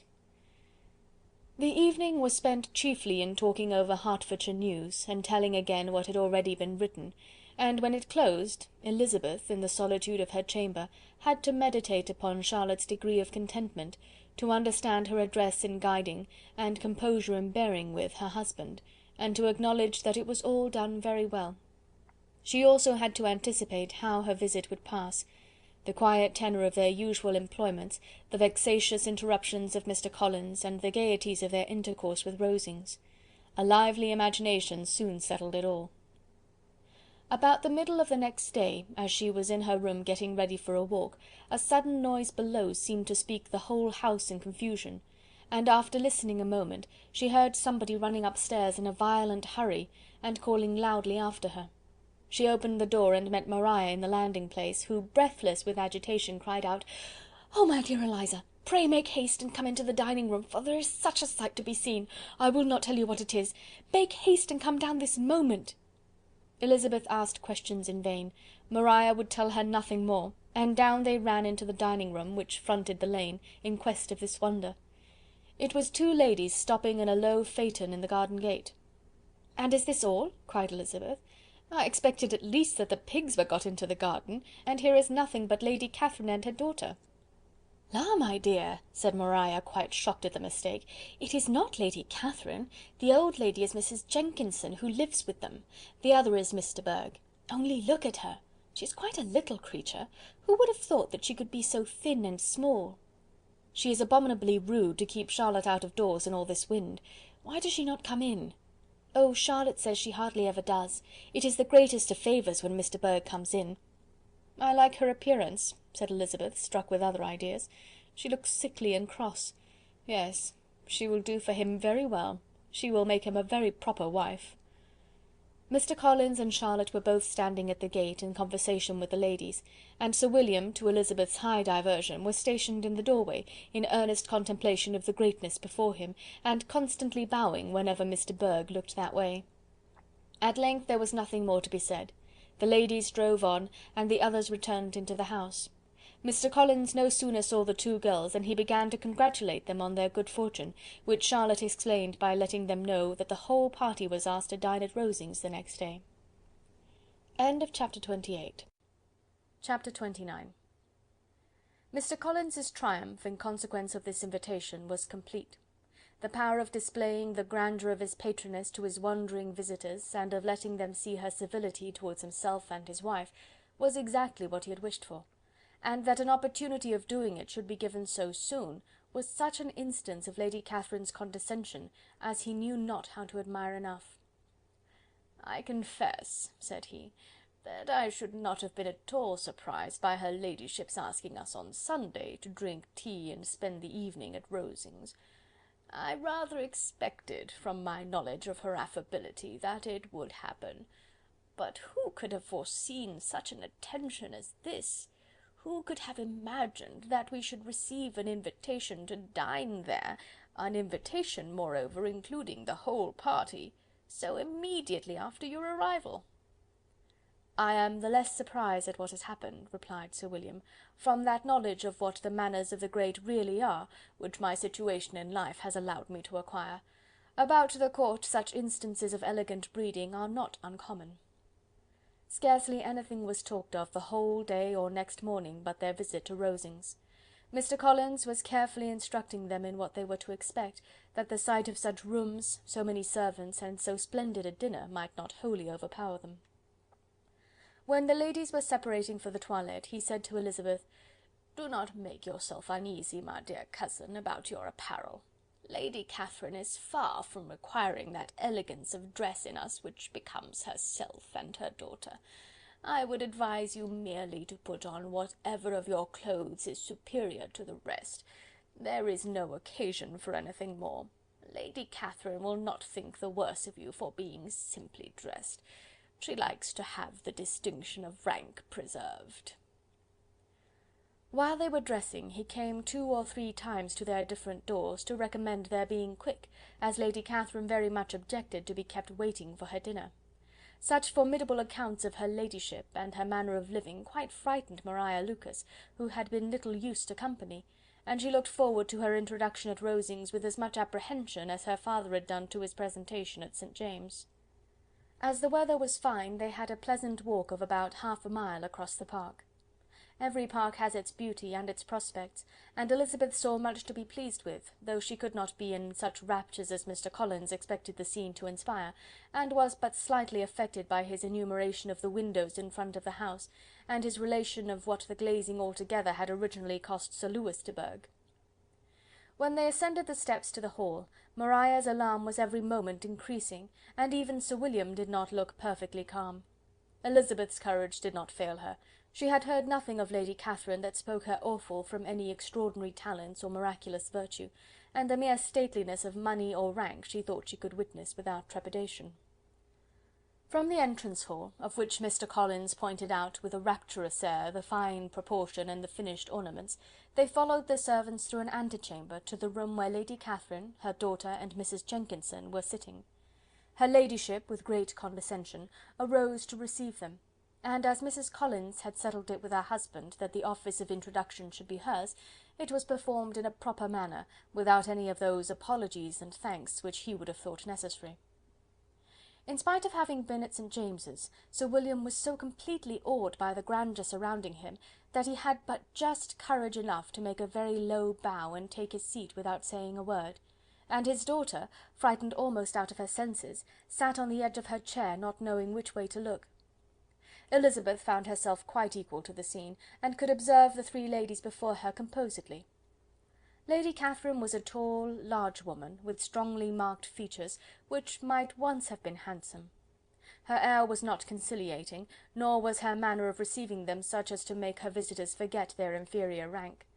She was not rendered formidable by silence, but whatever she said was spoken in so authoritative a tone as marked her self-importance, and brought Mr. Wickham immediately to Elizabeth's mind, and from the observation of the day altogether, she believed Lady Catherine to be exactly what he represented. When, after examining the mother, in whose countenance and deportment she soon found some resemblance of Mr. Darcy, she turned her eyes on the daughter, she could almost have joined in Maria's astonishment at her being so thin and so small. There was neither in figure nor face any likeness between the ladies. Miss de Bourgh was pale and sickly, her features, though not plain, were insignificant, and she spoke very little, except in a low voice to Mrs. Jenkinson, in whose appearance there was nothing remarkable, and who was entirely engaged in listening to what she said, and placing a screen in the proper direction before her eyes. After sitting a few minutes, they were all sent to one of the windows to admire the view, Mr. Collins attending them to point out its beauties, and Lady Catherine kindly informing them that it was much better worth looking at in the summer.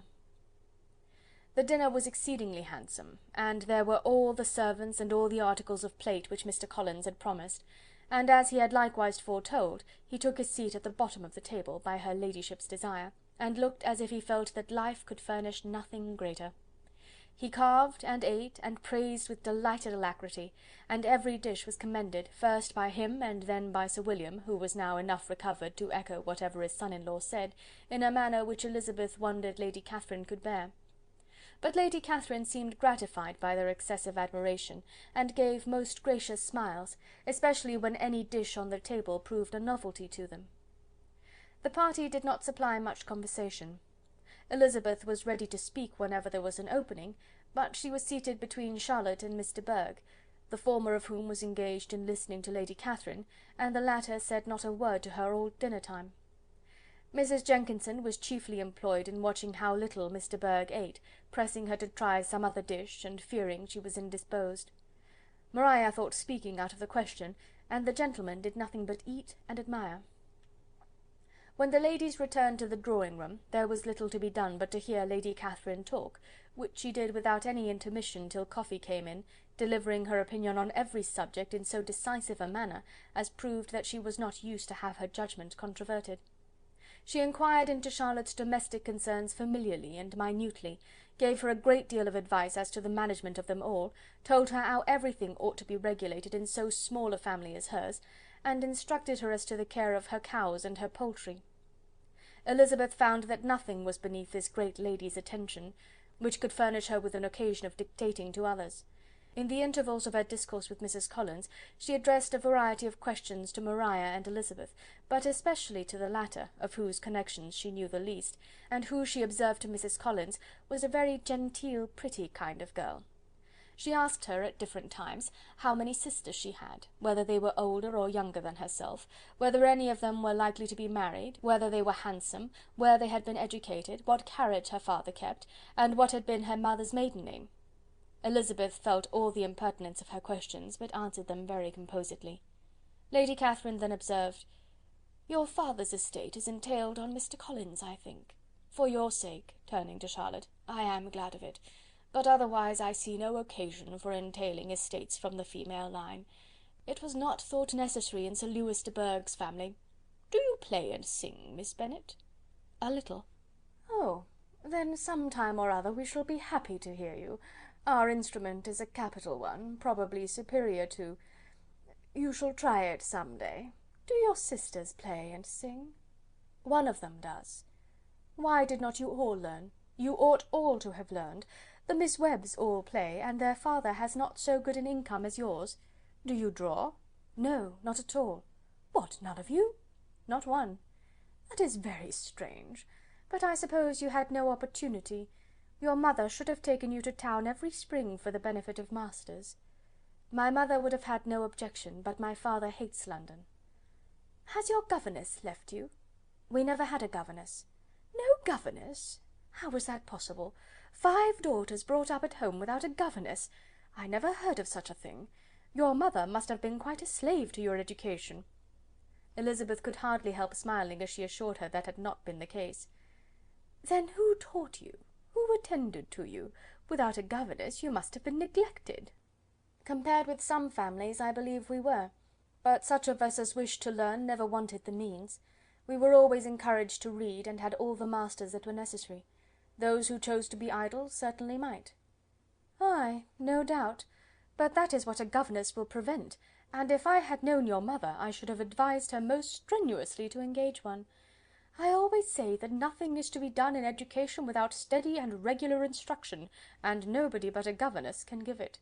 It is wonderful how many families I have been the means of supplying in that way. I am always glad to get a young person well placed out. 4 nieces of Mrs. Jenkinson are most delightfully situated through my means, and it was but the other day that I recommended another young person, who was merely accidentally mentioned to me, and the family are quite delighted with her. Mrs. Collins, did I tell you of Lady Metcalfe's calling yesterday to thank me? She finds Miss Pope a treasure. Lady Catherine, said she, you have given me a treasure. Are any of your younger sisters out, Miss Bennet? Yes, ma'am, all. All? What, all 5 out at once? Very odd. And you only the second? The younger ones out before the elder ones are married? Your younger sisters must be very young. Yes, my youngest is not 16. Perhaps she is full young to be much in company, but really, ma'am, I think it would be very hard upon younger sisters that they should not have their share of society and amusement, because the elder have not the means or inclination to marry early. The last-born has as good a right to the pleasures of youth as the first, and to be kept back on such a motive, I think it would not be very likely to promote sisterly affection or delicacy of mind." "Upon my word," said her ladyship, "you give your opinion very decidedly for so young a person. Pray, what is your age?" "With 3 younger sisters grown up," replied Elizabeth, smiling, "your ladyship can hardly expect me to own it." Lady Catherine seemed quite astonished at not receiving a direct answer, and Elizabeth suspected herself to be the first creature who had ever dared to trifle with so much dignified impertinence. "You cannot be more than 20, I am sure, therefore you need not conceal your age." "I am not 21." When the gentlemen had joined them, and tea was over, the card tables were placed.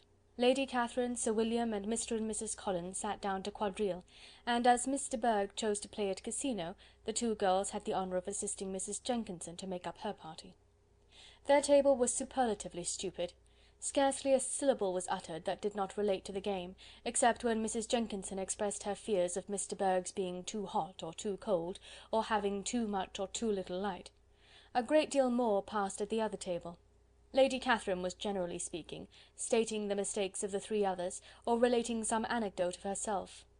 Mr. Collins was employed in agreeing to everything her ladyship said, thanking her for every fish he won, and apologizing if he thought he won too many. Sir William did not say much. He was storing his memory with anecdotes and noble names. When Lady Catherine and her daughter had played as long as they chose, the tables were broken up, the carriage was offered to Mrs. Collins, gratefully accepted and immediately ordered. The party then gathered round the fire to hear Lady Catherine determine what weather they were to have on the morrow. From these instructions they were summoned by the arrival of the coach, and with many speeches of thankfulness on Mr. Collins's side, and as many bows on Sir William's, they departed. As soon as they had driven from the door, Elizabeth was called on by her cousin to give her opinion of all that she had seen at Rosings, which, for Charlotte's sake, she made more favourable than it really was. But her commendation, though costing her some trouble, could by no means satisfy Mr. Collins, and he was very soon obliged to take her ladyship's praise into his own hands. Chapter 29. Chapter 30. Sir William stayed only a week at Hunsford, but his visit was long enough to convince him of his daughter's being most comfortably settled, and of her possessing such a husband and such a neighbour as were not often met with. While Sir William was with them, Mr. Collins devoted his morning to driving him out in his gig and showing him the country, but when he went away, the whole family returned to their usual employments, and Elizabeth was thankful to find that they did not see more of her cousin by the alteration, for the chief of the time between breakfast and dinner was now passed by him either at work in the garden, or in reading and writing, and looking out of the window in his own book-room, which fronted the road. The room in which the ladies sat was backwards. Elizabeth had at first rather wondered that Charlotte should not prefer the dining parlour for common use. It was a better-sized room, and had a more pleasant aspect, but she soon saw that her friend had an excellent reason for what she did, for Mr. Collins would undoubtedly have been much less in his own apartment had they sat in one equally lively, and she gave Charlotte credit for the arrangement. From the drawing-room they could distinguish nothing in the lane, and were indebted to Mr. Collins for the knowledge of what carriages went along, and how often especially Miss de Bourgh drove by in her phaeton, which he never failed coming to inform them of, though it happened almost every day. She not infrequently stopped at the parsonage, and had a few minutes' conversation with Charlotte, but was scarcely ever prevailed upon to get out. Very few days passed in which Mr. Collins did not walk to Rosings, and not many in which his wife did not think it necessary to go likewise, and till Elizabeth recollected that there might be other family livings to be disposed of, she could not understand the sacrifice of so many hours. Now and then they were honoured with a call from her ladyship, and nothing escaped her observation that was passing in the room during these visits. She examined into their employments, looked at their work, and advised them to do it differently, found fault with the arrangement of the furniture, or detected the housemaid in negligence, and if she accepted any refreshment, seemed to do it only for the sake of finding out that Mrs. Collins's joints of meat were too large for her family. Elizabeth soon perceived that though this great lady was not in commission of the peace of the county, she was a most active magistrate in her own parish, the minutest concerns of which were carried to her by Mr. Collins, and whenever any of the cottagers were disposed to be quarrelsome, discontented, or too poor, she sallied forth into the village to settle their differences, silence their complaints, and scold them into harmony and plenty. The entertainment of dining at Rosings was repeated about twice a week, and allowing for the loss of Sir William, and there being only one card-table in the evening, every such entertainment was the counterpart of the first. Their other engagements were few, as the style of living in the neighbourhood in general was beyond Mr. Collins's reach. This, however, was no evil to Elizabeth, and upon the whole she spent her time comfortably enough. There were half-hours of pleasant conversation with Charlotte, and the weather was so fine for the time of year that she had often great enjoyment out of doors. Her favourite walk, and where she frequently went while the others were calling on Lady Catherine, was along the open grove which edged that side of the park, where there was a nice sheltered path, which no one seemed to value but herself, and where she felt beyond the reach of Lady Catherine's curiosity. In this quiet way the first fortnight of her visit soon passed away. Easter was approaching, and the week preceding it was to bring an addition to the family at Rosings, which in so small a circle must be important. Elizabeth had heard soon after her arrival that Mr. Darcy was expected there in the course of a few weeks, and though there were not many of her acquaintances whom she did not prefer, his coming would furnish one comparatively new to look at in their Rosings parties, and she might be amused in seeing how hopeless Miss Bingley's designs on him were by his behaviour to his cousin, for whom he was evidently destined by Lady Catherine, who talked of his coming with the greatest satisfaction, spoke of him in terms of the highest admiration, and seemed almost angry to find that he had already been frequently seen by Miss Lucas and herself. His arrival was soon known at the parsonage, for Mr. Collins was walking the whole morning within view of the lodges opening into Hunsford Lane, in order to have the earliest assurance of it, and after making his bow as the carriage turned into the park, hurried home with the great intelligence. On the following morning he hastened to Rosings to pay his respects. There were two nephews of Lady Catherine to require them, for Mr. Darcy had brought with him a Colonel Fitzwilliam, the younger son of his uncle Lord, and to the great surprise of all the party, when Mr. Collins returned, the gentleman accompanied him. Charlotte had seen them from her husband's room, crossing the road, and immediately running into the other, told the girls what an honour they might expect, adding, "I may thank you, Eliza, for this piece of civility. Mr. Darcy would never have come so soon to wait upon me." Elizabeth had scarcely time to disclaim all right to the compliment, before their approach was announced by the door-bell, and shortly afterwards the three gentlemen entered the room. Colonel Fitzwilliam, who led the way, was about 30, not handsome, but in person and address most truly the gentleman. Mr. Darcy looked just as he had been used to look in Hertfordshire, paid his compliments with his usual reserve to Mrs. Collins, and whatever might be his feelings toward her friend, met her with every appearance of composure. Elizabeth merely curtsied to him without saying a word. Colonel Fitzwilliam entered into conversation directly with the readiness and ease of a well-bred man, and talked very pleasantly, but his cousin, after having addressed a slight observation on the house and garden to Mrs. Collins, sat for some time without speaking to anybody. At length, however, his civility was so far awakened as to inquire of Elizabeth after the health of her family. She answered him in the usual way, and after a moment's pause added, "My eldest sister has been in town these 3 months. Have you never happened to see her there?" She was perfectly sensible that he never had, but she wished to see whether he would betray any consciousness of what had passed between the Bingleys and Jane, and she thought he looked a little confused as he answered that he had never been so fortunate as to meet Miss Bennet. The subject was pursued no farther, and the gentlemen soon afterwards went away. Chapter 30. Chapter 31. Colonel Fitzwilliam's manners were very much admired at the parsonage, and the ladies all felt that he must add considerably to the pleasures of their engagements at Rosings. It was some days, however, before they received any invitation thither, for while there were visitors in the house, they could not be necessary, and it was not till Easter Day, almost a week after the gentlemen's arrival, that they were honoured by such an attention, and then they were merely asked on leaving church to come there in the evening. For the last week they had seen very little of Lady Catherine or her daughter. Colonel Fitzwilliam had called at the parsonage more than once during the time, but Mr. Darcy they had seen only at church. The invitation was accepted, of course, and at a proper hour they joined the party in Lady Catherine's drawing-room. Her ladyship received them civilly, but it was plain that their company was by no means so acceptable as when she could get nobody else, and she was, in fact, almost engrossed by her nephews, speaking to them, especially to Darcy, much more than any other person in the room.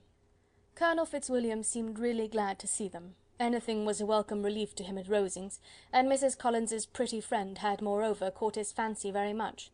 He now seated himself by her, and talked so agreeably of Kent and Hertfordshire, of travelling and staying at home, of new books and music, that Elizabeth had never been half so well entertained in that room before, and they conversed with so much spirit and flow as to draw the attention of Lady Catherine herself, as well as of Mr. Darcy.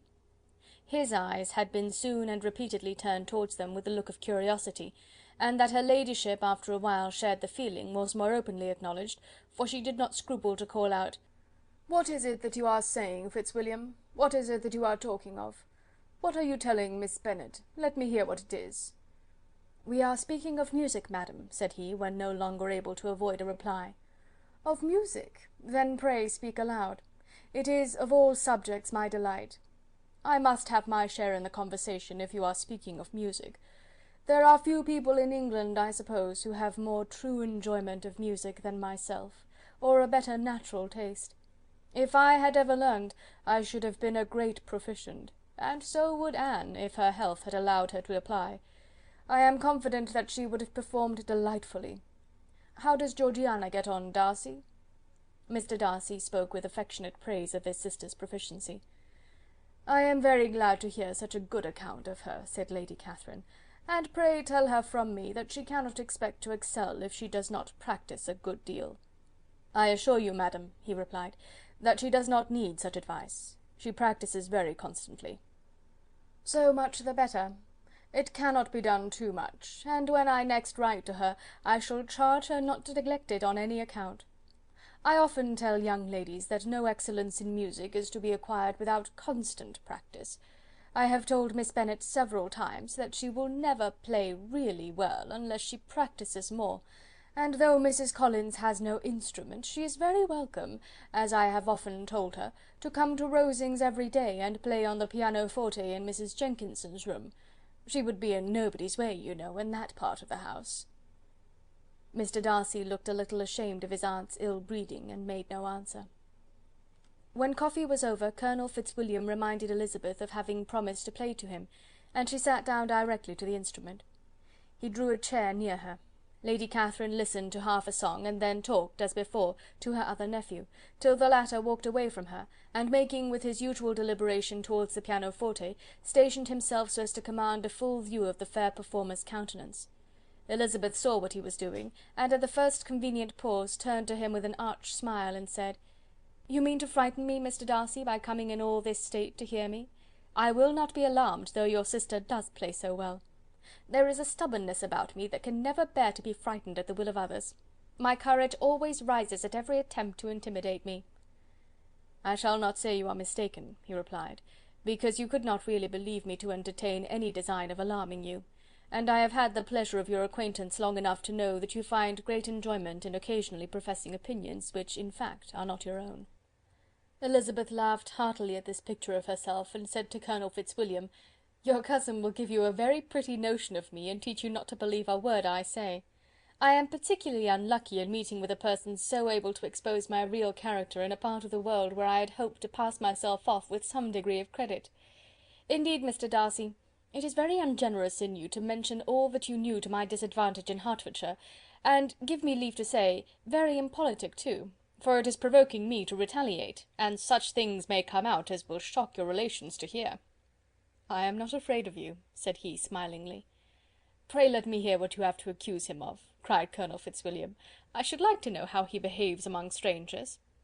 "You shall hear then, but prepare yourself for something very dreadful. The first time of my ever seeing him in Hertfordshire, you must know, was at a ball, and at this ball, what do you think he did? He danced only 4 dances, though gentlemen were scarce, and to my certain knowledge more than one young lady was sitting down in want of a partner. Mr. Darcy, you cannot deny the fact." "I had not at that time the honour of knowing any lady in the assembly beyond my own party." "True, and nobody can ever be introduced in a ball-room. Well, Colonel Fitzwilliam, what do I play next? My fingers wait your orders." "Perhaps," said Darcy, "I should have judged better, had I sought an introduction, but I am ill qualified to recommend myself to strangers." "Shall we ask your cousin the reason of this?" said Elizabeth, still addressing Colonel Fitzwilliam. "Shall we ask him why a man of sense and education, and who has lived in the world, is ill qualified to recommend himself to strangers?" "I can answer your question," said Fitzwilliam, without applying to him. "It is because he will not give himself the trouble." "I certainly have not the talent which some people possess," said Darcy, "of conversing easily with those I have never seen before. I cannot catch their tone of conversation, or appear interested in their concerns, as I often see done." "My fingers," said Elizabeth, "do not move over this instrument in the masterly manner which I see many women's do. They have not the same force or rapidity, and do not produce the same expression. But then I have always supposed it to be my own fault, because I will not take the trouble of practising. It is not that I do not believe my fingers as capable as any other woman's of superior execution." Darcy smiled and said, "You are perfectly right. You have employed your time much better. No one admitted to the privilege of hearing you can think anything wanting. We neither of us perform to strangers." Here they were interrupted by Lady Catherine, who called out to know what they were talking of. Elizabeth immediately began playing again. Lady Catherine approached, and after listening for a few minutes, said to Darcy, "Miss Bennet would not play at all amiss if she practised more, and could have the advantage of a London master. She has a very good notion of fingering, though her taste is not equal to Anne's. Anne would have been a delightful performer, had her health allowed her to learn." Elizabeth looked at Darcy to see how cordially he assented to his cousin's praise, but neither at that moment nor at any other could she discern any symptom of love, and from the whole of his behaviour to Miss de Bourgh she derived this comfort for Miss Bingley, that he might have been just as likely to marry her had she been his relation. Lady Catherine continued her remarks on Elizabeth's performance, mixing them with many instructions on execution and taste. Elizabeth received them with all the forbearance of civility, and at the request of the gentlemen, remained at the instrument till her ladyship's carriage was ready to take them all home. End of chapter 31. Chapter 32.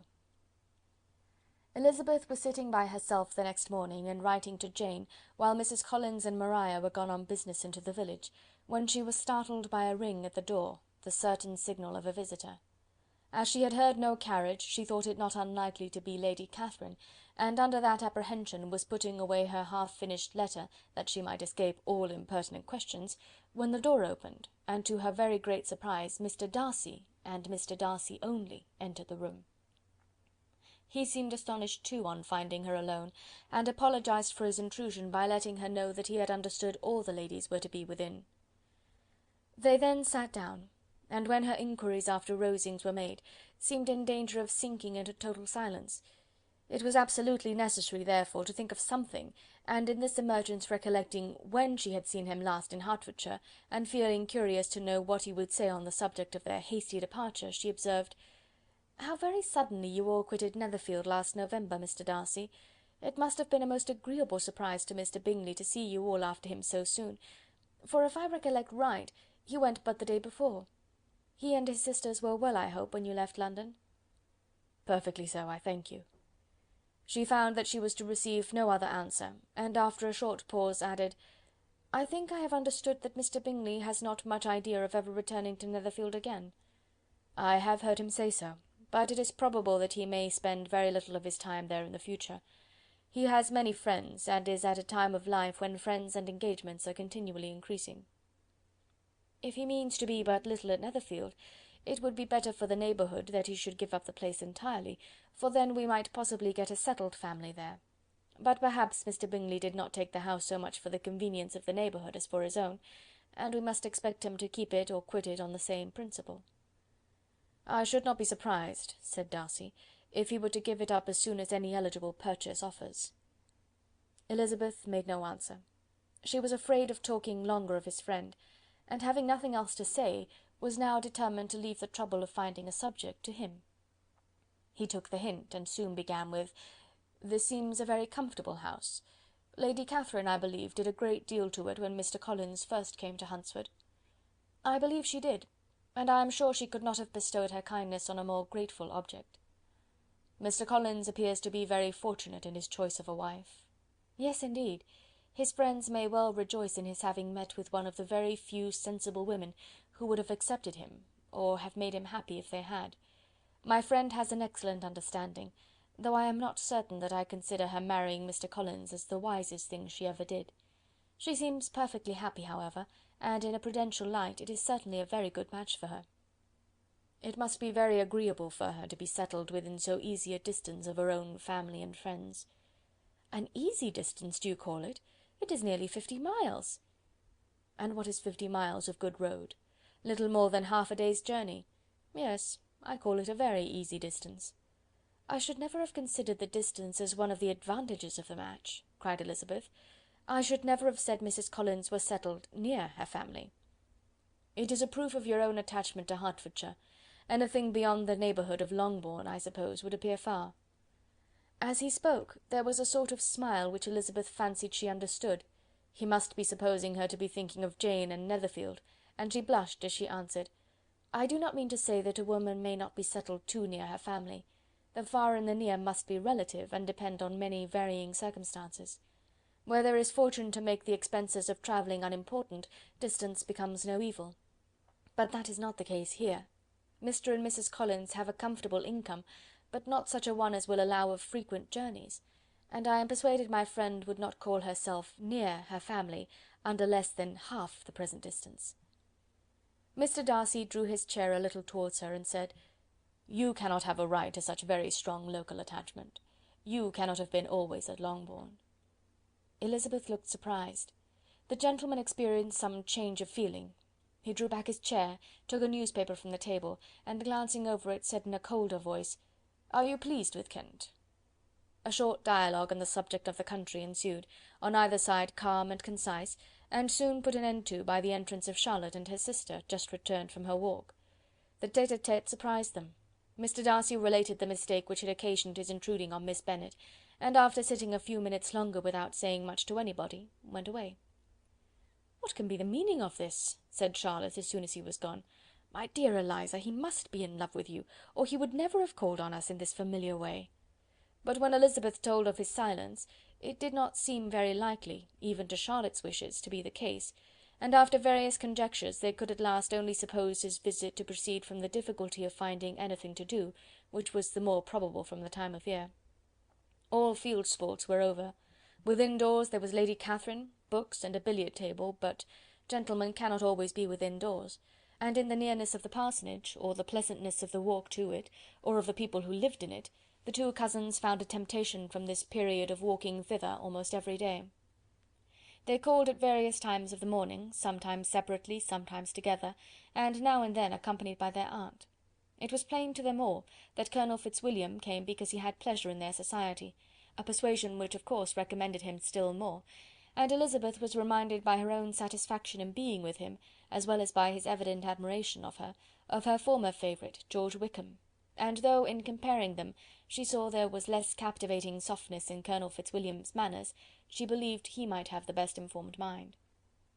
But why Mr. Darcy came so often to the parsonage, it was more difficult to understand. It could not be for society, as he frequently sat there 10 minutes together without opening his lips, and when he did speak, it seemed the effect of necessity rather than of choice, a sacrifice to propriety, not a pleasure to himself. He seldom appeared really animated. Mrs. Collins knew not what to make of him. Colonel Fitzwilliam's occasionally laughing at his stupidity proved that he was generally different, which her own knowledge of him could not have told her, and as she would like to have believed this change the effect of love, and the object of that love her friend Eliza, she set herself seriously to work to find it out. She watched him whenever they were at Rosings, and whenever he came to Hunsford, but without much success. He certainly looked at her friend a great deal, but the expression of that look was disputable. It was an earnest, steadfast gaze, but she often doubted whether there were much admiration in it, and sometimes it seemed nothing but absence of mind.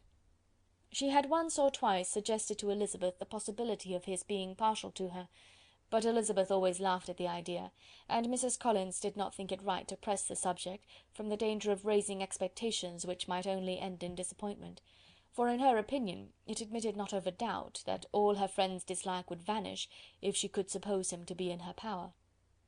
In her kind schemes for Elizabeth, she sometimes planned her marrying Colonel Fitzwilliam. He was beyond comparison the most pleasant man. He certainly admired her, and his situation in life was most eligible, but to counterbalance these advantages, Mr. Darcy had considerable patronage in the church, and his cousin could have none at all. End of chapter 32. Chapter 33. More than once did Elizabeth, in her rambles within the park, unexpectedly meet Mr. Darcy. She felt all the perverseness of the mischance that should bring him where no one else was brought, and, to prevent its ever happening again, took care to inform him at first that it was a favourite haunt of hers. How it could occur a second time, therefore, was very odd. Yet it did, and even a third. It seemed like wilful ill nature, or a voluntary penance, for on these occasions it was not merely a few formal inquiries and an awkward pause and then away, but he actually thought it necessary to turn back and walk with her. He never said a great deal, nor did she give herself the trouble of talking or of listening much, but it struck her in the course of their third rencontre that he was asking some odd, unconnected questions about her pleasure in being at Hunsford, her love of solitary walks, and her opinion of Mr. and Mrs. Collins's happiness, and that in speaking of Rosings and her not perfectly understanding the house, he seemed to expect that whenever she came into Kent again she would be staying there too. His words seemed to imply it. Could he have Colonel Fitzwilliam in his thoughts? She supposed, if he meant anything, he must mean an allusion to what might arise in that quarter. It distressed her a little, and she was quite glad to find herself at the gate in the pales opposite the parsonage. She was engaged one day as she walked, in perusing Jane's last letter, and dwelling on some passages which proved that Jane had not written in spirits, when, instead of being again surprised by Mr. Darcy, she saw on looking up that Colonel Fitzwilliam was meeting her. Putting away the letter immediately, and forcing a smile, she said, "I did not know before that you ever walked this way." "I have been making the tour of the park," he replied, "as I generally do every year, and intend to close it with a call at the parsonage. Are you going much farther?" "No, I should have turned in a moment." And accordingly she did turn, and they walked towards the parsonage together. "Do you certainly leave Kent on Saturday?" said she. "Yes, if Darcy does not put it off again, but I am at his disposal. He arranges the business just as he pleases." "And if not able to please himself in the arrangement, he has at least pleasure in the great power of choice. I do not know anybody who seems more to enjoy the power of doing what he likes than Mr. Darcy."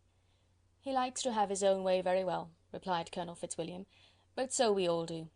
It is only that he has better means of having it than many others, because he is rich, and many others are poor. I speak feelingly. A younger son, you know, must be inured to self-denial and dependence." "In my opinion, the younger son of an earl can know very little of either. Now, seriously, what have you ever known of self-denial and dependence? When have you been prevented by want of money from going wherever you chose, or procuring anything you had a fancy for?" "These are home questions, and perhaps I cannot say that I have experienced many hardships of that nature. But in matters of greater weight I may suffer from want of money. Younger sons cannot marry where they like." "Unless they like women of fortune, which I think they very often do."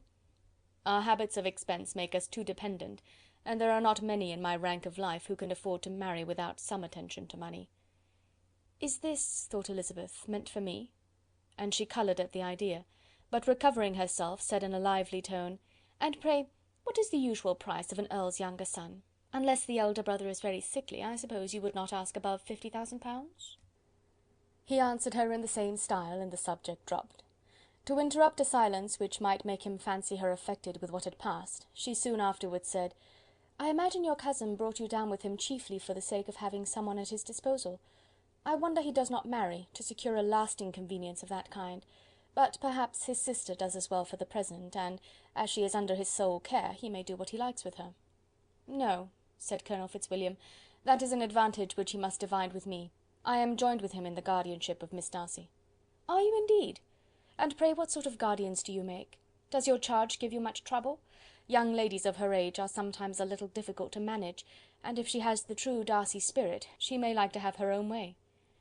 As she spoke she observed him looking at her earnestly, and the manner in which he immediately asked her why she supposed Miss Darcy likely to give them any uneasiness, convinced her that she had somehow or other got pretty near the truth. She replied directly, "You need not be frightened. I never heard any harm of her, and I dare say she is one of the most tractable creatures in the world. She is a very great favourite with some ladies of my acquaintance, Mrs. Hurst and Miss Bingley. I think I have heard you say that you know them?" "I know them a little. Their brother is a pleasant gentlemanlike man. He is a great friend of Darcy's." "Oh yes," said Elizabeth dryly. "Mr. Darcy is uncommonly kind to Mr. Bingley, and takes a prodigious deal of care of him." "Care of him?" "Yes, I really believe Darcy does take care of him in those points where he most wants care. From something that he told me in our journey hither, I have reason to think Bingley very much indebted to him. But I ought to beg his pardon, for I have no right to suppose that Bingley was the person meant. It was all conjecture." "What is it you mean?" "It is a circumstance which Darcy could not wish to be generally known, because if it were to get round to the lady's family, it would be an unpleasant thing. You may depend upon my not mentioning it." "And remember that I have not much reason for supposing it to be Bingley. What he told me was merely this, that he congratulated himself on having lately saved a friend from the inconveniences of a most imprudent marriage, but without mentioning names or any other particulars, and I only suspected it to be Bingley from believing him the kind of young man to get into a scrape of that sort, and from knowing them to have been together the whole of last summer." "Did Mr. Darcy give you reasons for this interference?" "I understood that there were some very strong objections against the lady." "And what arts did he use to separate them?" "He did not talk to me of his own arts," said Fitzwilliam, smiling. "He only told me what I have now told you." Elizabeth made no answer, and walked on, her heart swelling with indignation. After watching her a little, Fitzwilliam asked her why she was so thoughtful. "I am thinking of what you have been telling me," said she. "Your cousin's conduct does not suit my feelings. Why was he to be the judge? You are rather disposed to call his interference officious? I do not see what right Mr. Darcy had to decide on the propriety of his friend's inclination, or why, upon his own judgment alone, he was to determine and direct in what manner his friend was to be happy. But," she continued, recollecting herself, "as we know none of the particulars, it is not fair to condemn him. It is not to be supposed that there was much affection in the case." "That is not an unnatural surmise," said Fitzwilliam, "but it is a lessening of the honour of my cousin's triumph very sadly." This was spoken jestingly, but it appeared to her so just a picture of Mr. Darcy, that she would not trust herself with an answer, and therefore, abruptly changing the conversation, talked on indifferent matters until they reached the parsonage. There, shut into her own room, as soon as their visitor left them, she could think without interruption of all that she had heard. It was not to be supposed that any other people could be meant than those with whom she was connected. There could not exist in the world two men over whom Mr. Darcy could have such boundless influence.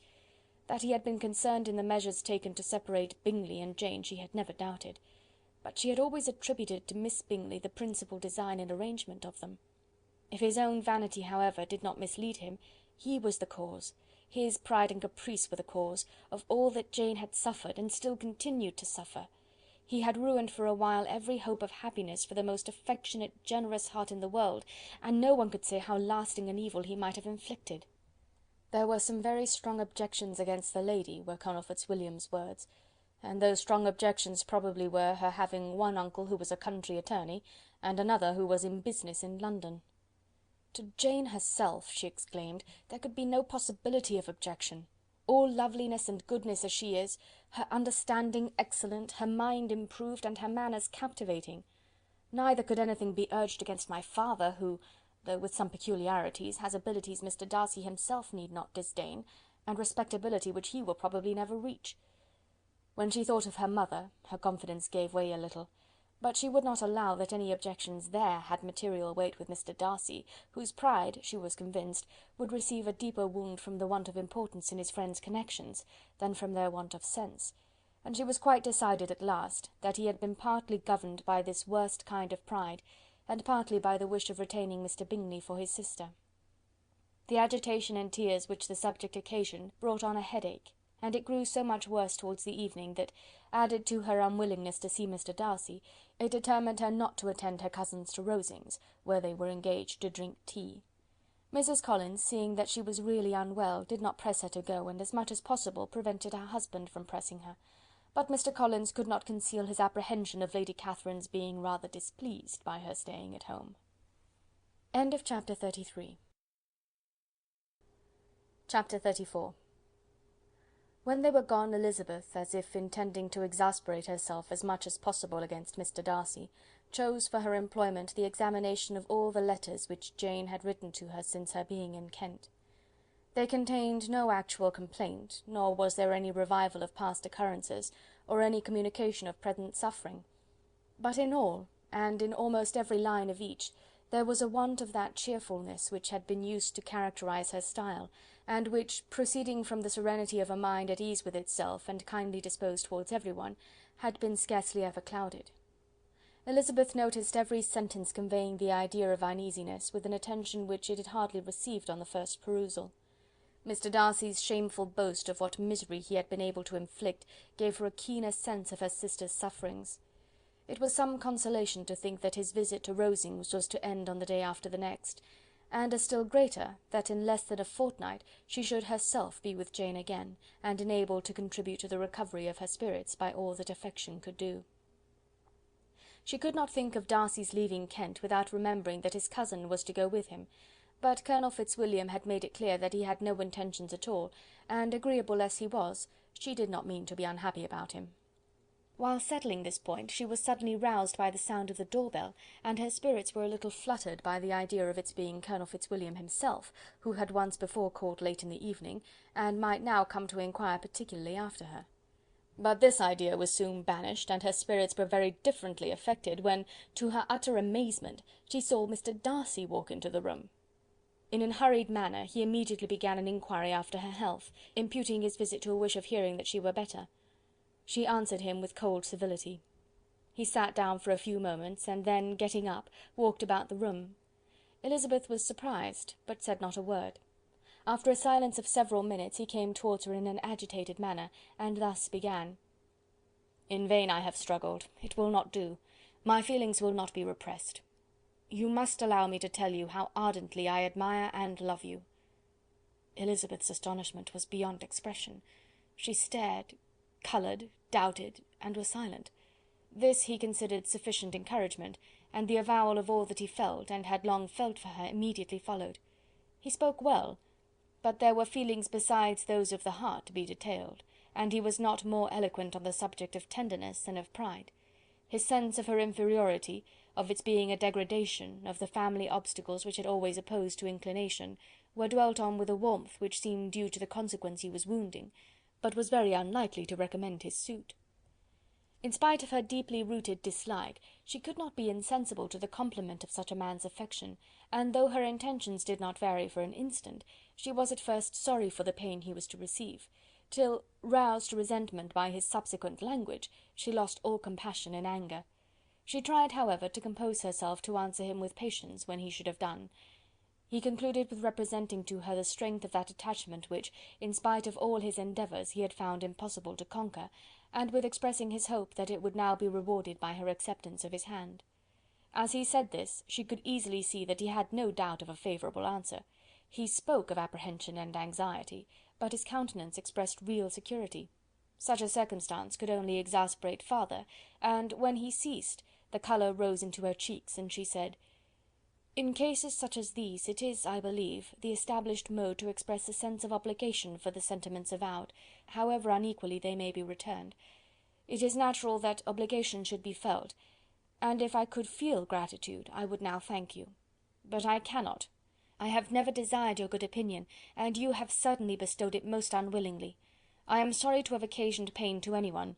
It has been most unconsciously done, however, and I hope will be of short duration. The feelings which, you tell me, have long prevented the acknowledgment of your regard, can have little difficulty in overcoming it after this explanation." Mr. Darcy, who was leaning against the mantelpiece with his eyes fixed on her face, seemed to catch her words with no less resentment than surprise. His complexion became pale with anger, and the disturbance of his mind was visible in every feature. He was struggling for the appearance of composure, and would not open his lips till he believed himself to have attained it. The pause was to Elizabeth's feelings dreadful. At length, with a voice of forced calmness, he said: "And this is all the reply which I am to have the honour of expecting? I might, perhaps, wish to be informed why, with so little endeavour at civility, I am thus rejected, but it is of small importance." "I might as well inquire," replied she, "why, with so evident a desire of offending and insulting me, you chose to tell me that you liked me against your will, against your reason, and even against your character. Was not this some excuse for incivility if I was uncivil? But I have other provocations. You know I have. Had not my feelings decided against you, had they been indifferent, or had they even been favourable, do you think that any consideration would tempt me to accept the man who has been the means of ruining, perhaps for ever, the happiness of a most beloved sister?" As she pronounced these words, Mr. Darcy changed colour, but the emotion was short, and he listened without attempting to interrupt her, while she continued: "I have every reason in the world to think ill of you. No motive can excuse the unjust and ungenerous part you acted there. You dare not, you cannot deny, that you have been the principal, if not the only means of dividing them from each other, of exposing one to the censure of the world for caprice and instability, and the other to its derision for disappointed hopes, and involving them both in misery of the acutest kind." She paused, and saw with no slight indignation that he was listening with an air which proved him wholly unmoved by any feeling of remorse. He even looked at her with a smile of affected incredulity. "Can you deny that you have done it?" she repeated. With assumed tranquillity he then replied: "I have no wish of denying that I did everything in my power to separate my friend from your sister, or that I rejoice in my success. Towards him I have been kinder than towards myself." Elizabeth disdained the appearance of noticing this civil reflection, but its meaning did not escape, nor was it likely to conciliate her. "It is not merely this affair," she continued, "on which my dislike is founded. Long before it had taken place, my opinion of you was decided. Your character was unfolded in the recital which I received many months ago from Mr. Wickham. On this subject what can you have to say?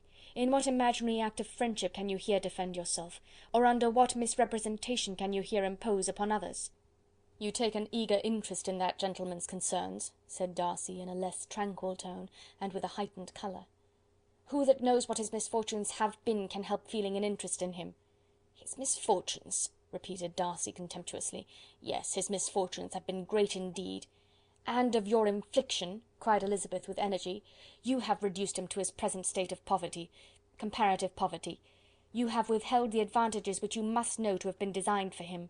You have deprived the best years of his life of that independence which was no less his due than his desert.